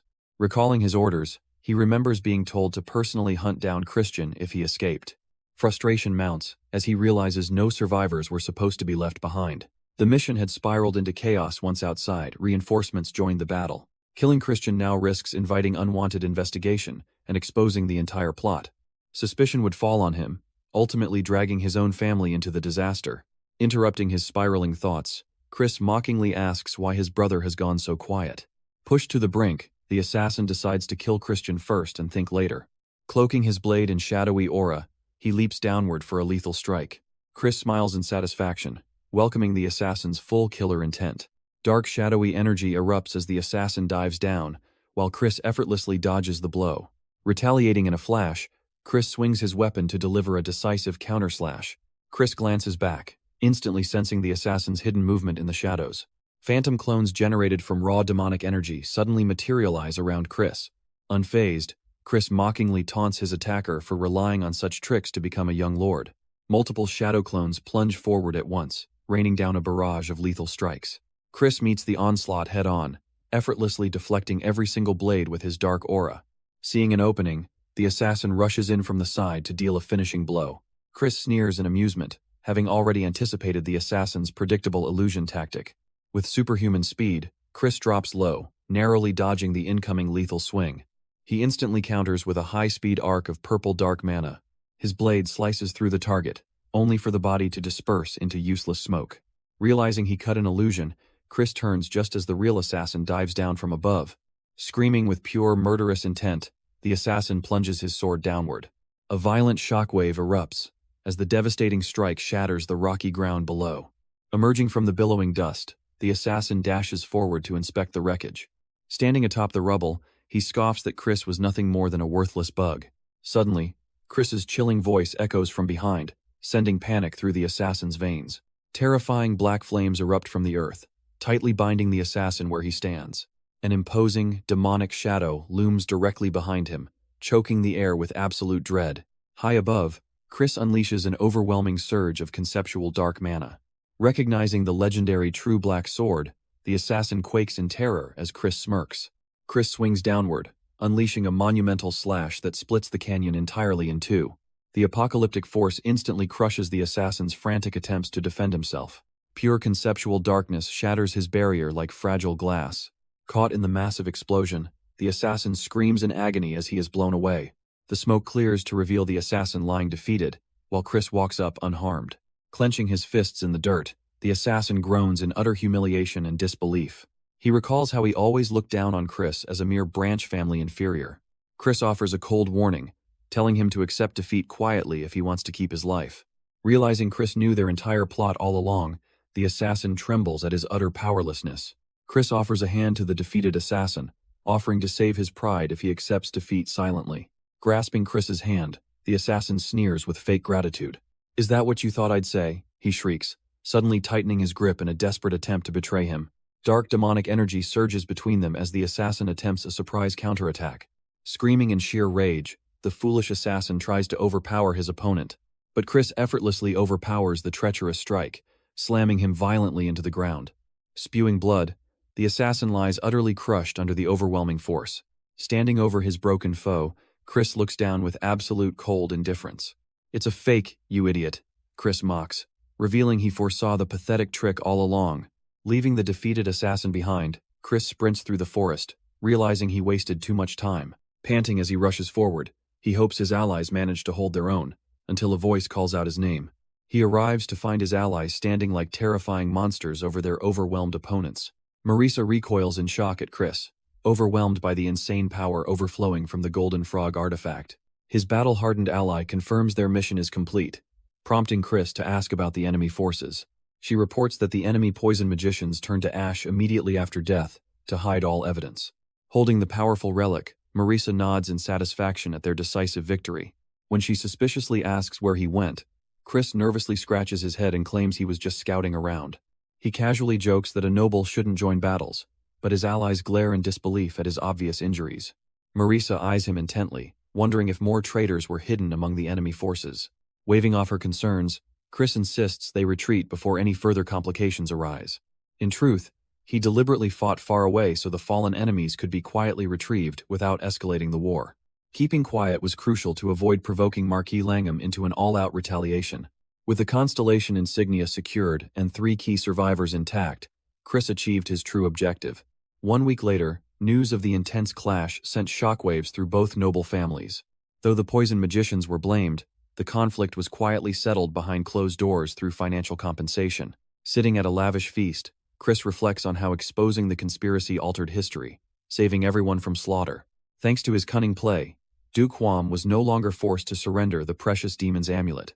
With Melon returning to her master and Marisa keeping the secret, the threat was finally neutralized. Back in his estate, a sore and bandaged Chris grumbles as his overly eager maid forces him to eat his meal. Back home, Chris's overly enthusiastic maid dramatically professes her devotion, though he dryly reminds her that her heart stopped beating long ago. She vibrates with chaotic demonic enthusiasm as he screams at her to stop doing it on purpose. Unfazed, she cheerfully holds up a spoonful of food, begging him to eat. A sore and bandaged Chris glares back, insisting his teeth are fine and he can feed himself. Ignoring his complaints, the maid smirks, finding his stubbornness endearing. She suddenly shoves the spoon straight into his mouth, claiming he needs strength for the night. Chris chokes in agony while she boasts about her special soup that she did not even cook. The chaotic scene unfolds inside the grand dining hall right in front of their visiting noble guest. Turning away, Chris asks Marisa how long she plans to stay when she has not fully recovered. She coldly shuts him down, reminding him that she is the one in charge. Smirking back, Chris warns her that her overbearing presence will give him indigestion. The maid instantly erupts in jealousy, accusing Marisa of flirting with her young master. With a sinister grin, the maid offers to bring Marisa blood juice to drink instead. Marisa flatly rejects the offer and demands scallion juice, throwing the maid completely off balance. Defeated, the maid shrinks back, realizing this guest is an unexpectedly tough opponent. Turning her attention back to Chris, Marisa asks if he has anything else to say. Chris bluntly admits he hates her and vows to crush her someday, which she casually brushes off. Softening her demeanor, she unexpectedly offers him a quiet, genuine thank you for his help. Caught off guard by her rare sincerity, Chris stares back in silence. Smirking playfully, he leans in and tells her to say it again louder. Annoyed by his arrogance, she snaps back, warning him not to get the wrong idea. She warns that his peaceful days are over once he is officially recognized as a noble son. Marisa envisions Chris stepping into the treacherous spotlight of high nobility. Looking at him sternly, she advises him to be well prepared for what comes next. Chris silently agrees, knowing that becoming an equal rival means everyone will target him. He visualizes the ruthless powerhouses, including Prince Ashid and Princess Yulian, who will seek his downfall. Interrupting his dark thoughts, Marisa asks if his growing list of enemies includes Lady Jupian. Tilting her head, she cheekily asks if he is staring because she looks pretty. Chris is left entirely speechless, crushed under an unbridgeable wall of her random confidence. Teasing him one last time, Marisa abruptly turns on her heel and announces her departure. She waves goodbye as Chris sits at the table, eagerly preparing to devour his long-awaited meal. Exhausted from her relentless teasing, Chris lets out a huge sigh of relief and digs into his food to recharge. But his peaceful moment is shattered instantly as heavy, familiar footsteps echo right behind him. Forcing a strained smile, Chris turns around and asks why she hasn't left yet. Marisa stands before him with an uncharacteristically serious look, leaving Chris utterly bewildered. The heavy silence lingers over the room as Chris calls out her name in confusion. Looking at him with genuine concern, Marisa softly asks if he is truly doing okay. Sweating nervously under her gaze, Chris stammers out that he is managing fine.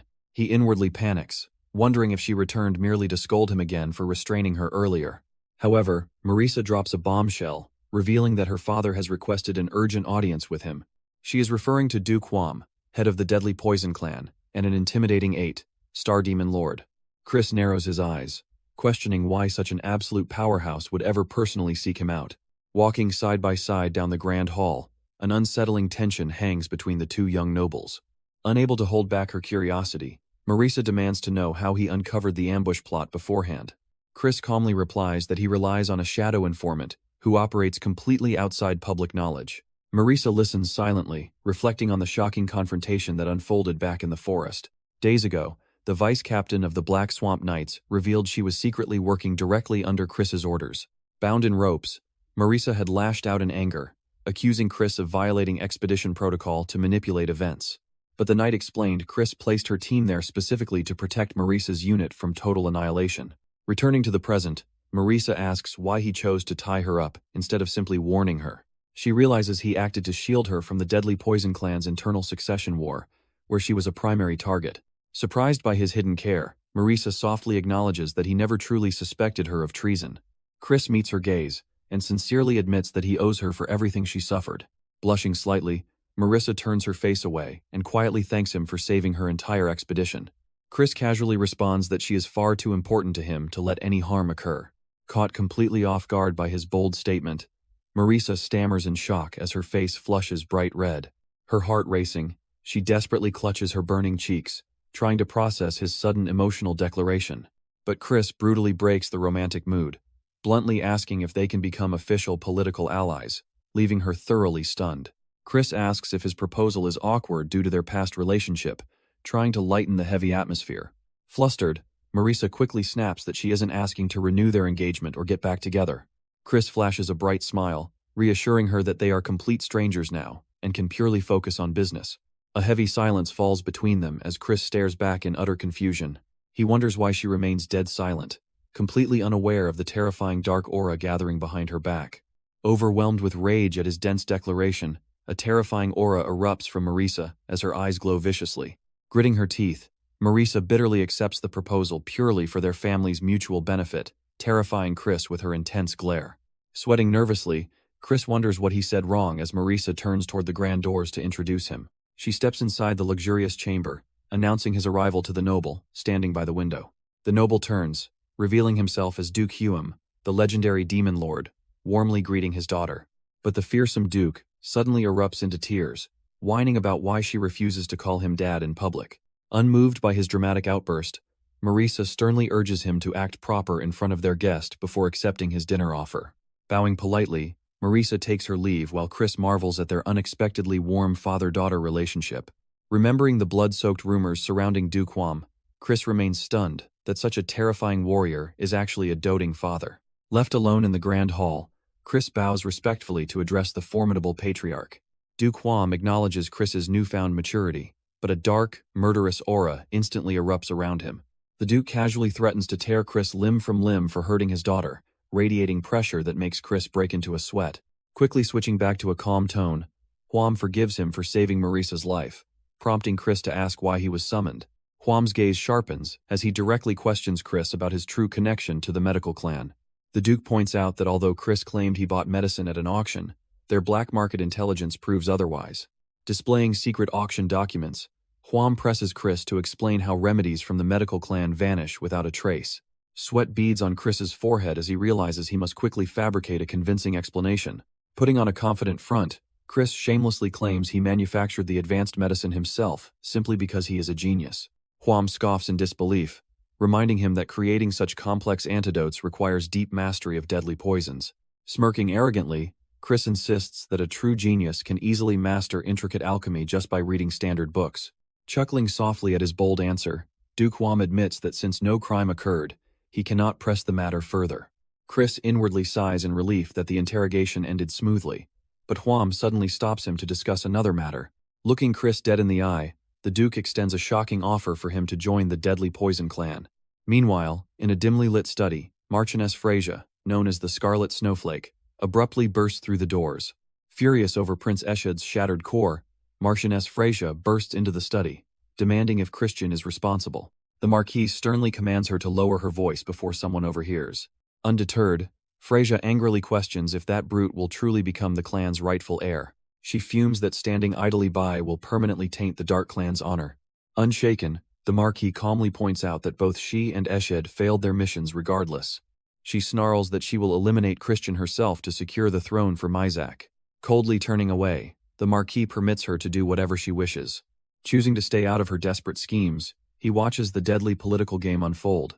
Days later, on the grand occasion of the prince investiture ceremony, Christian arrives dressed in striking noble attire.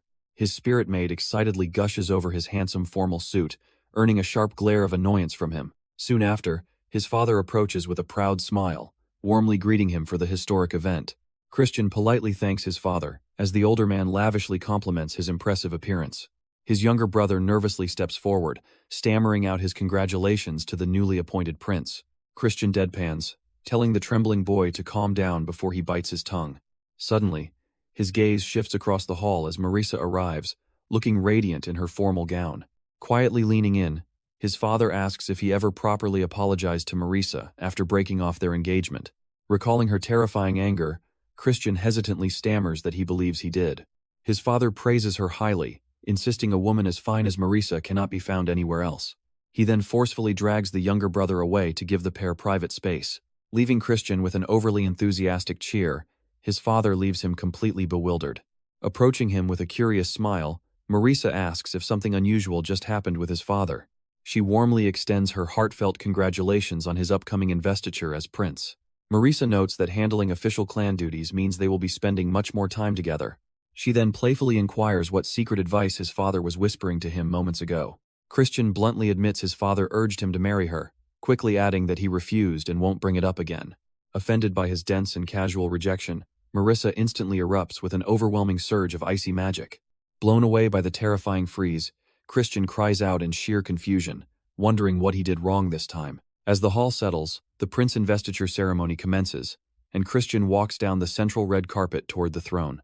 Surrounded by watching noble houses, the realm's newest prince steps forward to seize his power. As nobles gather, they praise Christian for achieving great merit and earning his title as a prince despite his reputation. Suddenly, an unexpected murmur ripples through the hall, turning everyone's attention toward the entrance. Whispers erupt as Marchioness Fresia turns around in shock, demanding to know what is happening. Her eyes widen in complete disbelief as she recognizes the imposing figure stepping into the room. Accompanied by a stoic attendant, the revered family head himself enters the grand hall. Fresia leaps to her feet in horror, unable to comprehend why the patriarch showed up when he skipped previous prince ceremonies. Watching the commotion unfold, the patriarch's dark-haired attendant coolly notes that everything is proceeding as expected. Hours earlier, she had gasped in shock upon learning the family head intended to attend in person. Seated on his throne, the patriarch had nonchalantly asked if there was anywhere he couldn't go, fully aware of his presence's weight. She warned him that public support would make Christian a prime target for rival royals and demonic figures alike. But the patriarch only smirked, confident that anyone claiming to be a divine figure wouldn't shatter over simple target practice. Now back in the present hall, the presiding official breaks into a nervous sweat under the old monster's crushing pressure. Bowing respectfully, the trembling official moves to accommodate the legendary head of the house. He quickly offers the patriarch a seat at the front of the dais to watch the proceedings. Taking his seat alongside the official, the patriarch's mere presence dominates the entire grand chamber. Wave dismissing the fuss, the old man quietly commands them to ignore him and begin. With a deep breath, the official steps forward to formally announce the commencement of Christian's investiture ceremony. Christian strides down the central red carpet toward the throne, carrying the weight of the realm on his shoulders. Reaching the dais, Christian kneels before the official while the patriarch silently judges his resolve from above. Among the watching crowd, Marisa pouts in frustration alongside Duke Wam as Christian takes center stage. Raising his hand to command silence, the official prepares to seal Christian's new royal status. He loudly proclaims Christian von Baron Khazar as an official prince of the Dark Mage family to roaring applause. Clenching his fists, Christian knows this title only draws him closer to the impending age of destruction. He resolves to reach the rank of Grand Prince immediately, until a sudden violent tremor shakes the grand hall. High above the clouds, a massive creature tears through the sky, catching Christian completely off guard. The sky shatters as a monstrous dragon plunges straight through the ceiling, smashing into the middle of the ceremony. Horror strikes the crowd as a demonic dragon roars violently, bringing pure chaos to the sacred hall. Nobles scream in sheer panic, wondering how a beast could shatter the high barrier, its massive eye locking onto Christian. Crimson and purple aura erupts amidst the wreckage as the devastating invasion threatens to tear the ceremony apart. Panic surges through the ceremonial hall as guards raise magical barriers, shouting that the monster is targeting the newly named prince. Chris glances back in grim realization as a massive, dark dragon coated in sinister purple energy looms directly over him. A violent shockwave erupts, blasting the guards off their feet while terrified screams echo across the crumbling room. Demonic wings sweep through the wreckage, driving the guards into a frenzy as they desperately try to organize their ranks. The undead beast thrashes against the glowing defense barriers, threatening to shatter their shields with pure brute force. Opening its massive jaws, the skeletal dragon releases a blood-curdling roar that rattles the foundation of the palace. Mages strain under the crushing pressure, gritting their teeth as their magical barriers begin to crack and fail. High-ranking nobles stare in complete disbelief, utterly paralyzed as the chaotic violence unleashes total bedlam. From his high throne, the sinister patriarch watches the carnage unfold, without a single trace of fear in his eyes. Smirking at the catastrophe, the patriarch mockingly muses that the necromancer family sent quite an intriguing gift. Down below, the dragon thrashes violently while spectators watch from the balcony in absolute terror. Shocked young successors look on as worried nobles cry out for Christian's safety. His elite bodyguard offers to step in and eliminate the creature, but the patriarch coldly orders her to stay put. Startled by his decree, she protests that a fiendish undead dragon is far too dangerous to leave unchecked. The patriarch casually points out that the House of Necromancy specifically sent this monstrosity to eliminate Christian. Standing up, his powerful voice echoes across the grand hall, commanding every guard to immediately step back. He declares that it has been far too long since he last witnessed the power of the young successors. With a ruthless grin, he asserts that any true heir of darkness must be capable of slaying a dragon. The nobles gasp in sheer horror, stunned that the patriarch would turn a deadly attack into a forced survival test. While a frightened girl quivers in panic, an eager young heir accepts the insane decree without hesitation. Charging forward, the hot-blooded young boy leaps straight into the air to confront the monstrous dragon head-on. Watching his bold assault, an older sister chuckles softly at her brother's reckless enthusiasm. Meanwhile, the short-haired girl trembles in terror, completely bewildered by the sudden order to hunt a dragon.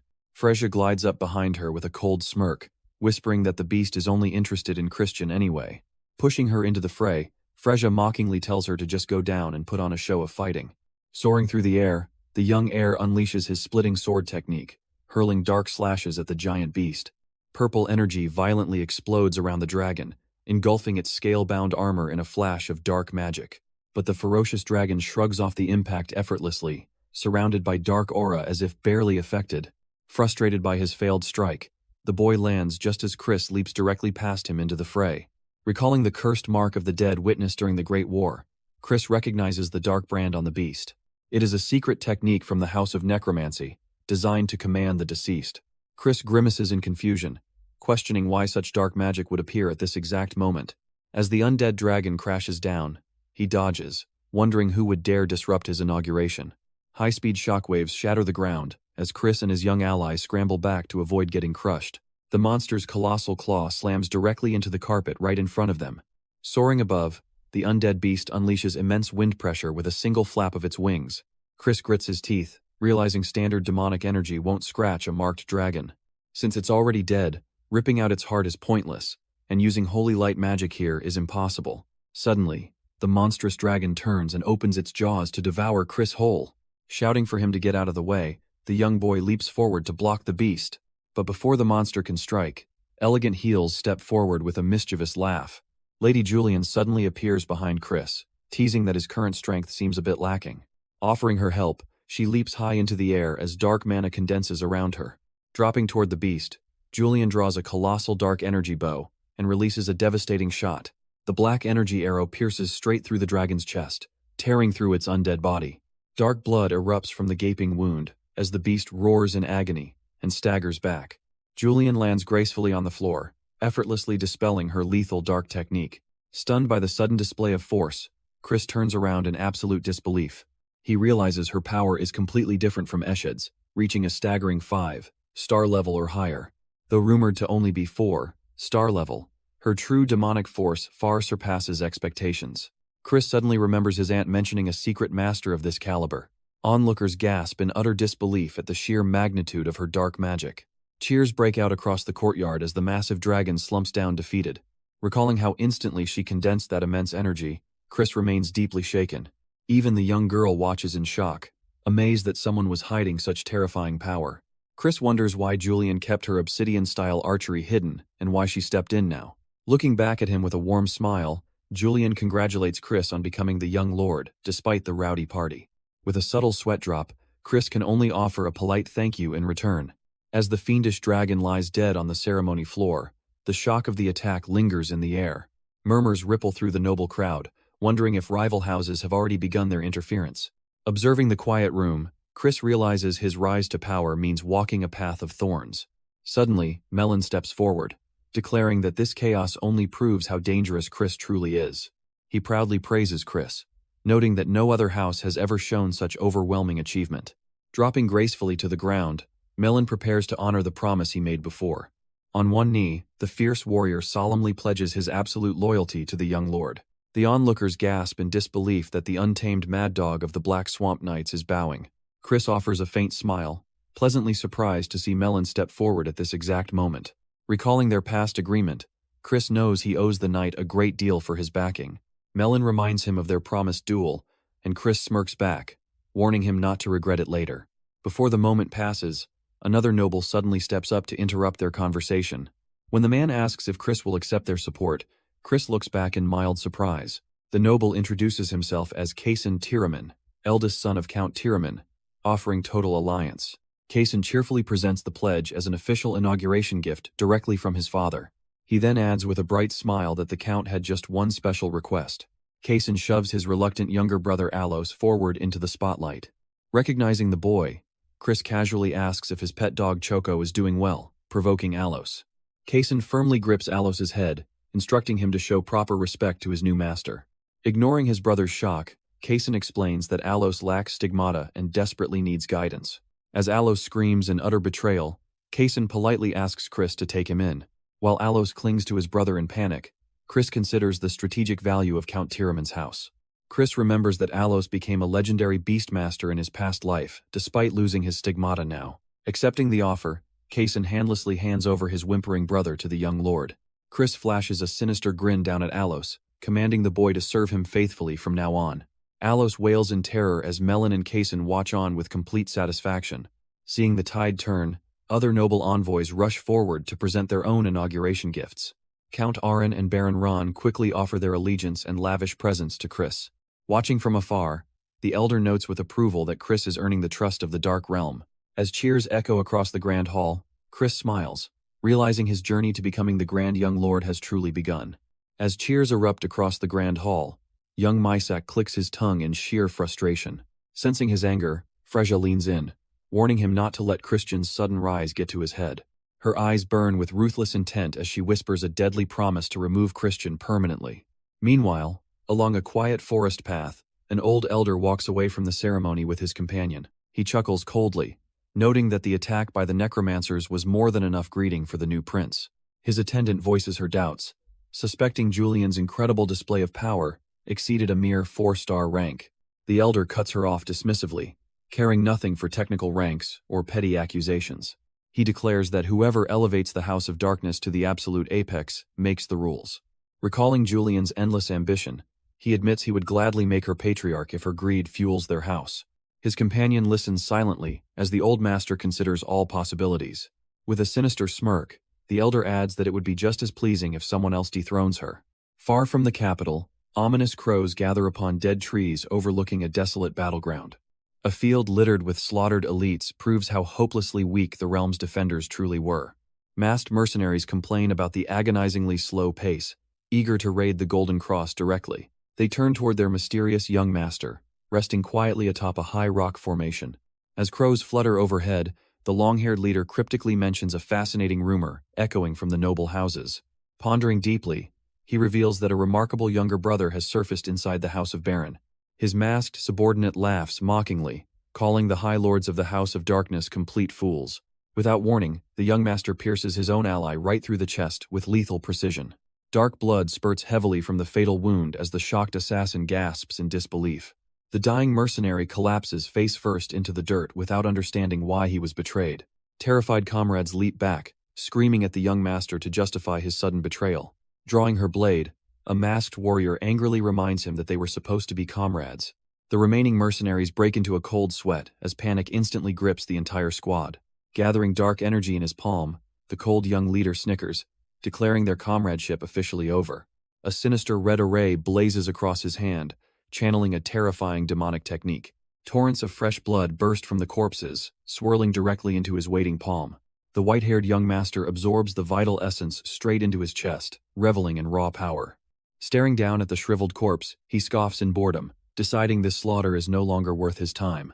Tossing his mask aside, he turns home to finally confront his long-lost brother in the noble realm.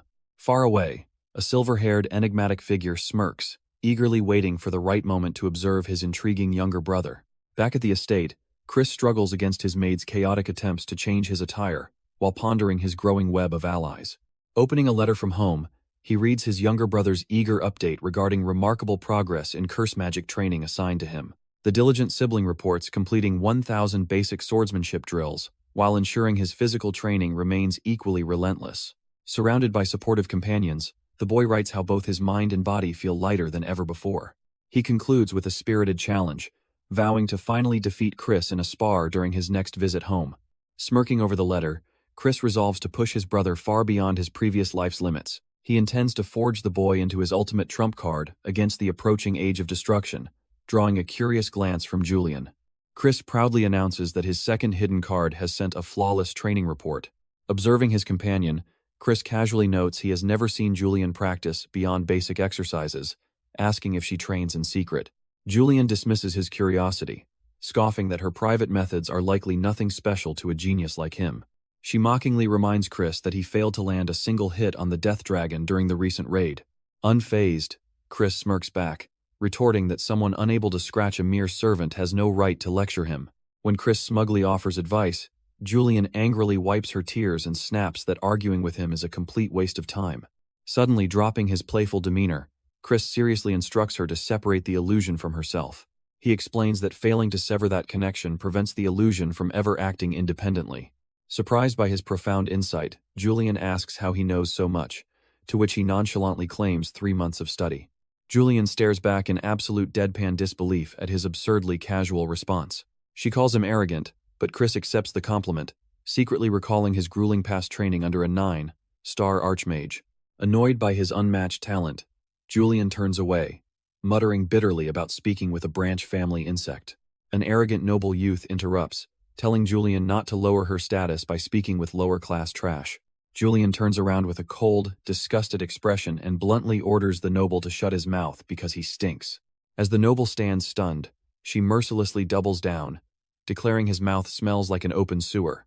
The furious noble accuses her of taking Chris's side, but Julian snaps that while she hates Chris, the noble's breath is far more repulsive. Flashing a lethal glare, Julian orders the arrogant brat to get lost, leaving him trembling in furious humiliation. Chris covers his nose with a smirk, mockingly agreeing that the air really does smell foul. He sarcastically advises Prince Misak to brush his teeth, mocking his lack of basic manners. Enraged beyond reason, Prince Misak erupts in a terrifying wave of dark, demonic aura, declaring Chris isn't worth a single punch. As Misak spitefully accuses Chris of manipulating his way to glory during the artifact exploration, Chris and Julian watch with utter boredom. Analyzing the surging energy, Chris senses Freja's influence but instantly dismisses the low 4-star noble as no threat at all. Chris mockingly invites Misak to settle their doubts with a direct clash of demonic energy. Eager to expose Chris, Prince Misak accepts the provocation and prepares to strike.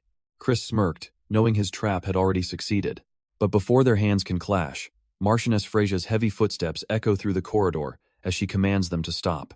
Chris sarcastically waves hello, while Misak stammers in utter shock at his mother's sudden intervention. Frezia reprimands Misak for releasing his demonic energy so recklessly, ordering him to set a proper date if he truly wants a fight. Sweating nervously under her cold glare, Misak immediately backs down and apologizes. Turning her sharp gaze onto Chris, Frezia coldly orders the newly appointed prince to follow her to her office. Realizing her intervention brought him an even bigger target, Chris smiles to himself, eager for the encounter. Shortly after, Chris arrives at her lavishly decorated private office, surrounded by grand noble portraits. Frezia calmly sips her tea across from Chris, maintaining an atmosphere of absolute authority. As head of internal affairs and daughter of the Destruction Mage family, Frezia holds political power second only to the patriarch. With the former first-ranked prince stripped of his authority, she is determined to make her son Misak the absolute successor. Setting her teacup down, Frezia insincerely congratulates Chris on his late appointment as prince. She feigns maternal care, remarking how well Chris has grown despite her early worries. while he offers a polite, empty response. Shifting her tone, Frezia chides him for arguing with Misach, reminding him that they remain blood-related brothers. She subtly demands that Chris submit as the younger brother, but Chris immediately sees through her attempt to make him Misach's subordinate. Refusing to play along, Chris leans back and mockingly asks why he should ever serve someone so utterly unworthy. Grinning savagely, Chris declares that Misach should kneel to him instead, ensuring his survival once Chris takes over the family. Enraged by his audacity, Frezia detonates a terrifying surge of dark red demonic aura that instantly shatters the room. A fierce flash of energy erupts across the table, tearing through the air between them. The overwhelming weight of her demonic pressure crushes the furniture, splattering blood and debris across the floor. Though bleeding from the sheer intensity, Chris keeps his cool smirk, knowing her political standing prevents her from actually killing him, because executing a newly named prince would severely damage the family's power and trigger an all-out civil war between high houses. Restraining her lethal intent, Frezia venomously mentions that Misach still desires to spar with him. Staring him down, she asks if a prince like him would dare refuse the challenge. Unfazed by her threat, Chris wipes the blood from his mouth and readily accepts. Satisfied, Frezia turns away coldly, promising to send a servant with the exact date for the duel. Glancing at the shattered tea set, she sneers that she will even assign him instructors, so Misach's victory won't seem unfair. Wiping the blood from his chin, Chris flashes a dangerous grin, completely unbothered by her rigged game. Politeness masking his true intent, Chris takes his leave, after forcing the Marchioness into a political corner. Sighing to himself, he knows every single event is unfolding precisely according to his calculations. Walking down the grand corridor, Chris realizes his quiet life is officially over, as Frezia's petty schemes begin. Arriving at his designated quarters, he finds nothing but abandoned crates covered in dust and cobwebs. The so-called prince is escorted into a filthy, dilapidated mansion meant to humiliate him. The nervous attendant stammers an apology, admitting this was a direct order from the higher-ups. Instead of anger, Chris smirks, realizing a secluded ruin makes the perfect hidden base. Turning to his ghost maid, he calmly orders her to clean up the entire estate. Raising her hands, Mari dramatically summons her spectral legion to perform the task. An army of glowing ghost maids manifests instantly inside the dusty hall. While the attendant screams in horror, Chris casually inspects the lower-tier spirits. Mari commands her spectral workforce to purge every single speck of dirt in their new home.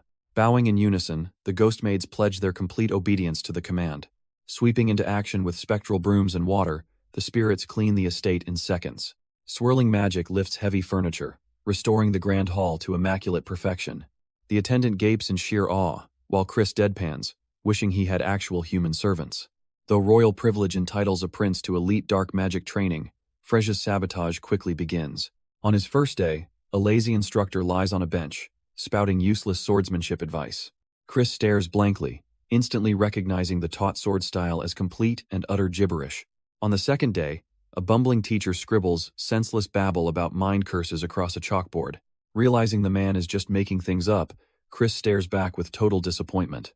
By the third day, an anxious elder named Sabat Chan stands before Chris, sweating profusely. Trembling with guilt, Sabat Chan introduces himself as the official instructor for illusion magic. A flashback reveals Marchioness Frezia snipping a rose stem, ordering the old man to sabotage Chris's progress. Reminding him of her family's past support, Frezia ruthlessly pressures the instructor to comply. Her red eyes gleam with malice, making her terrifying threat crystal clear. Unable to defy her authority, Sabat Chan reluctantly bows and agrees to sabotage the young prince. Back in the present, the sound of the useless lesson finally comes to a close. Chris politely bows and thanks Sabat Chan for his supposedly valuable teaching. Overcome with guilt, the old instructor sweats nervously, knowing he taught nothing but complete nonsense. Chris gently reassures the trembling old instructor, offering a comforting smile despite knowing the sabotage attempt. Demonstrating true genius, Chris effortlessly manifests magical energy right in front of the astonished old man. A luminous spirit instantly coalesces in the air, leaving the teacher completely speechlessly stunned. Realizing Chris mastered a 6-month high-level illusion spell after seeing it just once, the instructor shudders in awe. Sweating profusely, the old man comes to a terrifying realization that Prince Misach stands zero chance against Christian. Overcome with guilt and inadequacy, the instructor bows deeply, admitting he has nothing left to teach. Attempting to save face, the old man unleashes a cascade of glowing illusion butterflies across the room. He awkwardly coughs while claiming his mana slipped, though Chris merely watches with amused composure. The old man admits he taught nothing, yet Chris warmly thanks him with genuine respect. Glowing magic spirits swirl gently away into the quiet room as the illusion lesson officially ends. Meanwhile, outdoors on a grand balcony, the silver-haired family head Nordian complains bitterly about Chris's perceived arrogance. Julian stands quietly nearby as the family head fumes over Chris promising to defeat Misak alone. Nordian scoffs in disbelief that a mere 3-star rank cadet thinks he can win without his grandfather's help. Suddenly, a red-haired attendant cheerfully arrives carrying an ornate wooden box sent directly by Chris. Inside lies an array of exquisitely crafted handmade delicacies prepared by Chris as a grandson. Assuming the young prince is merely trying to butter him up, Nordian scoffingly pops a treat into his mouth. Just as the old patriarch vows to teach the boy a lesson, a strange energy suddenly surges inside him. Nordian's red eyes widen in shock as his mind is instantly dragged into a powerful hidden spell. An intense illusion magic activates, plunging Nordian into a vivid vision of his past demonic war. He watches his younger self cleave through relentless enemy lines with dark blade energy. The glorious memory reveals his decisive triumph that forged the family's ultimate legacy. Vivid phantom crowds cheer wildly for Lord Nordian, echoing his proudest historical victory. The majestic flag of the Dark Mage family flies high amidst grand celebratory cheers. Snapping back to reality from the emotional spell, Nordian catches his breath in utter awe. Seeing his stunned reaction, Julian nervously offers to return the gift, but Nordian admits he liked it. Both attendants gasp in total astonishment at the notoriously strict family head's sudden praise. A sly, impressed grin spreads across Nordian's face as he chuckles, calling Chris a bold brat. He realizes Chris peered directly into his soul to craft an illusion tailored to his deepest pride. A warm, potent golden energy suddenly radiates through his body, revealing a life-extending, vitalizing pill from the medical sage family. Nordian stares in wonder, marveling at how Chris obtained ingredients that even the world's top alchemists couldn't source. A gloved attendant steps forward, presenting a sealed letter from the young master. In the letter, Chris apologizes if his gift displeased the family head, explaining it was his own secret technique. Nordian reads further as Chris vows to meet his expectations and impress him during the upcoming duel with Misak. Sudden, boisterous laughter echoes through the grand hall, catching the surrounding attendants entirely off guard. Holding the note, Nordian confirms with his loyal retainers that this heartfelt gift was truly sent by his grandson. Unfolding the paper with a dramatic flick, Nordian declares that, as his grandfather, he must properly return the favor.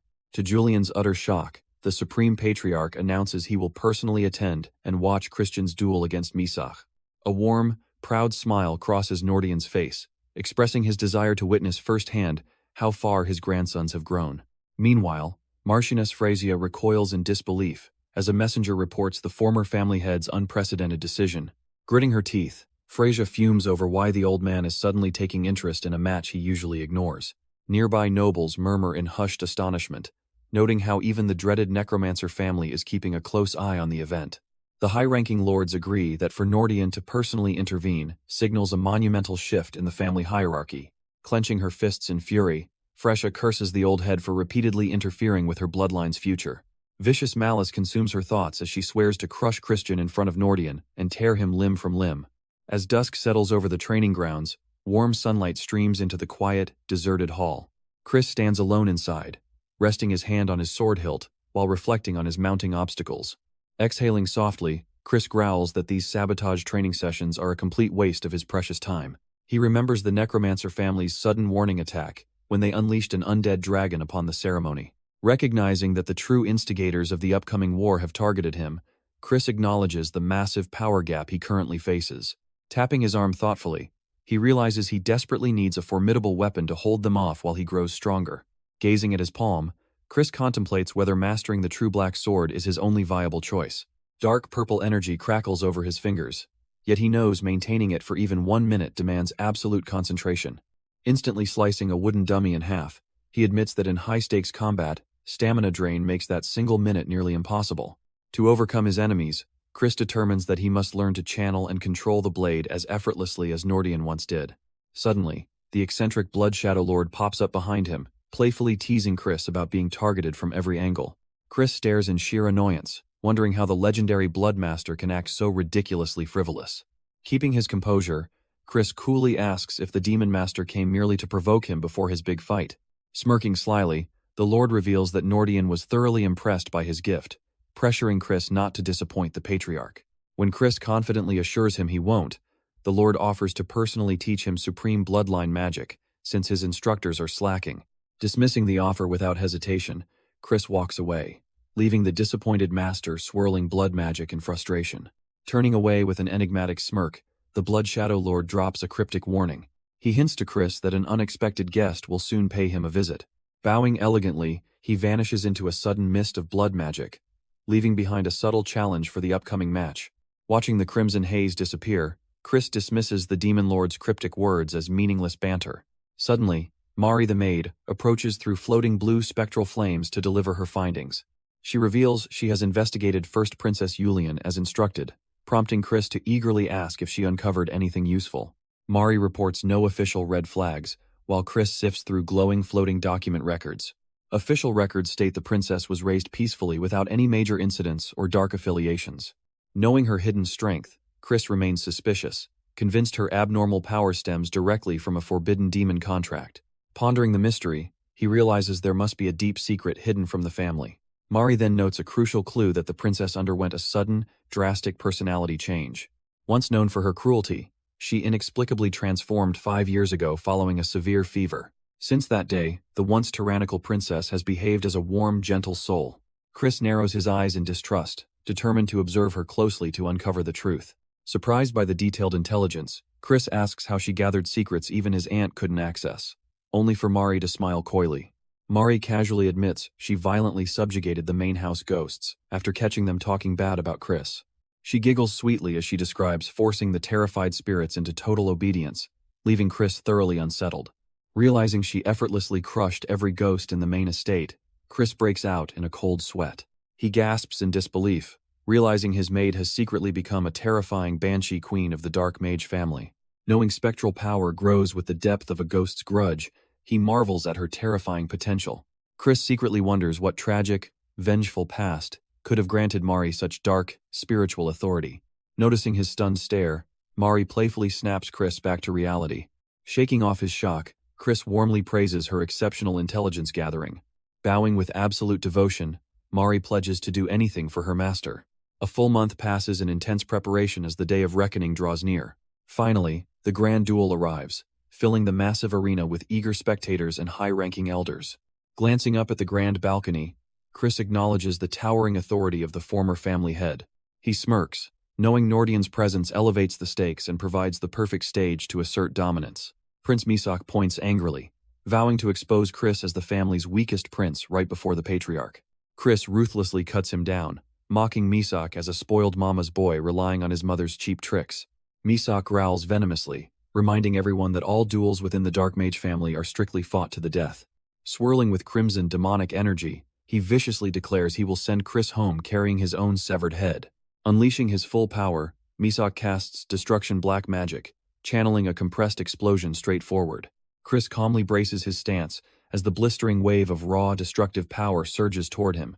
Screaming in pure rage, Misak condenses the flames between his hands and swears to kill his opponent. He hurls a massive salvo of scorching fireballs, intent on burning Chris to cinders. But Chris easily shifts his body, slipping through the inferno with a swift illusion movement. The explosive impact shatters the ring, yet fails to scratch Chris as he effortlessly repels the blast. Analyzing the attack, Chris notes its similarity to Alliance elemental magic, infused with curse principles. Before Misak can react, dark spectral chains suddenly manifest out of thin air, encircling him completely. Trapped in the execution pyre, Misak grunts in shock as burning dark links bind his entire body. Chris promises to make him regret being alive as the curse's dark flame sears into his skin.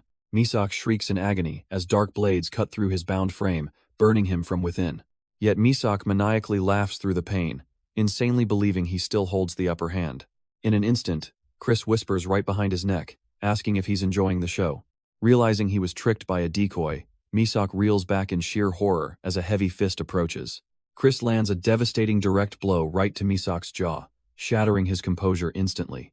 Smirking arrogantly, Chris mocks the four-star prince for falling for an illusion magic he learned in a single day. He unleashes a ruthless barrage of close-range strikes, ruthlessly pummeling Misak across the arena floor. Chris knows Misak's fatal flaw lies in relying entirely on destruction magic while completely neglecting all other magic branches. A true dark mage must secure safe casting distance and prepare thoroughly against close-quarters combatants. Knowing Misak's coddling tutors never taught him real survival, Chris delivers an explosive kick to his face. Misak crashes violently across the marble stage, completely battered and spitting blood. Beckoning mockingly, Chris taunts that Misak's crying mother must be disappointed seeing him fail so pathetically. Glaring from the rubble, Misak spits blood and rasps his intent to murder Chris. Desperate and humiliated, he reaches into his tunic to pull out a forbidden secret artifact. Screaming hysterically, Misak unearths a glowing golden relic to break the match's rules. Spectators gasp as Misak lands on his feet, blatantly violating duel regulations with a magical tool. Expecting his desperate backup plan, Chris watches as Misak activates Requiem of Destruction, a 5-star forbidden magic, shocking the watching elders. Screaming for Chris to die, Misak charges forward with the illegal 5-star destruction spell blazing around him. As Misak unleashes a roaring pillar of destructive red magic, Chris stands unfazed amidst the burning pressure.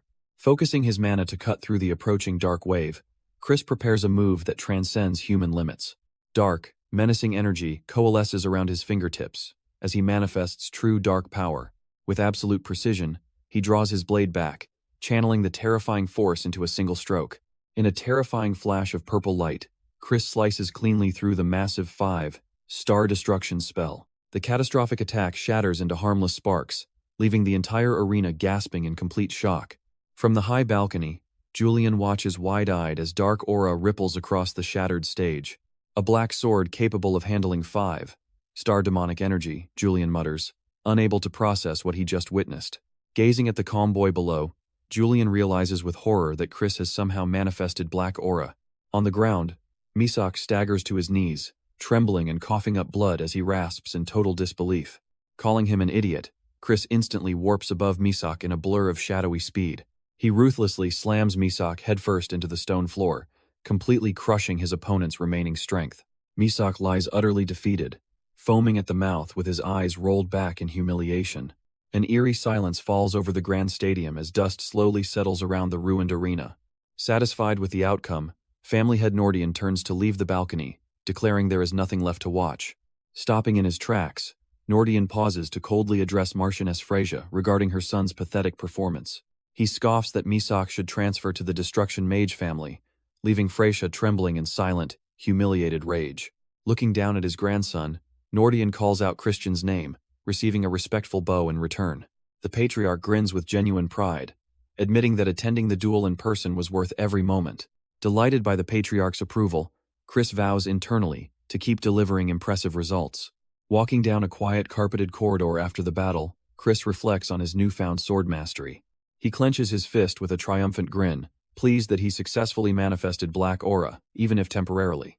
He knows that at the 5-star level, black aura elevates his sword strength and suppresses targets across any distance. Suddenly, an unfamiliar voice calls out his name from behind, interrupting his thoughts. An enigmatic man with long light blue hair casually drops down from a nearby tree branch to greet him. Chris instantly freezes in place, his eyes widening as an invisible weight prevents his body from moving a single inch. Smiling gently, the strange intruder introduces himself as Sarad, revealing he is Chris's long-lost eldest brother. Long ago, rumors spoke of a mad prince from the Dark Mage family who was branded a lunatic. This enigmatic figure had mysteriously abandoned his family and vanished without a trace before the Great War. He was Shared, the first prince of the Dark Mage family, Simon's disciple, and the feared leader of the Blood Shadow Demon Corps. Sarad lands gracefully on the stone balcony landing, suddenly confronting Chris. Smiling casually, the first prince asks why Chris is standing so stiffly on their very first meeting. But Chris instantly recalls horrific memories of the past timeline, where Sarad slaughtered everyone in cold blood. In that past reality, Sarad had mockingly taunted him over his lack of proper swordsmanship and magic. Smiling maniacally back then, Sarad took sick pleasure in threatening to cut Chris apart piece by piece. Standing before that same killer now, every instinct in Chris's body screams in intense danger. Remembering his fallen allies, Chris burns with a desperate resolve to kill Sarad no matter what. Dark purple mana erupts from Chris's body as he prepares to fight for his life. Unfazed by the hostile burst, Sarad simply watches his younger brother with mild amusement. Stepping forward without a shred of fear, Sarad dryly scoffs at Chris's aggressive display. He casually grabs Chris by the collar, reminding him in an eerie tone that they are brothers. Leaning close to Chris's ear, Sarad sinisterly whispers that he will kill him if he steps out of line. Sweat drips down Chris's face as the overwhelming physical pressure leaves him totally paralyzed. Though Chris tries channeling dark magic into his fist, Sarad effortlessly suppresses his mana movement. Sarad sighs in utter disappointment, declaring that Chris fails to live up to his grand rumors. Chris grits his teeth, as Sarad calls him a complete letdown below all expectations. Refusing to bow down, Chris flashes a malicious smirk and snarls that Sarad's eyes must be blind. Glaring back with absolute fury, Chris vows to tear Sarad's head right off his neck. Sarad freezes, his playful demeanor instantly vanishing under Chris's spiky defiance. Then, a dark, manic grin slowly spreads across Sarad's face once again. Bursting into wild, theatrical laughter, Sarad gleefully cancels his murderous threat. He mockingly pats his lips, telling Chris he still isn't strong enough to hold his real interest. Tapping a sharp drop of blood-red mana onto Chris's forehead, Sarad warns him to hurry up and grow stronger. A thin, trickling drop of blood runs down Chris's skin from the concentrated energy touch. Turning around, Sarad casually strolls away while reminding Chris that his patience is extremely limited. Left standing alone on the open corridor, Chris watches his psychotic elder brother vanish into the distance. Overcome with rage at his own powerlessness, Chris slams his fist violently against the stone wall. Clutching his head in frustration, Chris curses himself for being unable to move against his ultimate enemy. Yet analyzing Sarad's current aura, Chris realizes his brother hasn't forged a demon contract in this timeline yet. Realizing he has exactly 1 year before catastrophe strikes, Chris vows to slay Sarad before time runs out. Chris pauses near the balcony archway, analyzing the grim realities of his brother's growing threat. He knows that if Sarad secures a demon contract and the Devourer's blessing, stopping him will become virtually impossible without powerful artifacts. Before he can plan further, a palace attendant approaches, announcing that Marchioness Freysia urgently demands his presence. Maintaining his composure, Chris calmly tells the servant to lead the way. Inside her opulent office, Marchioness Freysia quietly sips her tea amidst wall-hung portraits. Sitting across from her, Chris senses her intense, barely restrained murderous urge as her teacup trembles. Setting down her cup, Freysia cold-headedly asks if he understands the true nature of a prince gathering. Chris answers directly, knowing it pretends to be a diplomatic social event while functioning as a ruthless factional war zone.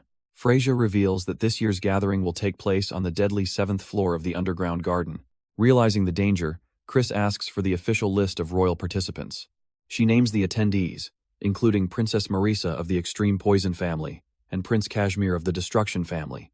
Chris instantly recognizes Kashmir as a future 7-star archmage who was abandoned by his noble family during his youth. Connecting the dots, he realizes every assigned participant is a rejected outcast sent into a lethal trap. Deep down, he understands the high nobility intends to completely wipe them all out. Hiding his dark realization, Chris stoically assures Freysia he will prepare accordingly. Freysia eyes him suspiciously, stunned by his unnerving calmness in the face of obvious danger. Satisfied for now, she coldly dismisses him from her chambers. But instead of leaving, Chris pauses at the doorway to make an unexpected request. Cheekily claiming exhaustion from beating her son Misach, he openly demands funds to enjoy himself in the castle. Freysia's veins bulge in humiliation and rage as Chris shamelessly extracts money from her. The following day, a formal invitation arrives from the Rudolph Merchant Group, addressed to Chris's alter ego, Leah. Donning his hooded cloak, Chris heads out, knowing surviving the underground garden demands thorough preparation. He recalls a legendary artifact hidden within the underground garden that he now has a chance to claim early. Confident that fate is playing into his hands, Chris strides into the Merchant Guild headquarters. A boisterous young man bursts into the private room, only to freeze when noticing a stoic, gray-haired girl already seated. The merchant manager steps forward, warmly greeting Chris by both his merchant persona and royal title. Irritated by the chaotic situation, Chris asks if their promised gift was ruined. Cutting through the manager's stuttered explanations, Chris commands both clients to sit down and talk. Sinking casually onto the sofa, Chris repeats his firm command for everyone to take a seat. The quiet, gray-haired girl glares at him, asking if he truly intends to hold their private discussion right here. Chris points at the merchant manager, scoffing that neither of his secret partners can truly be trusted. Pouting indignantly, the gray-haired girl points back and demands he reveal his information first. Hesitating for a moment, she admits to receiving an unexpected, massive gift during her recent ceremony. She congratulates Chris on his prince investment, while revealing the necromancer family's death dragon, utterly shocking the manager. Unspoken horrors loom over Four Kings Castle, as missing posters pile up and families go completely silent. The manager grimly notes that, while enemy factions plot in secret, Penetrating their territory remains nearly impossible. Turning toward her, the manager asks how she could possibly possess deep knowledge about Four Kings Castle. He pushes further, pointing out that access is sealed, yet she speaks like an eyewitness. Panicking under pressure, the girl stammers that her family merely maintains secret ties to the castle. Adjusting his spectacles, the manager stares intently at her, accepting the explanation with quiet skepticism. He realizes her intel seamlessly explains the unnatural disappearances plaguing the region. If the enemy maintains total isolation, they may actively be preparing for war against the Alliance. Chris listens intently, contemplating the growing shadow of an impending continental conflict. The manager warns that ominous rumors are already circulating from the neutral borders. Heavily armed guards strictly enforce gate surveillance, sealing off key travel and trade routes. Realizing the theocracy's judgment is pulling strings, Chris grimaces at his lack of Alliance contacts. Breaking the tense silence, the manager unexpectedly volunteers to personally investigate the lockdown. Skeptical, the girl asks if a mere merchant can truly navigate restricted neutral zones. Chris grins, agreeing that identifying who ordered the border blockade is vital for their next move. Smirking, Chris leans back and announces he needs one more favor from the manager. Terrified, the manager points at himself, dreading another extortion scheme from the young prince. He bursts out, angrily asking if Chris is trying to wring even more money out of him. When Chris promises upfront payment, the manager eagerly demands the funds right on the spot. With a casual wave, Chris gestures toward the quiet girl, declaring that she will cover all costs. The manager explodes in frustration, furious that Chris volunteered someone else's coin without asking. Sipping her tea, the girl calmly agrees, deciding Chris's master plan is worth investing in. The manager drops his head in total disbelief, bewildered by her blind trust in this reckless master. Smirking confidently, Chris reminds them both that he holds far more influence than they realize. Dropping his playful tone, Chris stuns them both by announcing his upcoming expedition into the underground garden. Known as the legendary Treasure Garden, the ancient sealed realm conceals untold powers and forgotten artifacts awaiting harvest. Pushing away any thought of refusal, the merchant manager frantically insists on covering the costs, eager to hear what artifact Chris truly desires. Leaning in close, Chris whispers the forbidden name of Lenin's scissors, instantly freezing the merchant manager in place. The manager stares back in total disbelief, his mind shattered by the mere mention of the legendary tool. Crafted by a legendary archmage, Lenin's scissors stands as one of humanity's greatest creations, possessing destructive power equal to ancient relics. Screaming at the staggering 10 million root price tag, the manager freezes when Chris casually reveals that he already owns it. Adjusting his glasses with trembling hands, the merchant stammers in panic, terrified of how Chris discovered his deepest secret. Smirking, Chris proposes borrowing the unsold artifact for his mission, promising to return from the expedition with an even greater treasure. The manager shudders in helpless frustration, completely outmaneuvered by the prince's relentless political pressure. As their companion calmly sips her tea, Chris dismisses the manager's desperate whining, assuring him the trade will yield legendary profits. Retiring to his private chambers, Chris channels his surging dark magic, preparing to unleash his newly honed power. A lethal blade of condensed dark aura ignites in his hand, radiating overwhelming conceptual destruction. Standing victorious amidst the shadows, Chris smiles as he officially breaks through his limits, reaching 5 star power. Reflecting on his deadly duel with Misak, he refined his high-tier illusion magic and precise demonic energy control. By mastering the core principles of Black Aura, he forged a far deadlier strain of darkness, tailored specifically to his fighting style. Elevating his secondary light core to the level of an aura blade, Chris solidifies his preparation for the dangerous underground garden gathering. Sudden knocks echo at his door, interrupting his thoughts as an escort arrives to announce their departure. Stepping forward with a polite bow, the Blood Shadow Lord smoothly announces that he will personally escort Chris today. Soon, a grand horse-drawn carriage speeds down the forest road toward the distant realm. Resting his head against the window, Chris gazes outside, pondering the strange allies surrounding him. Forced to sprint alongside the moving carriage as part of his grueling physical training, Chris groans in sheer exhaustion. Climbing back inside, Chris silently concludes that the magic empire is overflowing with bizarre individuals. He glances sideways, his sharp red eyes focusing directly on his cheerful companion. Chief among those weirdos is the Blood Shadow Lord, who beams back with an unnervingly bright smile. When the vampire enthusiastically expresses his joy in serving him, Chris deadpans, demanding to know his true motive. Striking a flamboyant pose, the vampire chirpily replies that Chris is simply too fascinating to ignore. Chris recoils in utter disgust, horrified by his escort's bizarre affection. Yet Chris knows vampires are inherently cold-blooded monsters, remembering how many relatives Simon slaughtered when defecting from his clan. As a pure-blood vampire, Simon is also the elder brother of the legendary Blood Demon King, Idrin. Cutting through the playful facade, Chris offers to answer any non-confidential questions Simon might have. Leaning forward with sudden seriousness, Simon asks Chris to reveal everything he knows about Grand Princess Idrin. Simon asks with a sly grin if Chris is interested in Grand Princess Idrin. Chris explains she is one of the 5 rising stars among the 12 great magic families, and a target he must eventually surpass. Pondering thoughtfully, Simon surprisingly describes his royal relative as a sweet and adorable child. He insists she is remarkably kind unlike himself, leaving Chris completely speechless at the unexpected praise. Chris questions how the notorious little princess of blood could be lovely, but Simon claims her title is misunderstood. Simon clarifies that survival in the Four Kings Castle requires violence, yet Idrine regularly sends him warm, caring letters. Chris sweat drops in disbelief, realizing she was sending affection rather than lethal death threats. Simon teasingly proposes setting Chris up with her, causing the young prince to choke in utter shock. "Do not do that," Chris growls furiously, though Simon merely chuckles and insists he is dead serious. Composing himself, Chris quietly ponders how both Yulian and Idrin defy every standard expectation. He wonders if Idrin altered her soul through a demon contract, or simply hides a monstrous true nature. His eyes sharpen as he analyzes the true depth of the situation. Flashbacks of Simon's horrific slaughter during the era of destruction flash through Chris's memory. Chris realizes a vital piece of the puzzle surrounding the vampire clan's tragic fate remains missing. Suddenly, the carriage jerks violently, startling Chris and breaking his intense chain of thought. As the carriage speeds through the forest, Simon scoffs at Chris, mockingly calling him a coward. Meanwhile, dark clouds loom heavy over a desolate mountain fortress perched atop jagged cliffs. Deep inside a dim room, a scarred young man sits in silence beside a bed. Resting upon the bed is his terminally ill mother, clinging weakly to her life. Holding her fragile hands, the youth tearfully whispers, "Mother." Looking at her pale face, he desperately begs her to hold on just a little longer. Suddenly, the heavy door swings open as an arrogant noble strides into the room. "Who's your hyung?" "Disgusting," the noble sneers, forcing the youth to lower his head in apology. The cruel visitor is Grand Prince Schwartz de Basin of the Destruction Mage family.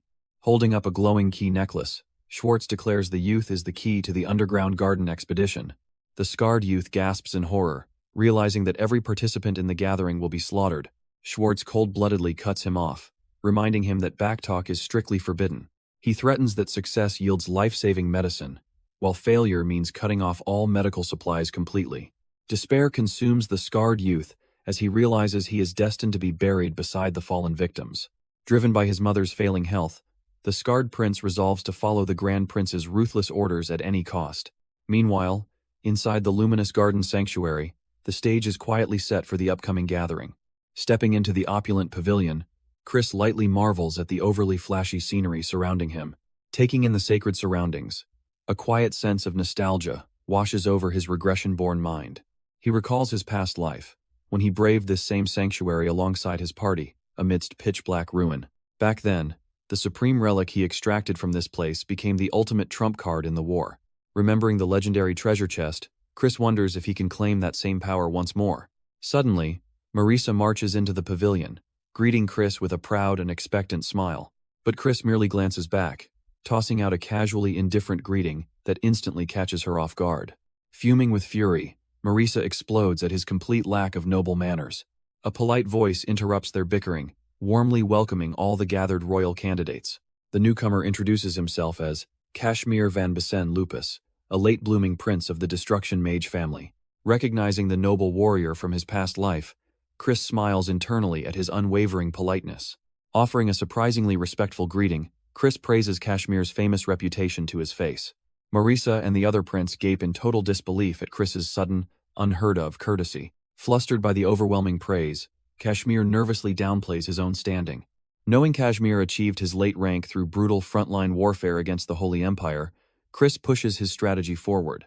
As Kashmir humbly insists he was merely lucky, Chris counters that he is far too modest. Overwhelmed by such unexpected respect, Kashmir insists he cannot compare to a prince of main lineage. Chris firmly interrupts, declaring that true dark mages care only for merit and power, not mere status. The words strike deep into Kashmir's core, hauntingly echoing past memories, where main house nobles branded him a dirty bastard. For years, he had been isolated and denied acknowledgement due to his branch family bloodline. Tears well in Kashmir's eyes as Chris's genuine validation shatters a lifetime of painful insecurity. Looking back at Chris with deep emotion, Kashmir genuinely thanks him for the kind words. Seizing the moment, Chris casually proposes they form a brotherhood bond, suggesting a friendly bet to seal it. He declares that whoever reaches the 7th floor of the underground garden first gets to be called the elder brother. Kashmir freezes, realizing a 16-year-old kid is proposing to act as the big brother to a 25-year-old warrior. Smirking, Chris playfully taunts him, feigning disappointment at Kashmir's apparent lack of confidence. Unable to back down from the provocation, Kashmir impulsively takes the bait and accepts the bet. Watching him fall right into the trap, Chris smirks with satisfaction, ready to launch their expedition immediately. Diving headfirst down the secret passageway, Chris lightheartedly announces he will go first, leaving the others to follow behind him into the dark depths. Without hesitation, Kashmir leaps down right behind him, eager to prove his worth in the dangerous expedition. Down below, Chris stands alongside Marissa as they wait in silence for the others to gather. Annoyed by his blunt remarks, Marissa sharply scolds Chris for speaking so casually, refusing to tolerate his disrespectful tone. Unbothered by her anger, Chris deadpans that it is fine before turning his attention toward another concerning candidate. Marissa flushes bright red in sudden indignation when accused of staring continuously at Chris during the journey. Smirking calmly, Chris teases her further by asking if she simply wanted to challenge him to a formal duel. Suddenly, another competitive candidate steps in, arrogantly declaring that she is the only one who will crush Chris. Marissa glares back with terrifying, dark intensity, questioning the rival girl's sanity for making such a bold declaration. Surging with dark violet magic, the arrogant rival threatens to beat Marissa senseless right then and there. Pushed past her limit, Marissa draws her deadly poison vials with a hysterical smirk, eagerly accepting the sudden brawl. Moments later, a massive magical explosion rocks the underground garden halls, scaring away nearby birds outside the courtyard. Emerging from their own trial, Chris chuckles lightly to an exhausted Kashmir, offering to settle their race as a draw. Catching his breath, Kashmir solemnly shakes his head, admitting total defeat to the young prince.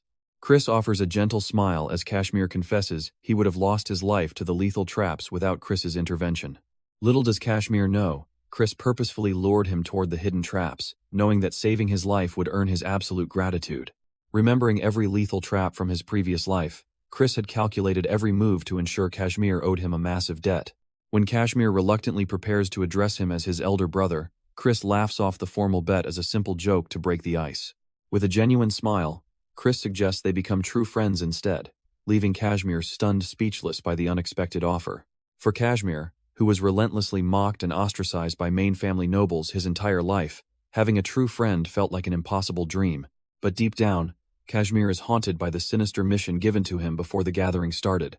Clenching the cursed artifact key around his neck, Kashmir agonizes over his order to lead everyone to their deaths today. Overwhelmed by guilt, Kashmir turns down the gesture, claiming he lacks the proper qualifications to be Chris's friend. Apologizing softly, Kashmir turns away, leaving Chris bewildered by his sudden emotional shift. Before Chris can ask further, violent crashing sounds echo down the corridor, signaling the arrival of the others. Staring down the hallway, Chris is left completely flabbergasted by the absurd sight awaiting him.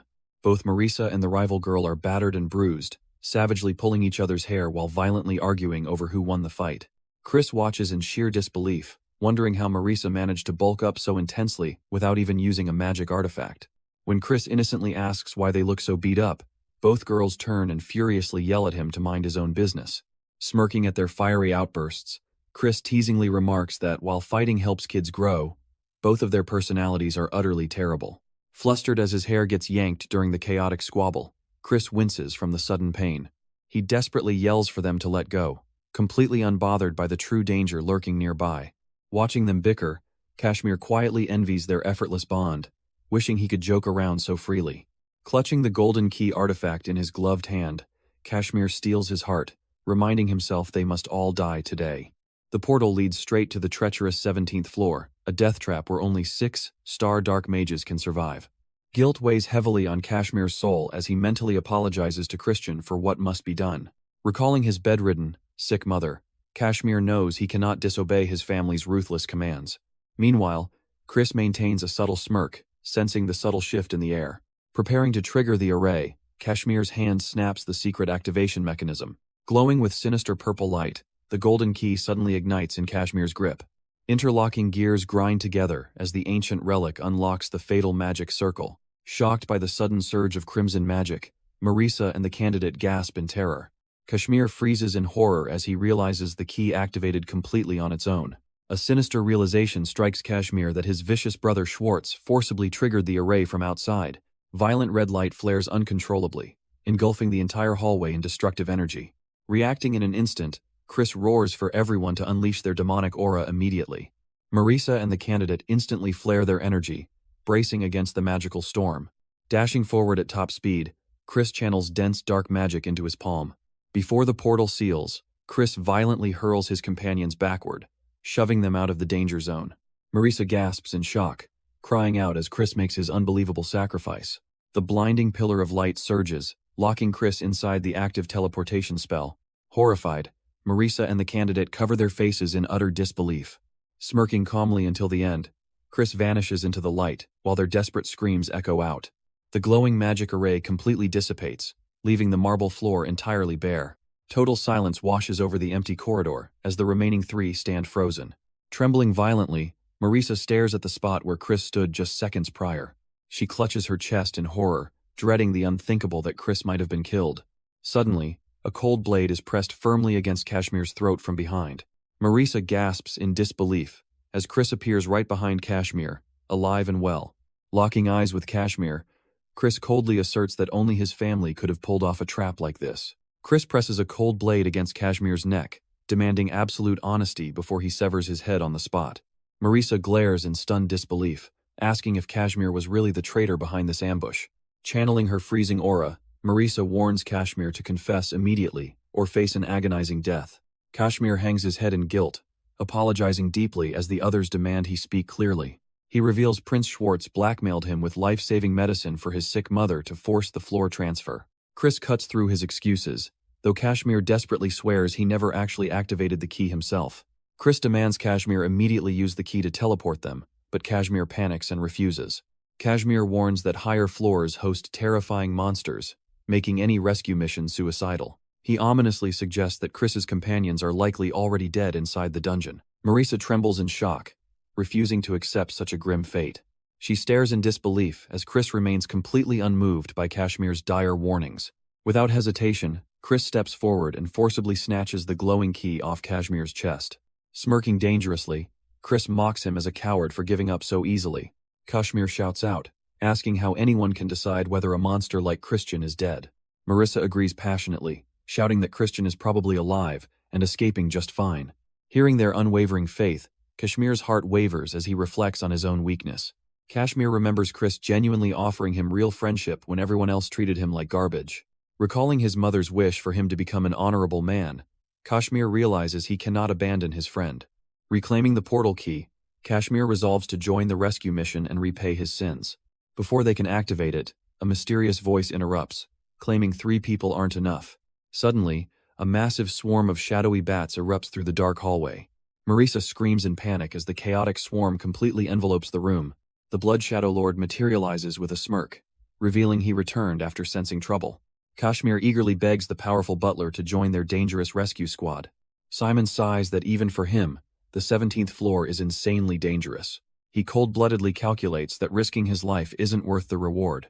Yet, admitting life would be far too boring without Christian, he agrees to assist. With their supreme escort secured, Kashmir channels his mana directly into the key. The ancient magic array ignites beneath their feet, ready to plunge them into the lethal depths.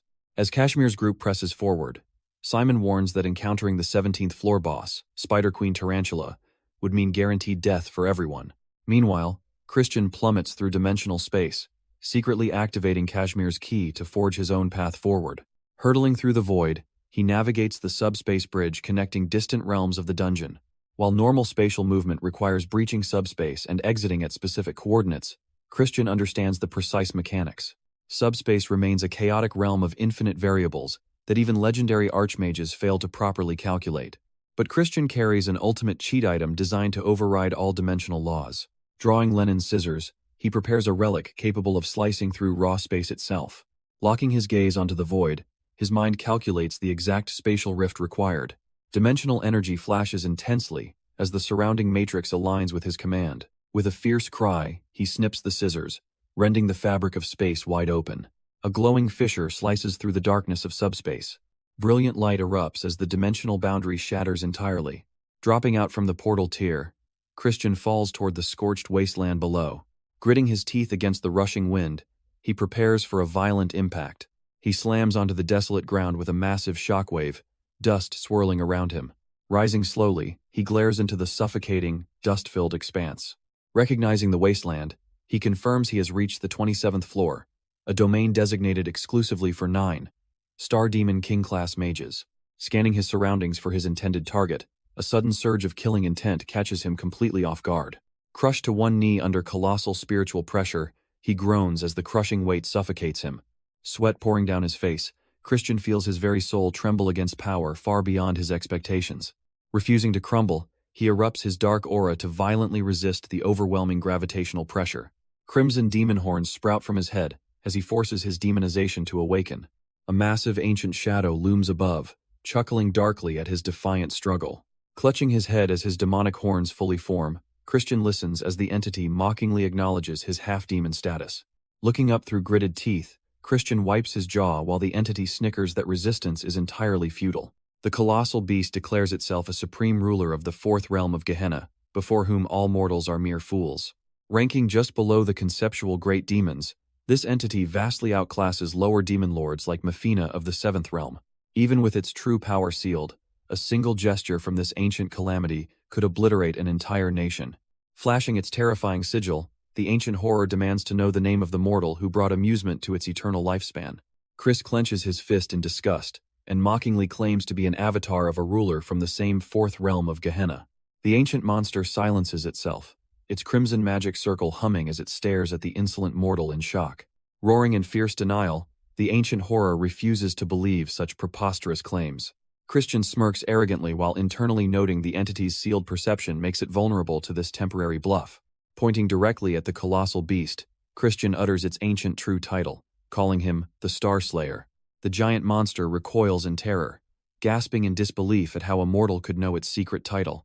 A golden star shatters, sealing the weight of the legendary title Star Slayer. Such secret names were known only to high demons, constellations, or those who heard them in a previous life. In his past timeline, Christian watched this very boss bleed out while cursing the unknown player who trapped it here. Recalling that ancient tragedy, Christian looks down at the beast, calling it an arrogant fool. Furious at being mocked, the beast threatens to slaughter Christian for his insolent lies. Christian boldly scoffs that his half-demon rank is merely a cover to evade the surveillance of celestial constellations. Secretly gripping Lenin's scissors for a swift escape if needed, Christian dares the beast to challenge his claim. The ancient ruler falters, its glowing crest dimming as doubt takes hold. Wary yet intrigued, the beast warns it will rip out Christian's tongue if he lies. Demanding his business, Christian proposes a high-stakes bet to break the boss's seal if it wins. Shocked, the beast asks if he truly dares defy the dark heavens, and Christian answers without hesitation. When the beast scoffs at the impossibility, Christian casually turns away, threatening to leave it trapped forever. Hesitating at the lost opportunity, the monster asks what terms Christian demands if he wins. With a lethal smirk, Christian shapes his hand like a gun. He coldly orders the ancient floor boss to erase itself. Stunned by the absurd demand, the massive horror stammers in utter disbelief. Christian chuckles, reminding the monster that it has absolutely nothing to lose. As the monster's giant claws twitch, Christian points out that its death is merely temporary anyway. The underground garden was constructed by ancient sorcerers as an artificial training ground. Whenever visitors slay the floor bosses, their defeated forms vanish only to be reconstituted later. Trapped in an eternal hourglass loop, these bosses are mere clones endlessly resetting after death. Bound to this hellish abyss, none of the floor guardians realize their true nature as synthetic copies. Christian remembers learning this grim truth in his past life, having forced his way out through endlessly reviving monsters. The colossal monster roars in rage, refusing to believe Chris's audacious talk of resurrection. Chris merely smirks, offering a far greater reward if the creature cooperates with him.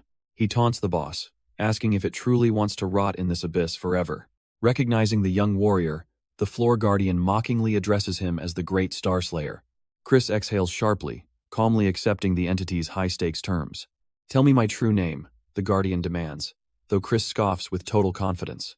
Chris confidently guesses nefarious, but the creature shuts him down immediately. He names Sabnak next, yet the boss denies that guess as well. Snapping his fingers, Chris suggests Larahe, only to meet another swift refusal. Desperately rattling off Spolus, Furcus, and Bale, Chris hears the monster declare every guess wrong. Puzzled, Chris mutters that no newly appointed ruler should exist in the fourth realm. Realizing Chris was bluffing, the monster glares venomously as Chris flinches in surprise. "How dare you mock a demon?" The furious beast roars, bringing down a catastrophic strike. The ground shatters violently across the cavern as Chris barely leaps out of danger. Landing amidst flying dust and debris, Chris braces himself while trying to maintain control. Chris shouts back while dodging, insisting he never deceived the creature in the first place. Looming menacingly, the boss fumes that every demon of the fourth realm was already named. Smirking back, Chris asks if there is still one single name the monster overlooked. As the demon hesitates in confusion, Chris reaches for a hidden artifact in his pocket. Chris extends his hand, asking the monster if it finally understands its fatal oversight. The boss sneers, telling the Star Slayer to blame his own fatal ignorance. Chris suddenly unveils a golden emblem radiating with blinding divine light. Uttering the name Istaroth, Chris exposes the entity as nothing more than a synthetic fake. The Guardian shrieks in agony as its demonic magic circle breaks and dissolves away. Disintegrating into glowing dust and particles, the towering boss collapses into absolute non-existence. Chris stands alone in the quiet cavern, letting his glowing aura slowly settle. Gazing down at the golden artifact, Chris breathes a sigh of relief at his successful gamble.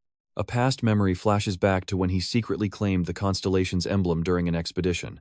Capable of concealing identity and mimicking a target's soul, the holy relic turned his bluff into absolute reality. Chris realizes that had the boss been the original instead of a clone, it wouldn't have fallen for his bluff. A system notification suddenly announces that Floor 27 has been cleared successfully. His historic victory is etched into the Hall of Fame, with the title, "The One Who Toyed with a Demon." Reading the system's cheeky bonus reward for winning using only his tongue, Chris smirks at the grand title. Suddenly, a mysterious dark box crashes down from the sky, kicking up heavy dust before him. Leaping back in surprise, Chris mutters, "Are they planning to kill me with an artifact?" He carefully pops open the container to discover a shimmering silver ring resting inside.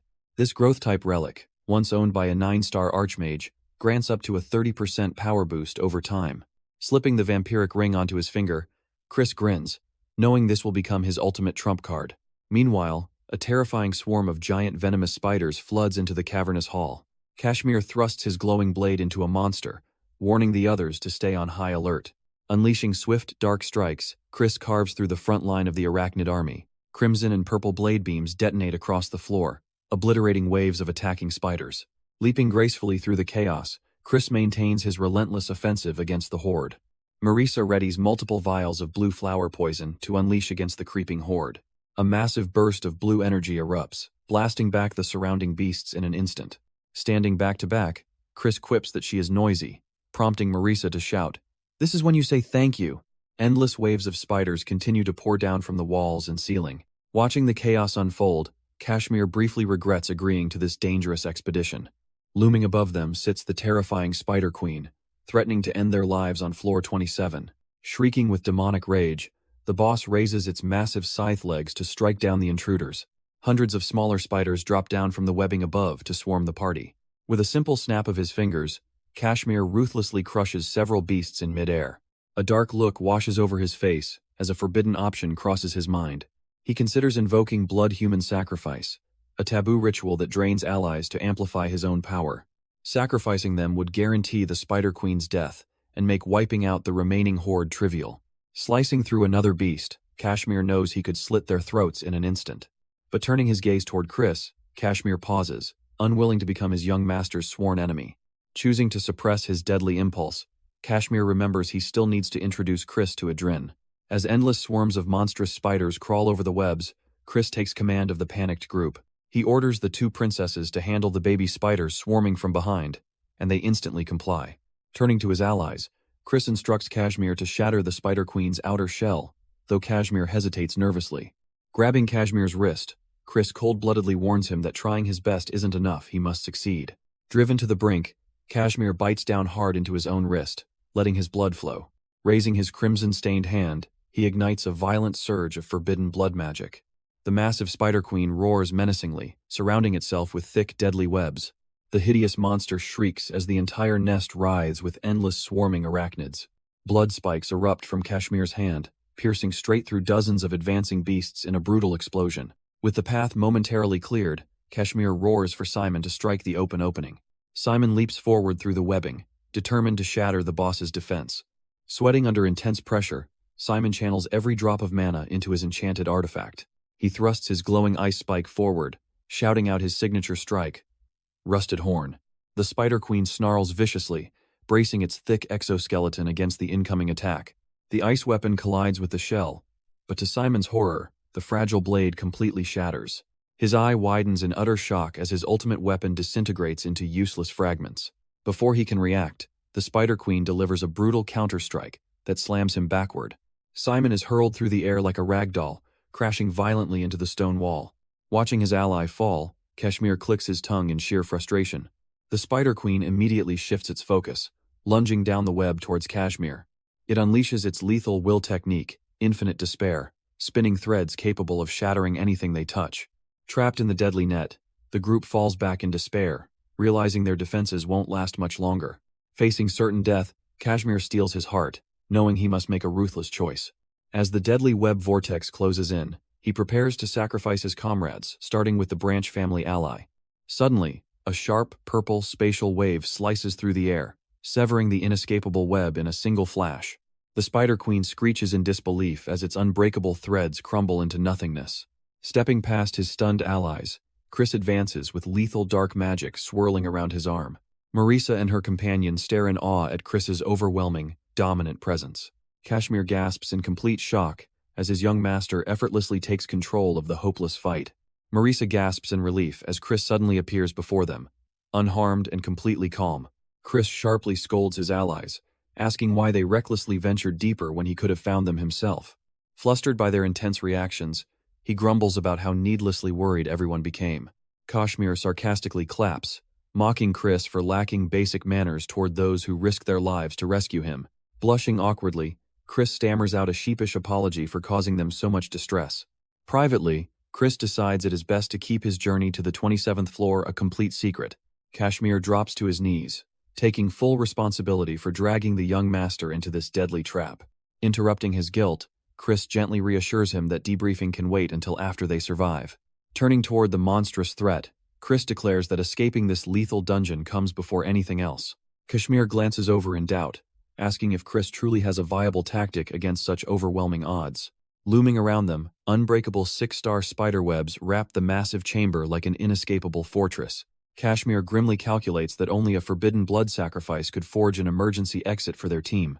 Refusing to let anyone die, Chris firmly interjects and takes complete charge of the battle. He instructs his allies to draw enemy attention the instant he cuts through the impenetrable web cocoons. Marisa and the party instantly nod in agreement, immediately assuming aggressive combat stances.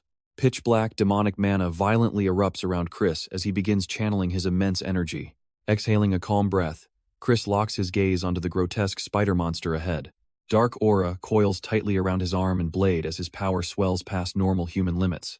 He calculates that pushing his dark mana alone would only cap his output at mid-5 star power. To transcend that threshold, Chris simultaneously ignites the sacred white mana, resting inside his body. Dual mana cores flare in perfect alignment, merging opposite light and dark energies into absolute destruction. Dark aura instantly compresses into a lethal blade as Chris executes true black sword conversion.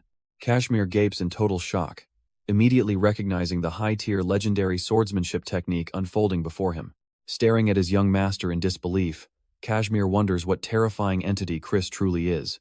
Sweeping forward with terrifying speed, Chris slashes his black blade through the air, severing dimensional space. A brilliant streak of white light cuts across the darkness, effortlessly rending the unbreakable webs. The Spider Queen screeches in fury as hordes of venomous baby spiders surge through the fresh opening.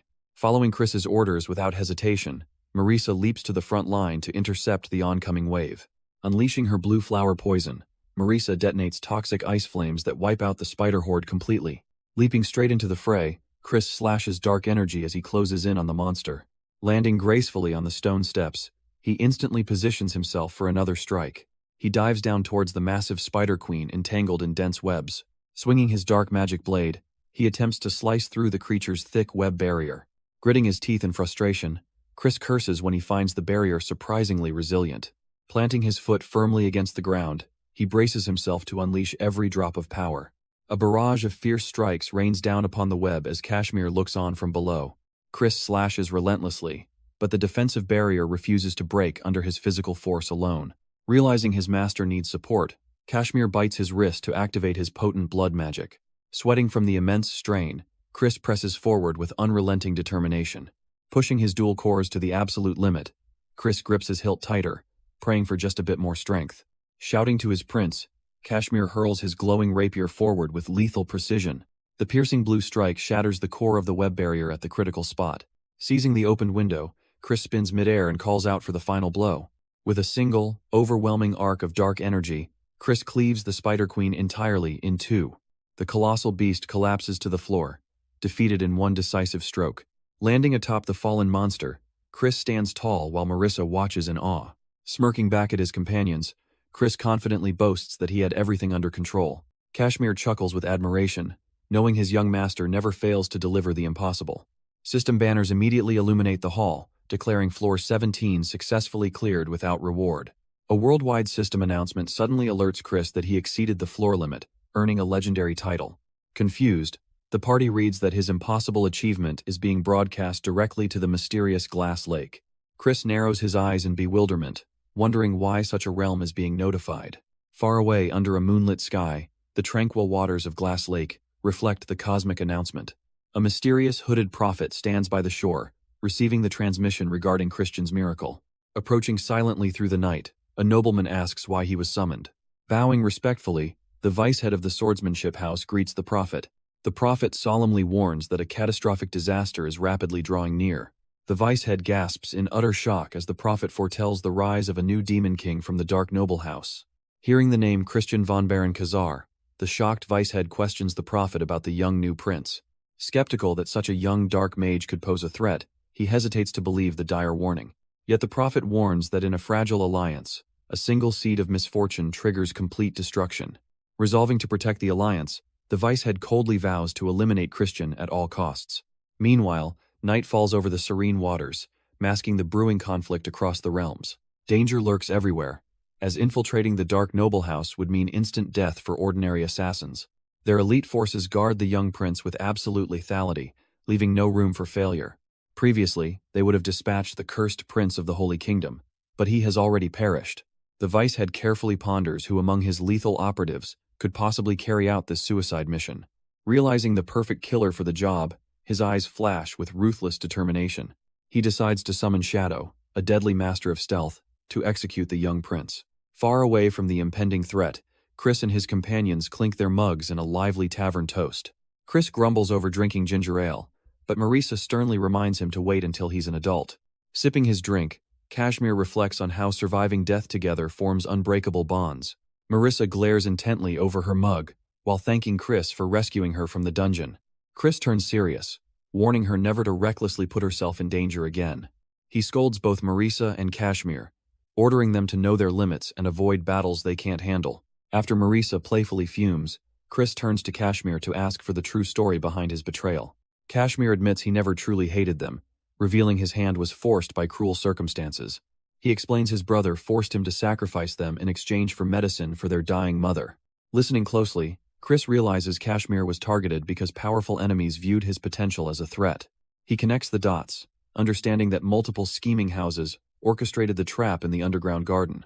It becomes clear that Prezia and the Extreme Poison House were secretly colluding behind the scenes. Feeling deeply responsible, Kashmir bows his head in guilt for putting the group in mortal danger. He humbly offers a sincere apology to Chris and the party for his forced betrayal. Dismissing the apology while eating, Chris directly asks Kashmir how he plans to cure his sick mother. As Kashmir vows to find the medicine, his companion cheerfully offers full support to help him. Suddenly, Chris reaches into his vest and pulls out a valuable wooden box. He presents Kashmir with a rare Hwasun pill from the medical saint house, leaving him completely stunned. Holding the rare medicine in disbelief, Kashmir asks how Chris obtained it, oblivious to Chris's silent lie about buying it at an auction.